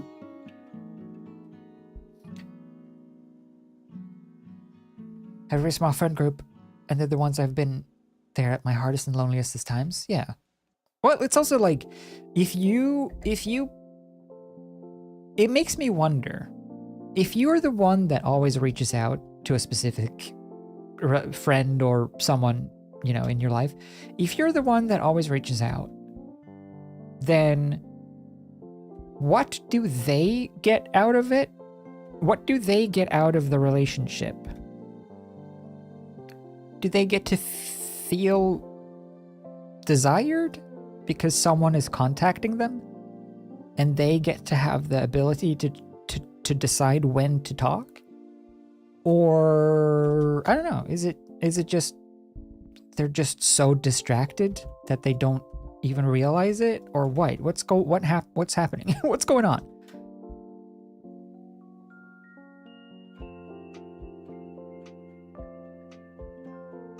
There. That one's bright, except for here.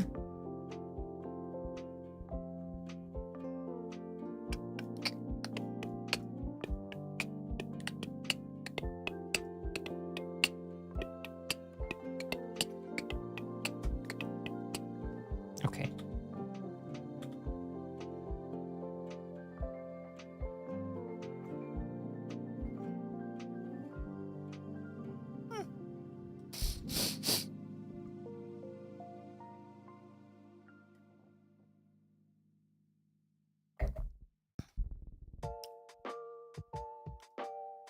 I think the worst part is that it recontextualizes so much, at least in my brain, because like for me when I experience something like that where someone just doesn't reach out and I get into that pattern of like, oh, so they never cared, it recontextualizes every prior interaction to me, where it's like, oh, so did they ever? And then you start to spiral and think about things in the past where you did something or said something or you went out of your way to do something and you're like, did that actually, did they care? Was that worth it? Have I been wasting my time this whole time? Etc., etc. And then you just start spiraling on like what all of your relationship or what anything ever meant. Was anything true? Spooky, you know?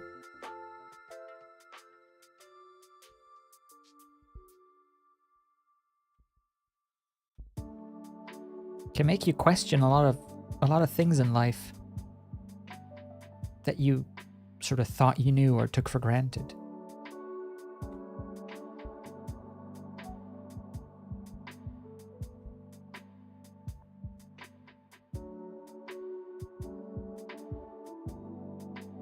Eh.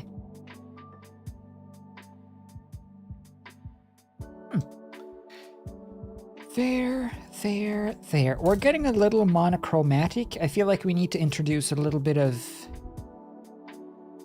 pizzazz, a little bit of Shazam. Let's see. Let's get these ones. Let's pull these lines a little towards the yellow.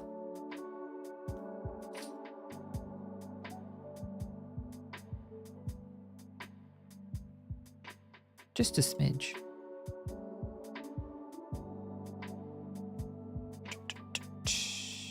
See, oh, there you go. And then you.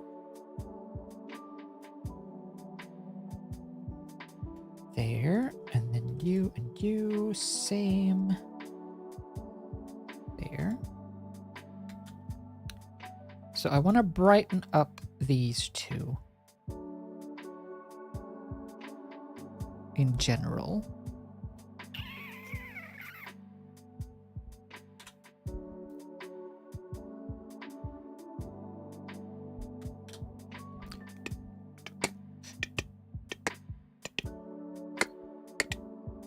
Yeah? No? Who? What?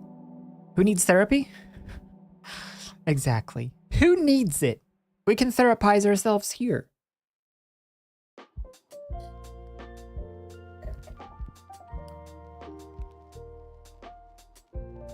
I don't know. It's hard. It's hard to be social, I guess.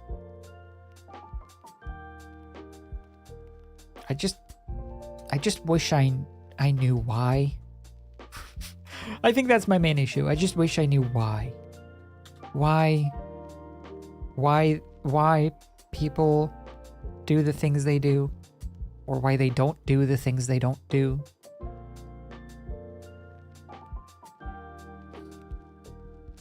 Okay.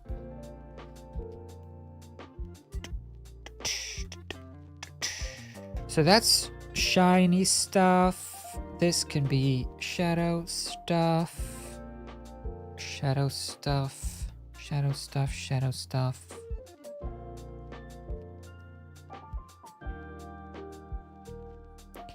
Boo-doo-boo-doo. It's hard to be? Yeah, pretty much. That pretty much sums it up, Trash. Doesn't it? It's hard to be. Because then you don't want to be overbearing either. Like, that's the thing that happens. If I'm continuously the one to reach out to someone, at a certain point, you reach a tipping point, right? Where it's like, okay, so I must be annoying at this point. Because if someone was reaching out this much to me and I didn't respond to them, I would be doing that intentionally because I don't want to talk to them right now. So that must mean that they don't want to talk to me right now. And when that happens continuously, that must mean that they never want to talk to me. Therefore, why should I try?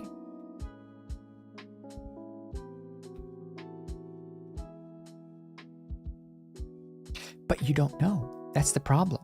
You don't know if they're doing it because they don't want to talk to you, or if they're doing it because they're just distracted or forget, or they have a million things going on.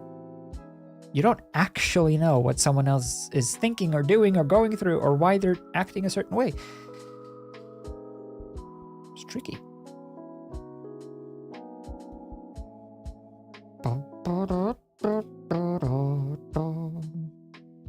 Yeah. I do need more wine soon, though. What, do I? Maybe we're spilling too many beans. Screw it. Who needs beans?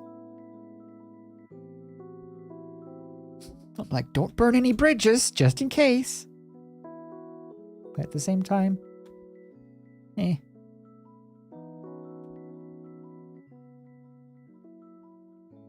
Damn it. Softer.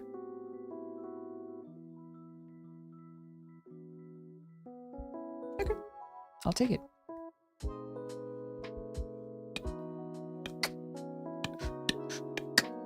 Never enough beans to be spilled. I don't want to be mean, though. Like, I don't want to be outright mean to someone. That's why I'm saying, like, if someone is doing this, right, where they just don't reach out or they don't respond, like I'm saying, it could be completely benign. It could be because they're just completely distracted and they just don't chat. Like, when I chat on Discord, for example, I tend to actively chat and hold conversations if I'm like free to do so, whilst some people might treat Discord more like, you know, like email, where you leave a message and then when you get back to it, when you have the time, you respond to the message, which is fine. Some people just have different methods to chatting or to interactions, and they have different priorities and they have things to spend their time on. But after a while, it does kind of feel like, okay, if I didn't ever reach out, if I didn't try, if I didn't put in the effort, would we ever speak again? And at some point, you put that to the test. And then you get that confirmation that, no, turns out, I guess we won't. And that saddens me.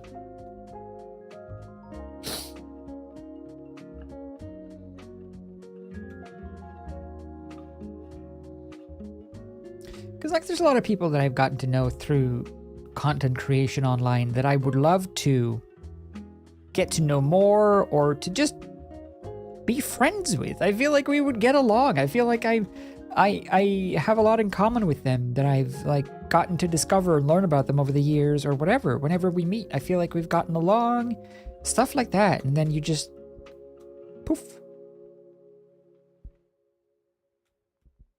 Oh.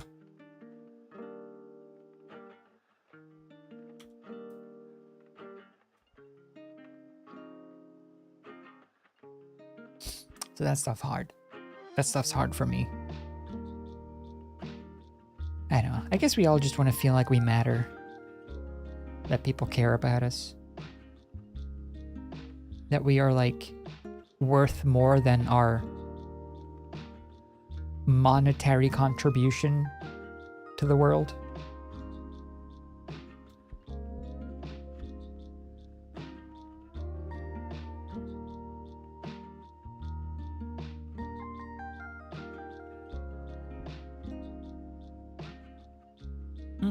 Okay.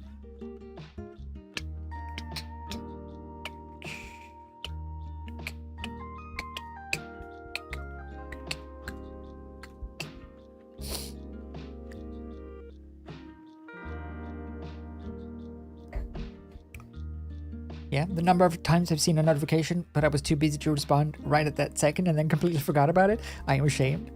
I mean, same though. To a certain degree, I think I'm good at responding to messages.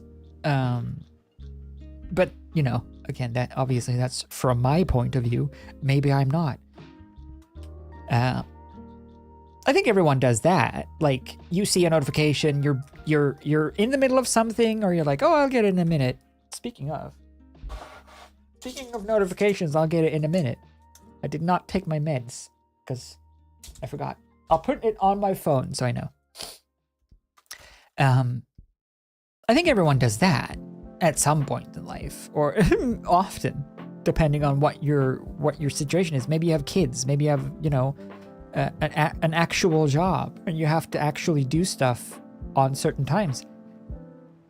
It's just, I guess, when it becomes a pattern, when it becomes the majority of time that you don't respond, I think that's when it becomes kind of, it starts to feel a little, what's the pointy? But then also, I don't know if you feel the same, but a lot of the time for me, if I'm the one that reaches out to someone, like, I don't mind reaching out. It's not that. I feel like I have a fairly easy time to talk to most people. I am an introvert for sure, but I can still, like,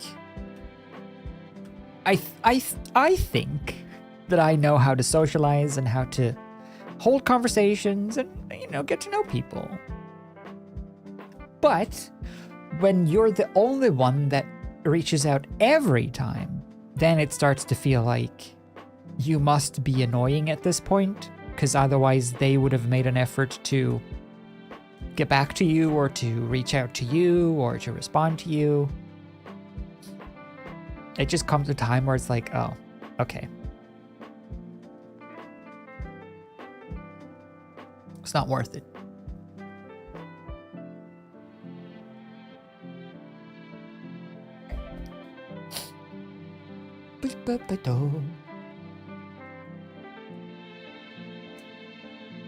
Yeah. I think that's what I like about this community. If you have big news, people will genuinely respond with happiness for you. When I wished my dad a happy birthday from everyone for his 70th, he felt genuinely overwhelmed with happiness that people he had never met cared enough to send him birthday wishes. Oh, that's so sweet, Emmy. Tell your dad, specifically for me, that your dad is super cool. And I wish to give him a belated birthday I'm tired, hug. but it's Friday. It is Friday, EE. You're right, Nat. Welcome. I've had wine, and also we're bemoaning. We're bemoaning and belating. No, not belating. We're bemoaning. We're bemoaning shattered illusions. The shattered illusions that unnamed creators or people who in your life that you think you're friends with, but it turns out they don't give a shit. That's our discussion for the day. It's very cheerful. What is going on? Oh.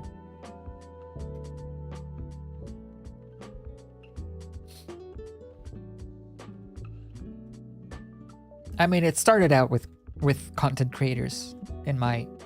It started out with unnamed content creators in my regard, but it is applicable to most people.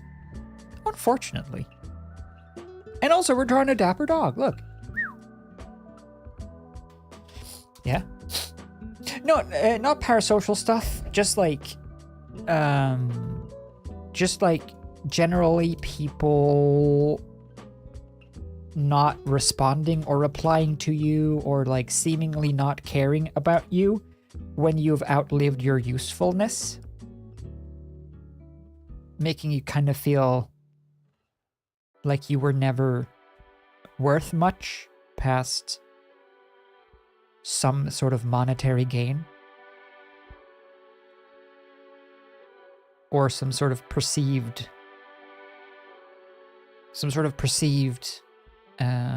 status symbol or whatever. When you are in a position where you are the one that reaches out to someone that you considered to be a friend and they never get back to you, that. Or when you are the one that reaches out and no one ever reaches out back to you, so you feel like, what's the point? Do they even care? Am I annoying? Did they ever care? That fun stuff, you know?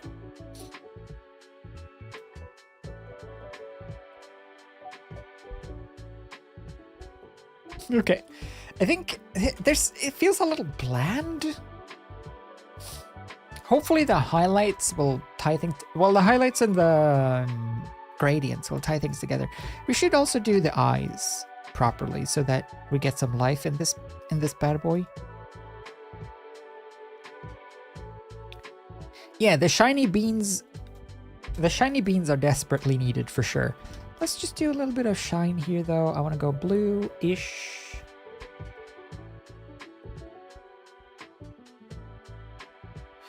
Okay, so I want to have like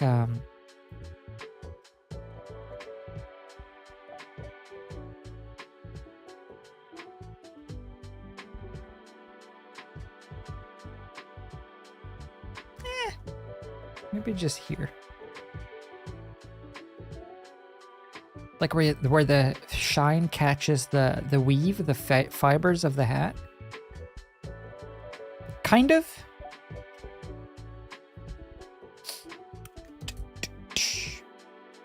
Also been on the other side of that, though, and it's not always personal. Sometimes you just have the bandwidth. Oh yeah, for sure. That was also part of our conversation.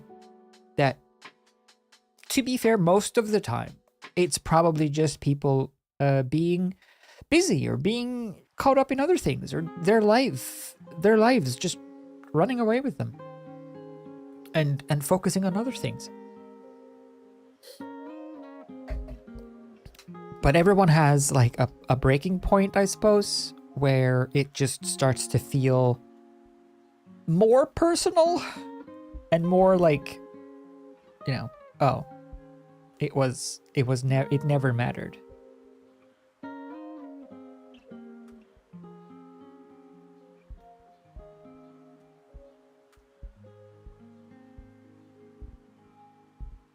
Does that look stupid?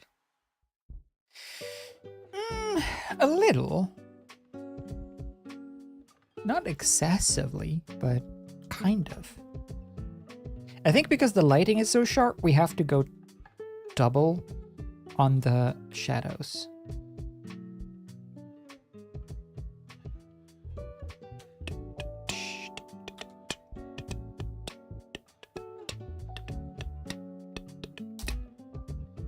Let's see, I think I also want to push this one towards the blue. I can't do that. What can I do to make this blue? This.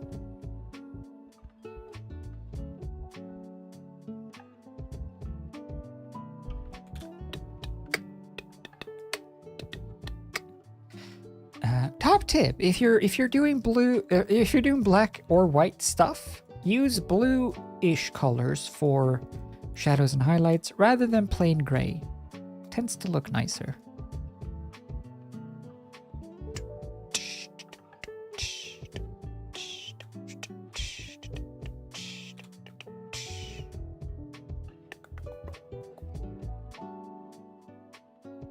Cool.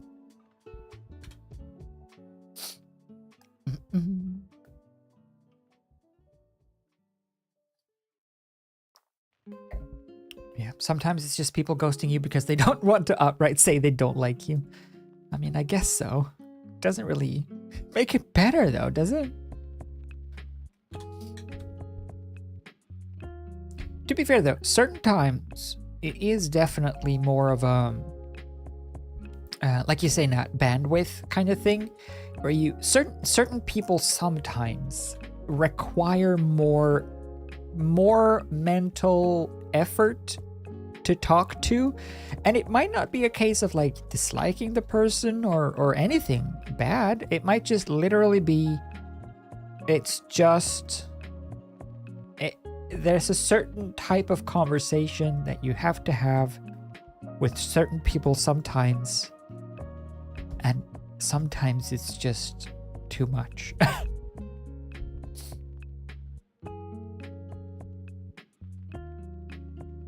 Okay.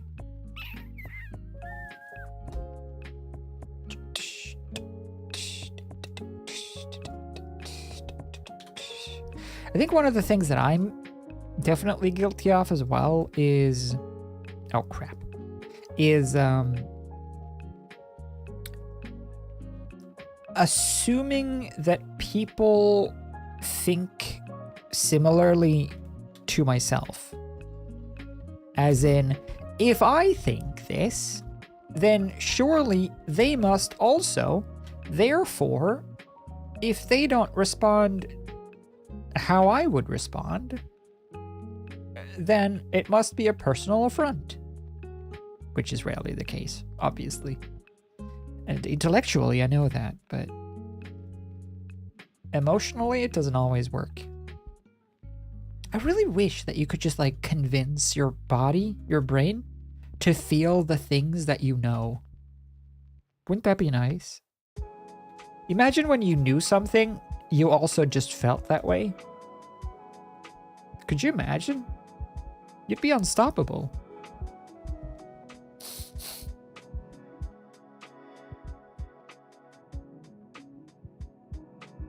Crap. This is gonna be a tricky one.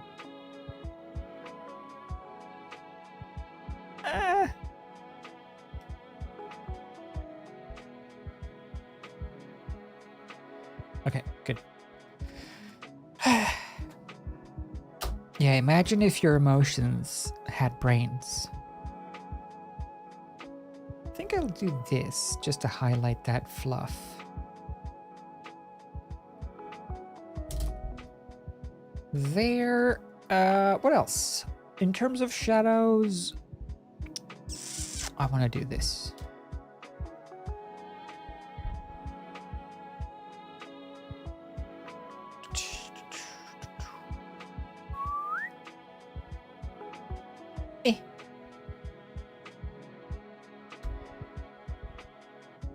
Cool. Yeah, highlights then.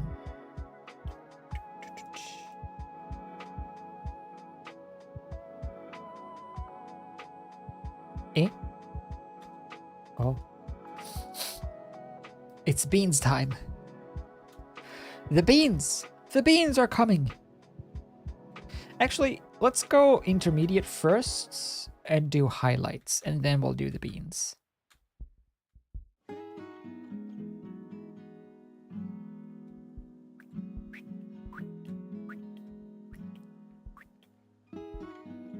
Soon the beans! Actually, no, it's beans. This is the beans. Bean. We'll do a little bean. Bean. Bean. Couple beans. What else? Beans here.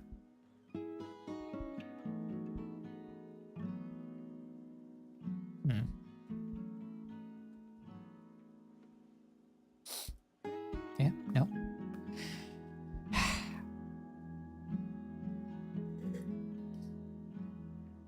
And I'm not talking about anyone in particular necessarily. It's just sort of, I mean, all of my complaints have examples, of course, but it's not all down to one person.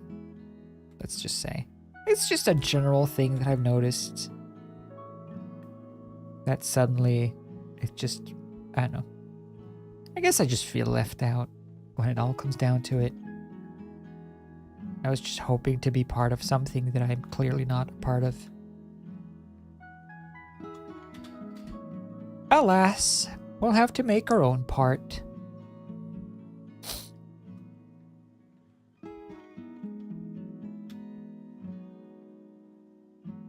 Beans. Beans, beans. Let's do a couple of beans here. Beans. Meh.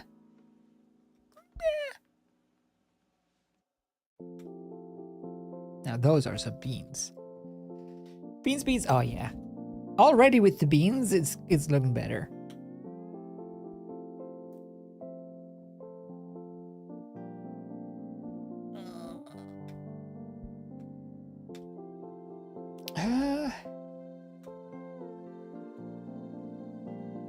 Yeah. Boo doo doo doo doo doo doo. Beans. Hello, Ollie on YouTube. I'm sorry that the YouTube chat isn't more integrated in terms of notifications. I don't know how to do it. Highlights.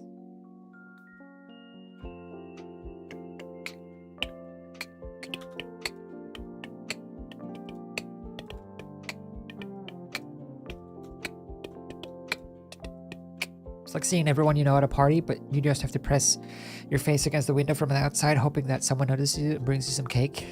Kind of. Yeah. Well, another thing. This is something that I feel like is more common for a lot of people. You know, when you want to be asked to do something or to join something, or you want to be invited to something, but you also don't want to be the one to ask. You just want to be asked because you want people to think of you, because it means that they kind of miss you or kind of want you there because they enjoy spending time with you, so they think of you unprompted. I think most of us just want that, right? Where you just want to be thought of, you just want to be appreciated, and then when you're not, it feels like a personal affront. Meanwhile, it's just because you didn't ask.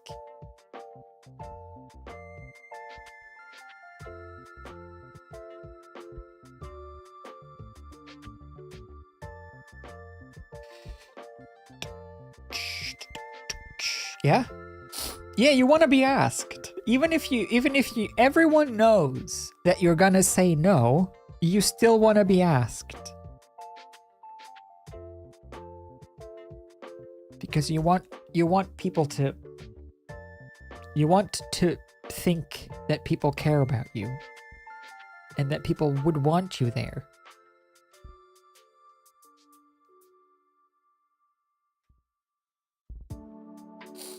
Cool. What else? That's good. Okay, it's getting better.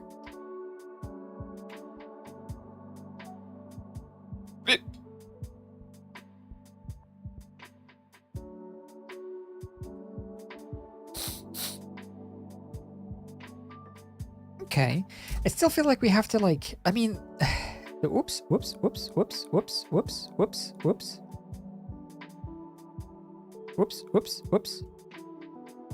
The dog is black and white. So we can't like add too much color, but maybe we can do something. Let's see, what else? Beans, we gotta add some beans on the pipe here.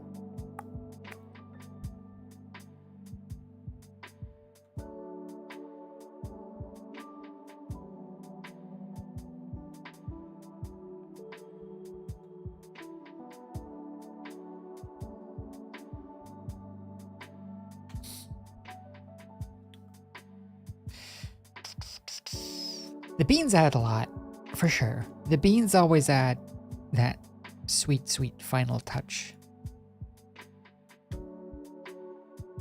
The beans and the gradients.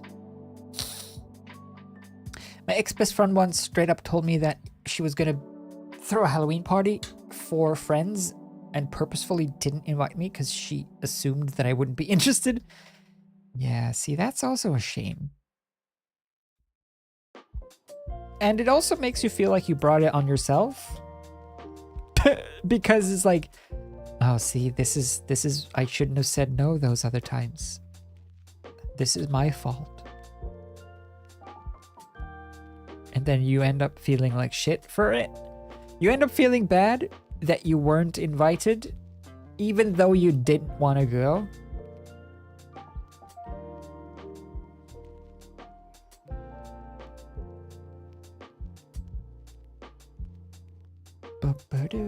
Okay, that'll get... I'll add like the very, very, very, very highlights, the very, very shiny bits, the totally white bits. I'll add those last. Whoops. On top of everything? What the heck?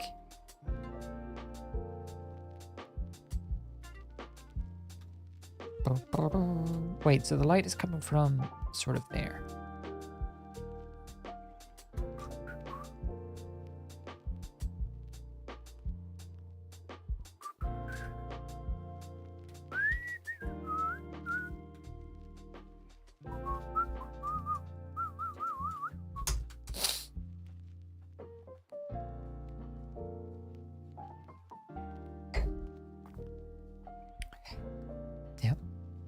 I don't know. I think I mentioned this in passing earlier as well, but it's one of those things that I find really tricky to wrap my head around, I guess, is when I don't understand why someone is acting the way they are, or like why they say certain things or do certain things. This is something that peeves me the most about like certain YouTube comments as well. Like when people are rude on YouTube, not just like to me, but to anyone in general, when people leave a rude comment, I always wonder that the thing that frustrates me the most is when I don't understand what they wanted out of it. When I cannot understand what outcome they were hoping for with the comment that they left. That's the stuff that peeves me the most. Where it's like, what was your plan? What was the intention here? What did you think would happen? So I guess just not understanding people in general, be it a YouTube comment or someone you thought you were friends with who just never talks to you again. Like, why?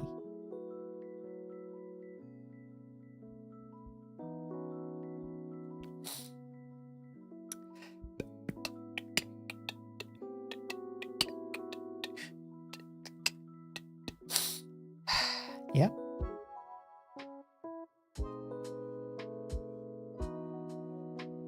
It's also like, I think a very common thing with, I think online communication in general, everyone has such a different, it's hard to find people that you can have a natural, like have natural chemistry with online, because not only do you have to, or like over text, because not only do you have to actually have chemistry, you also have to have the same style of communicating through text so that your chemistry carries over in text, which I think is hard for many people to like find someone to gel with over text only. It's a very specific combination of people that have to sort of happen upon each other to just have a natural text conversation.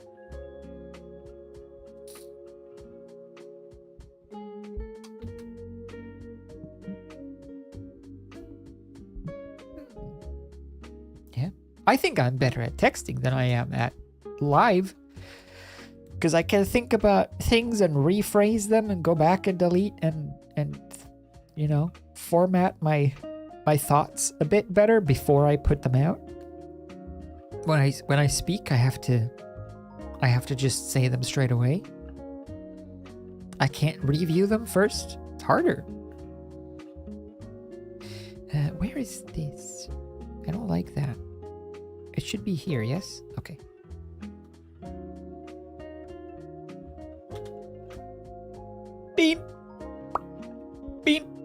Good. I mean, yes.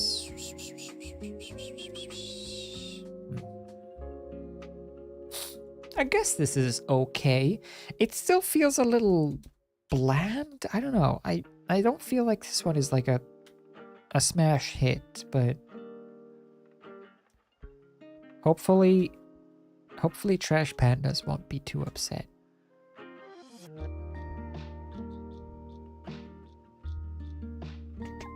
I was really happy with the line art, but I feel like the coloring in.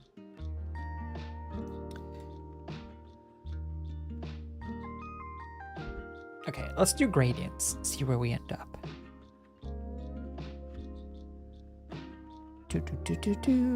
So that's highlights, gradients. So let's go. Yeah.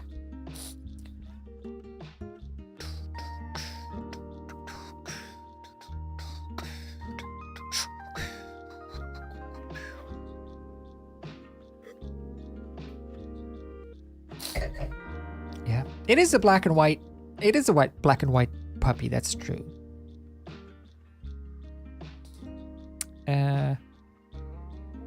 Oops.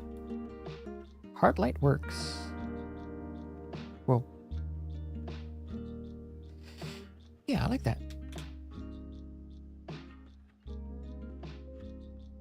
We'll get a lot of the shape out of the gradients, I think, or the direction of the lighting. Whoa, whoa, whoa, whoa, whoa. Cool. So same goes for you. This one will be more warm. Pow. Pow. Pow. Pow. Pow. Okay, not pow. Pow. There you go. Soft light. Soft light, hard light, overlay. Oh.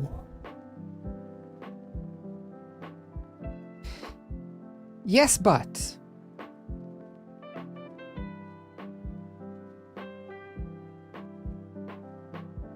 Yeah.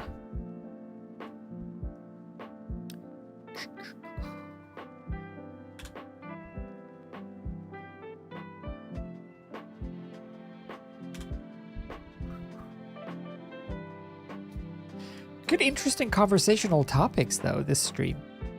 It covered a lot of ground. We had some tea. We had some beans. Stream was a whole meal.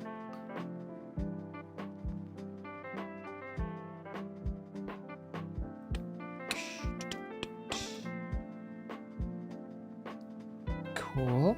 I think when we put the touches, the deets on the eyeballs, it'll look better as well. We should do that now.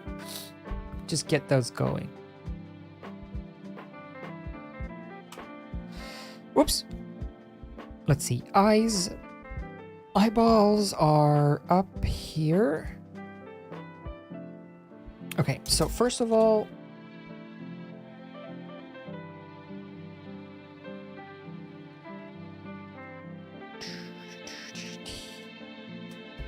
there, and then a little gradient, just circles.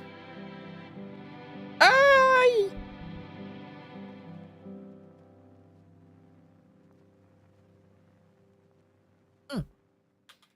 Ba-ba-ba-do. There.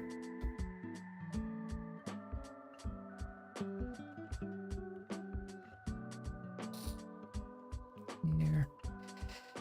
And then we'll add the shiny bits, and I think that'll make the eyes come alive a bit more, but gradients, gradients, gradients. Gradients for days.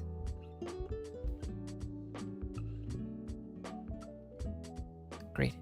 So this one should be... Damn it. Soft light. Hard light? Overlay?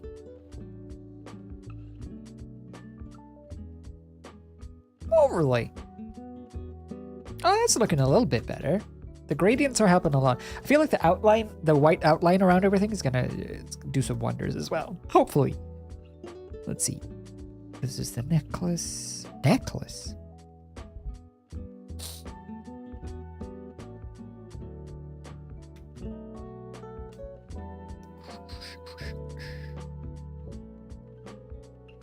Good. The metal. That's the nose. The nose isn't metal, but that's okay. Oops.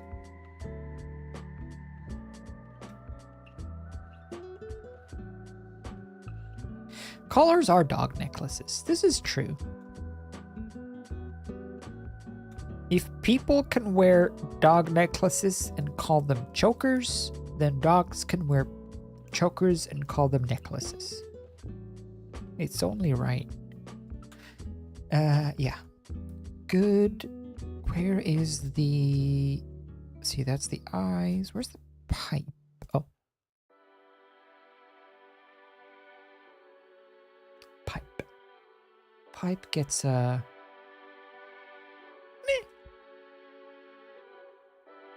Well. Okay. Overlay? Nah. That works. Right, let's see if we can get these eyes a-shining. Let's do another layer on the top of everything ever. And this will be pure white. Okay.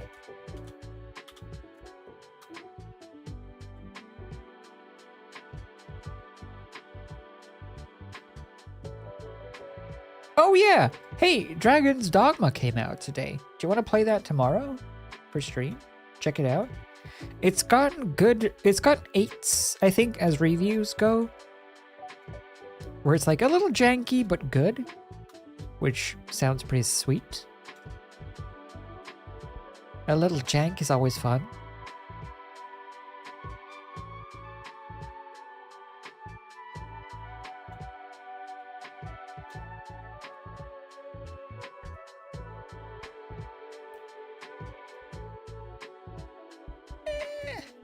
Yeah, almost. Ba-ba-doo. Boo-ba-doo. Do-do-do-do.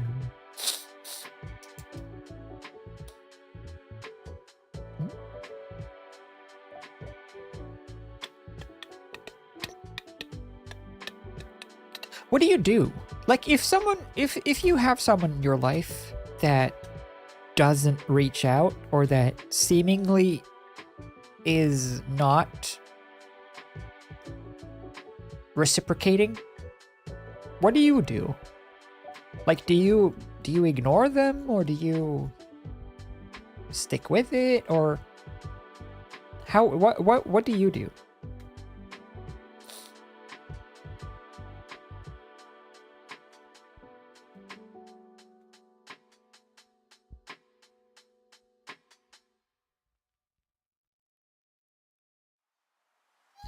Kind of, but bad.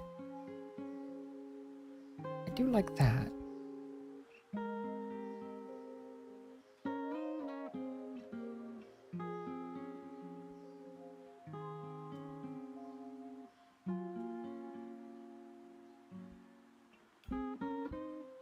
Good. That works. Do. Yeah, stop trying. Stop. But that's so sad. Then you lose out on someone you'd want as a friend. And I guess it's the only thing to do. I still think it's a little sad though.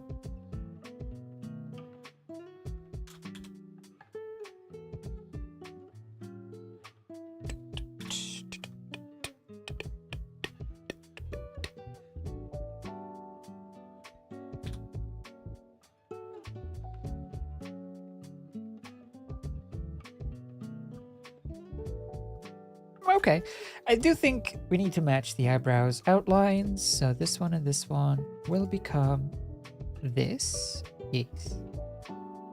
better. What else? The outline of this should be darker and bluer. Cool. This should be bluer.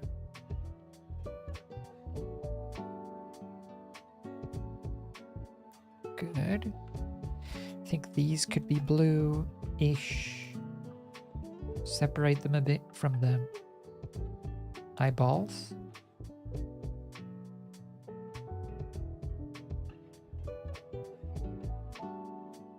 That's not the worst as an emote.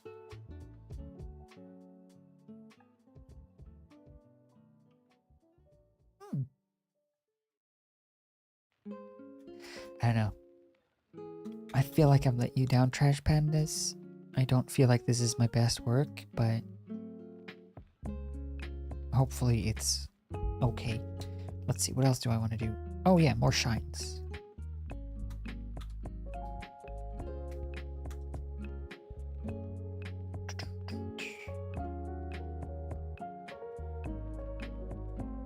Beans.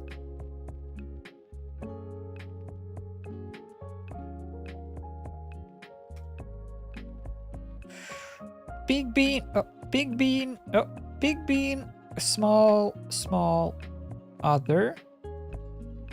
Big bean, small, small, other. Big bean, small, small, other. Actually, not other, because it's blocking. Good. Okay, now outlines.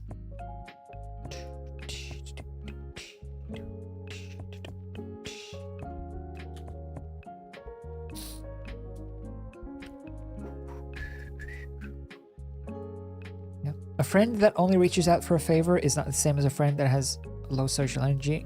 It goes a long time between contact. Yeah, no, that's true. I also think it's like, I mean, to a certain extent, it has to depend on like the style of conversation, I guess, when you do have a conversation.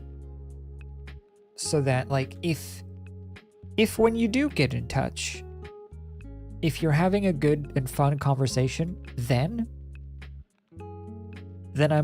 I feel like there's more leeway to like how long you can be the one to take charge and get in touch.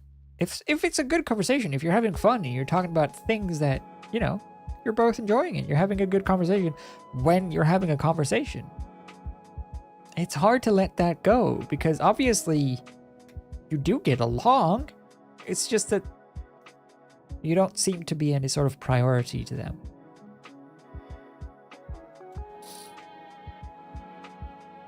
Love how dapper the dog is looking. Thanks. That was the goal.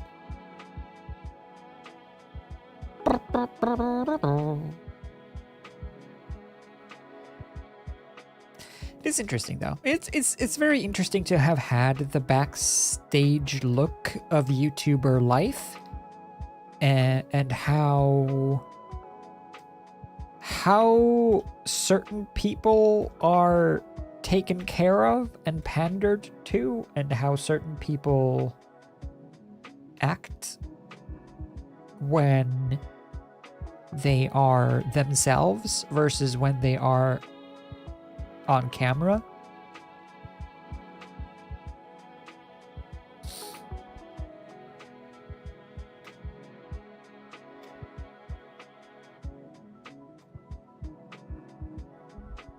Good. I gotta pee again, but I mean we've been going for 5 hours and 20 minutes, if you can believe it. So we're just gonna finish this puppy up. I was gonna say finish this bad boy up, but this feels like a good boy. Doesn't it?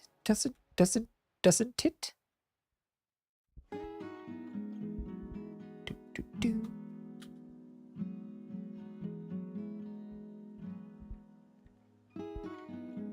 Good boy, exactly.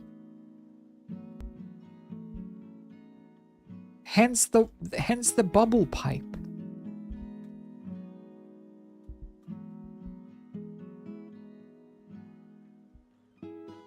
No passive smoke here.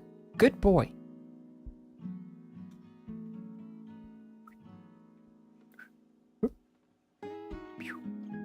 There. Oh, this is a tricky one, though. I think this one has to scooch.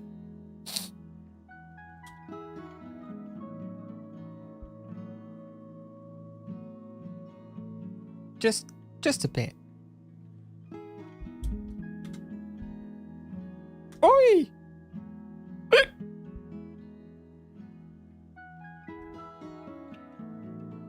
Oh crap. I forgot to check outside my door. I think I have a package. I think I have some Velcro waiting for me. Jealous? Damn it.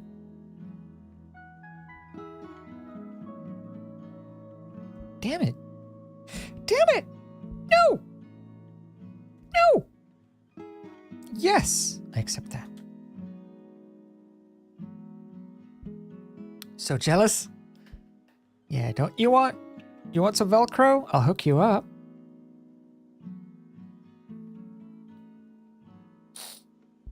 I ordered these like adhesive Velcro strips or Velcro patches more like, where you stick one side to the wall and you stick the other to like the back of a painting or something, and then you just Velcro it to the wall.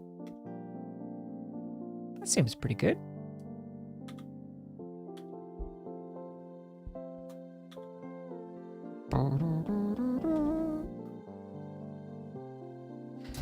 Yep.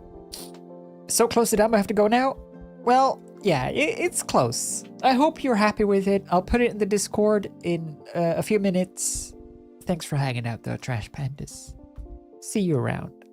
We did start a little bit later today as well. So, go forth.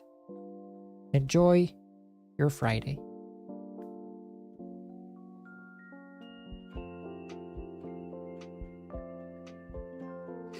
Do do do do do do do.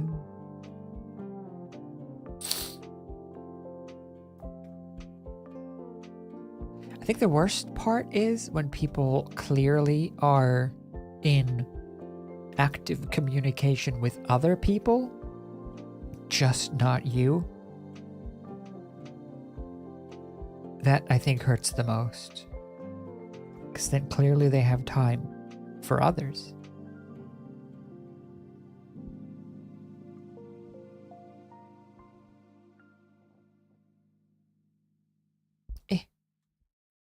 Yeah.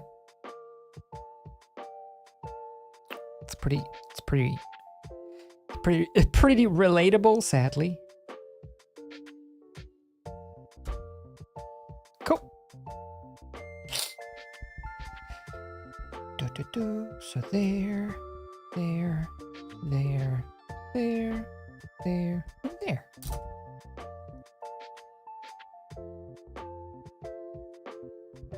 Nice.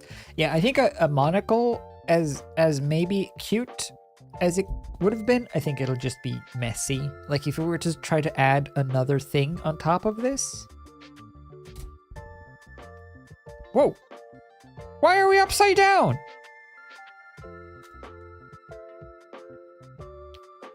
It'll just sort of be confusing, I think.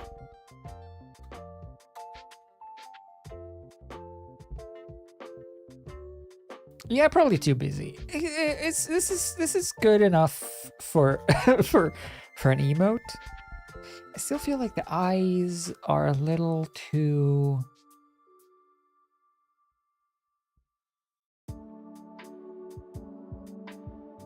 something.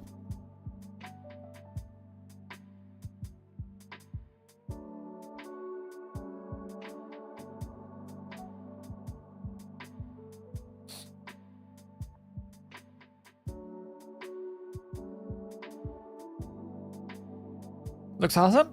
Thanks. Yeah, I think the monocle is too much. I think this is pretty good. Let's just add our color correction layers on top. Let's see. Layers, filters, correction. No. Layer. Curve. Do do do. Give our dog some pizzazz. Oh wait, we gotta do shines on the nose. I forgot.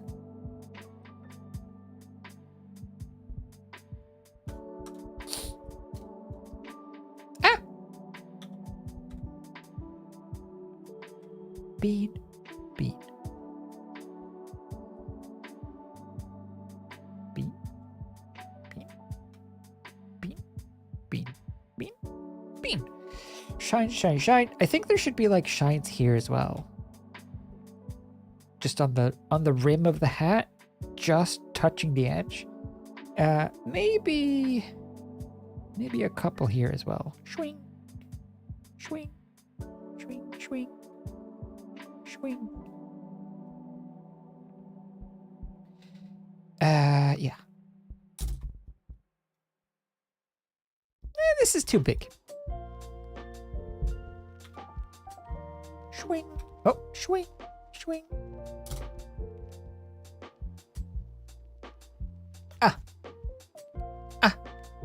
Save. Okay. And then another curves.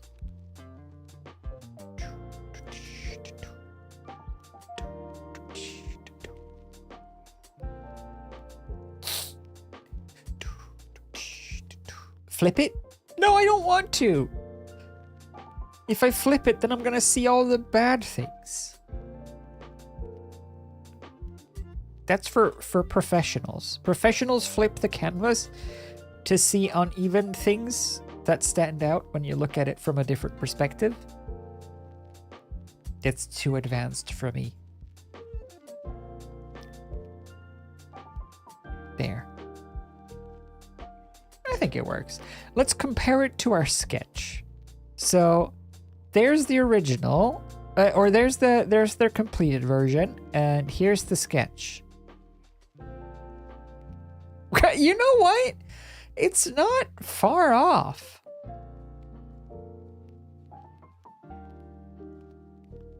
It has all the proper elements in the proper position. Not bad. Compared to my normal sketches. Let's save. Panga. Emote 12. Yes.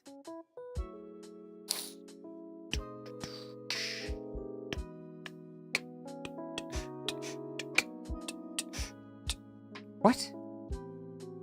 What do you mean?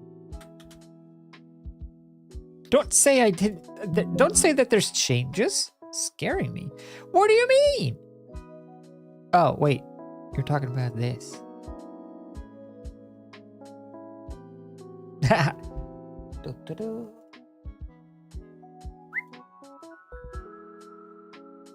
It's trash pants. Woof. We did it. Where is it? Stream stuff. FREEMOTE. Doc. Woof! There it is. A woof. We did it. We did a woof. Another one in the bank. I hope it works out. I think what is the next one on the list? Do we have another dog coming up? We have a couple of dogs on the list, but what's the next? Oh no, next up is this. A bratty tongue sticky outie, but with this character. But this pose? Okay. Also, a non-specific character, so it's more usable, would be cool too. Okay, I get it. I'll probably use this as a template though. It's a good template. Oh, okay, so it's this one next time. Actually, no, wait.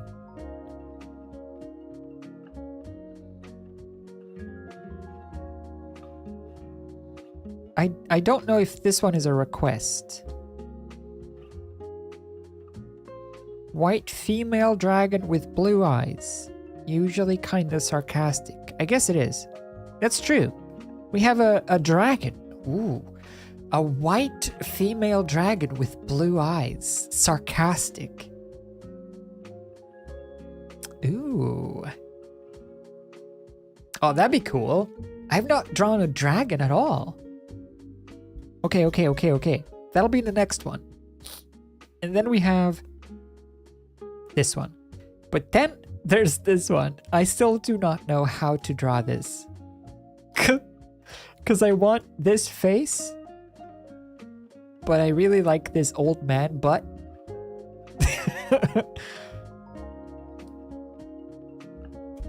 Anyway. We got stuff to do. What's going on here?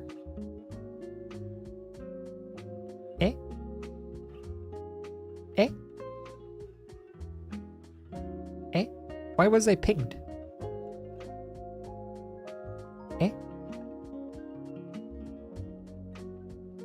Eh? Eh? Don't you hate it when you get like a notification and then you can't find it?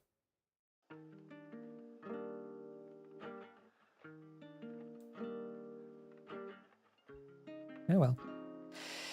Anyway, we did it. We did stuff like you've never believed. And yeah, it's frustrating, isn't it? And we did it. Let's investigate. We've done two recently that are both bubbles. Okay, let's make a pact. No bubbles next time. Dog. Dapper dog. Tipsy. Grumpy. Leon. Thumbs up. Phoenix bird. A frog.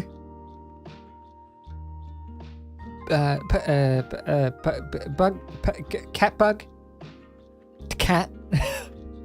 Lady. Dog. Lady. Person. Dog. Bidoof. Bird. Dog. Person. Lady. Dogs. Persons. Very good. So far so good. We're making admirable progress. We've done 12 emotes so far. A Bidoof! Who requested this Bidoof? Obi-Wan Bidoofy. Who's responsible for this? I really like this one. To be fair, how did I do both of these two in one stream? How did that happen?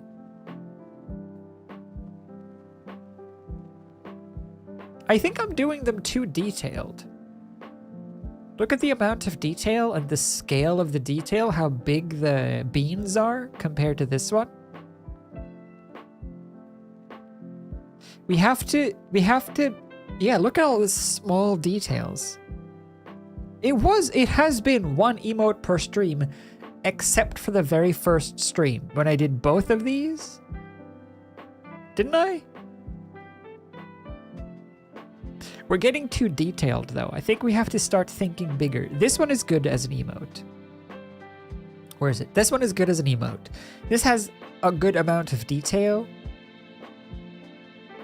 As well as, I think, this one. This one I think is too detailed. I like the drawing, but I think it's too... There's too many small bits. Like, if you look at them tinified, all of that gets kind of lost.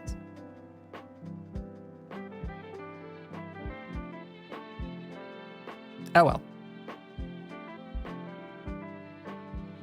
Anyway, we will do more. I think it's just I've strayed from the path of the emotes, and I've just now wandered into the just drawings swamp. But it's turning out pretty fun. At least I think they're pretty good. I hope you're enjoying hanging out. But for now, it is the end. So thanks for hanging out. I hope you enjoyed your stay. And I'll see you tomorrow. Should we? Let's see. Maybe we'll do some cheeky, whatchamacallit? Dragon's Dogma? I don't know. I have to look into whether or not it's like stable. It might be all buggy and stuff because it came out today. It was released today. So it might need some patching and stuff. Usually, I'm just going to assume from now on that when games come out, they're not actually ready. Sadly, that's just kind of the norm now. So we'll see. I don't know if we'll get into it tomorrow or if it needs a couple of weeks of patches. It's got mixed reviews. Oh, Horizon is on PC.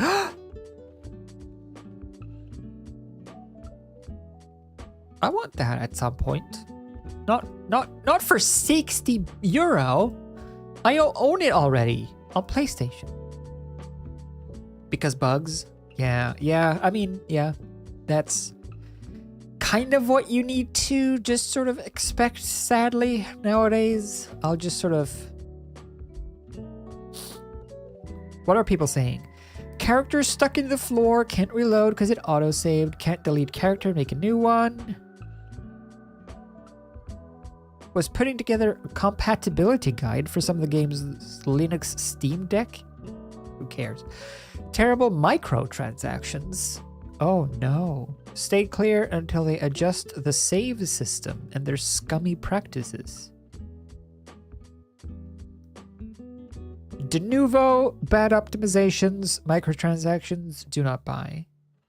I knew about the de novo thing. Microtransactions in a single player game. What? Why? What is microtransactionable in this?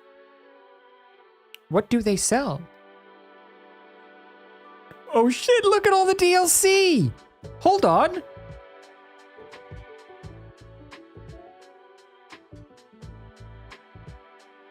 Oh. 2,500 Rift Crystals. $5.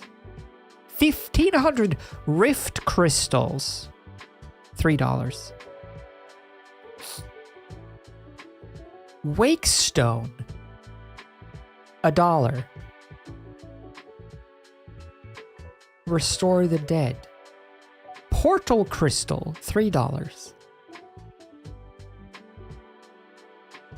Character Editor, $2. Rift Incense, $2. Key, $1. Smoke Beacons, Harpy Lure, $1. A thoughtful gift pendant, overflowing with tender affection. When offered as a gift, it deepens the bond. $2. Custom sounds, $3.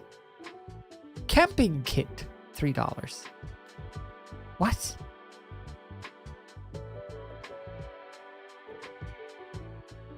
This is nuts. Look at all this DLC. There's 22. Actually, the character creation demo is in here. So 21 DLC items for $1 to $5 for a single player game? Adventure game? Like a Skyrim with microtransactions. Yeah, and then the game, even the base version, not even deluxe, the basic version is $65. or euro. 65 euro.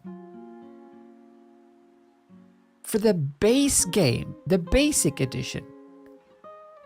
And then they're selling all of this as well. All of this, whatever, but this is the concerning part. The fact that they're selling rift crystals for money means that the game is centered around needing rift crystals to do stuff. So it's a grind.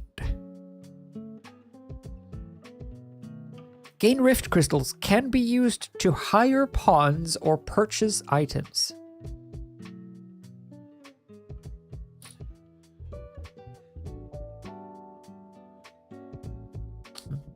Nah. I'm gonna say that we're not gonna try that one out tomorrow. I don't like that at all. Yeah. Like Genshin? Well, not even, because Genshin is a gacha game and also has multiplayer and is online. Dragon's Dogma has no multiplayer at all. It's essentially like Assassin's Creed single player. Multi-transaction. Not good. Not good. And Genshin Impact, yeah. Genshin Impact is also free. This one costs $100. I'm gonna say no. I'm gonna say we don't do that tomorrow. Maybe tomorrow we'll do Nancy. Maybe we'll do Enshrouded. Maybe we'll check out Little Guardsman. I still haven't started it. So we'll see. We'll have a little vote. Maybe we'll do Nancy. Maybe we'll do Guardsman. Maybe we'll do Peepo. But anyway, for now, that'll be it. So thanks for hanging out. I hope you enjoyed. And I will see you tomorrow. Yes? Yes. Oh, yeah. Okay, wait. Oh, crap. I didn't save the... I fixed the credits, but I didn't export it to that computer. So the credits are gonna be broken. Sorry. Goodbye. Goodbye. Look at them go. Oh, it's all... Here they come. They're gonna be all stretched. Wait for it. Yeah, ew. They're all stretched out, and they don't even match the speed. Doesn't even match the stupid scroll. Ugh, it's disgusting. Absolutely horrifying. See you next time.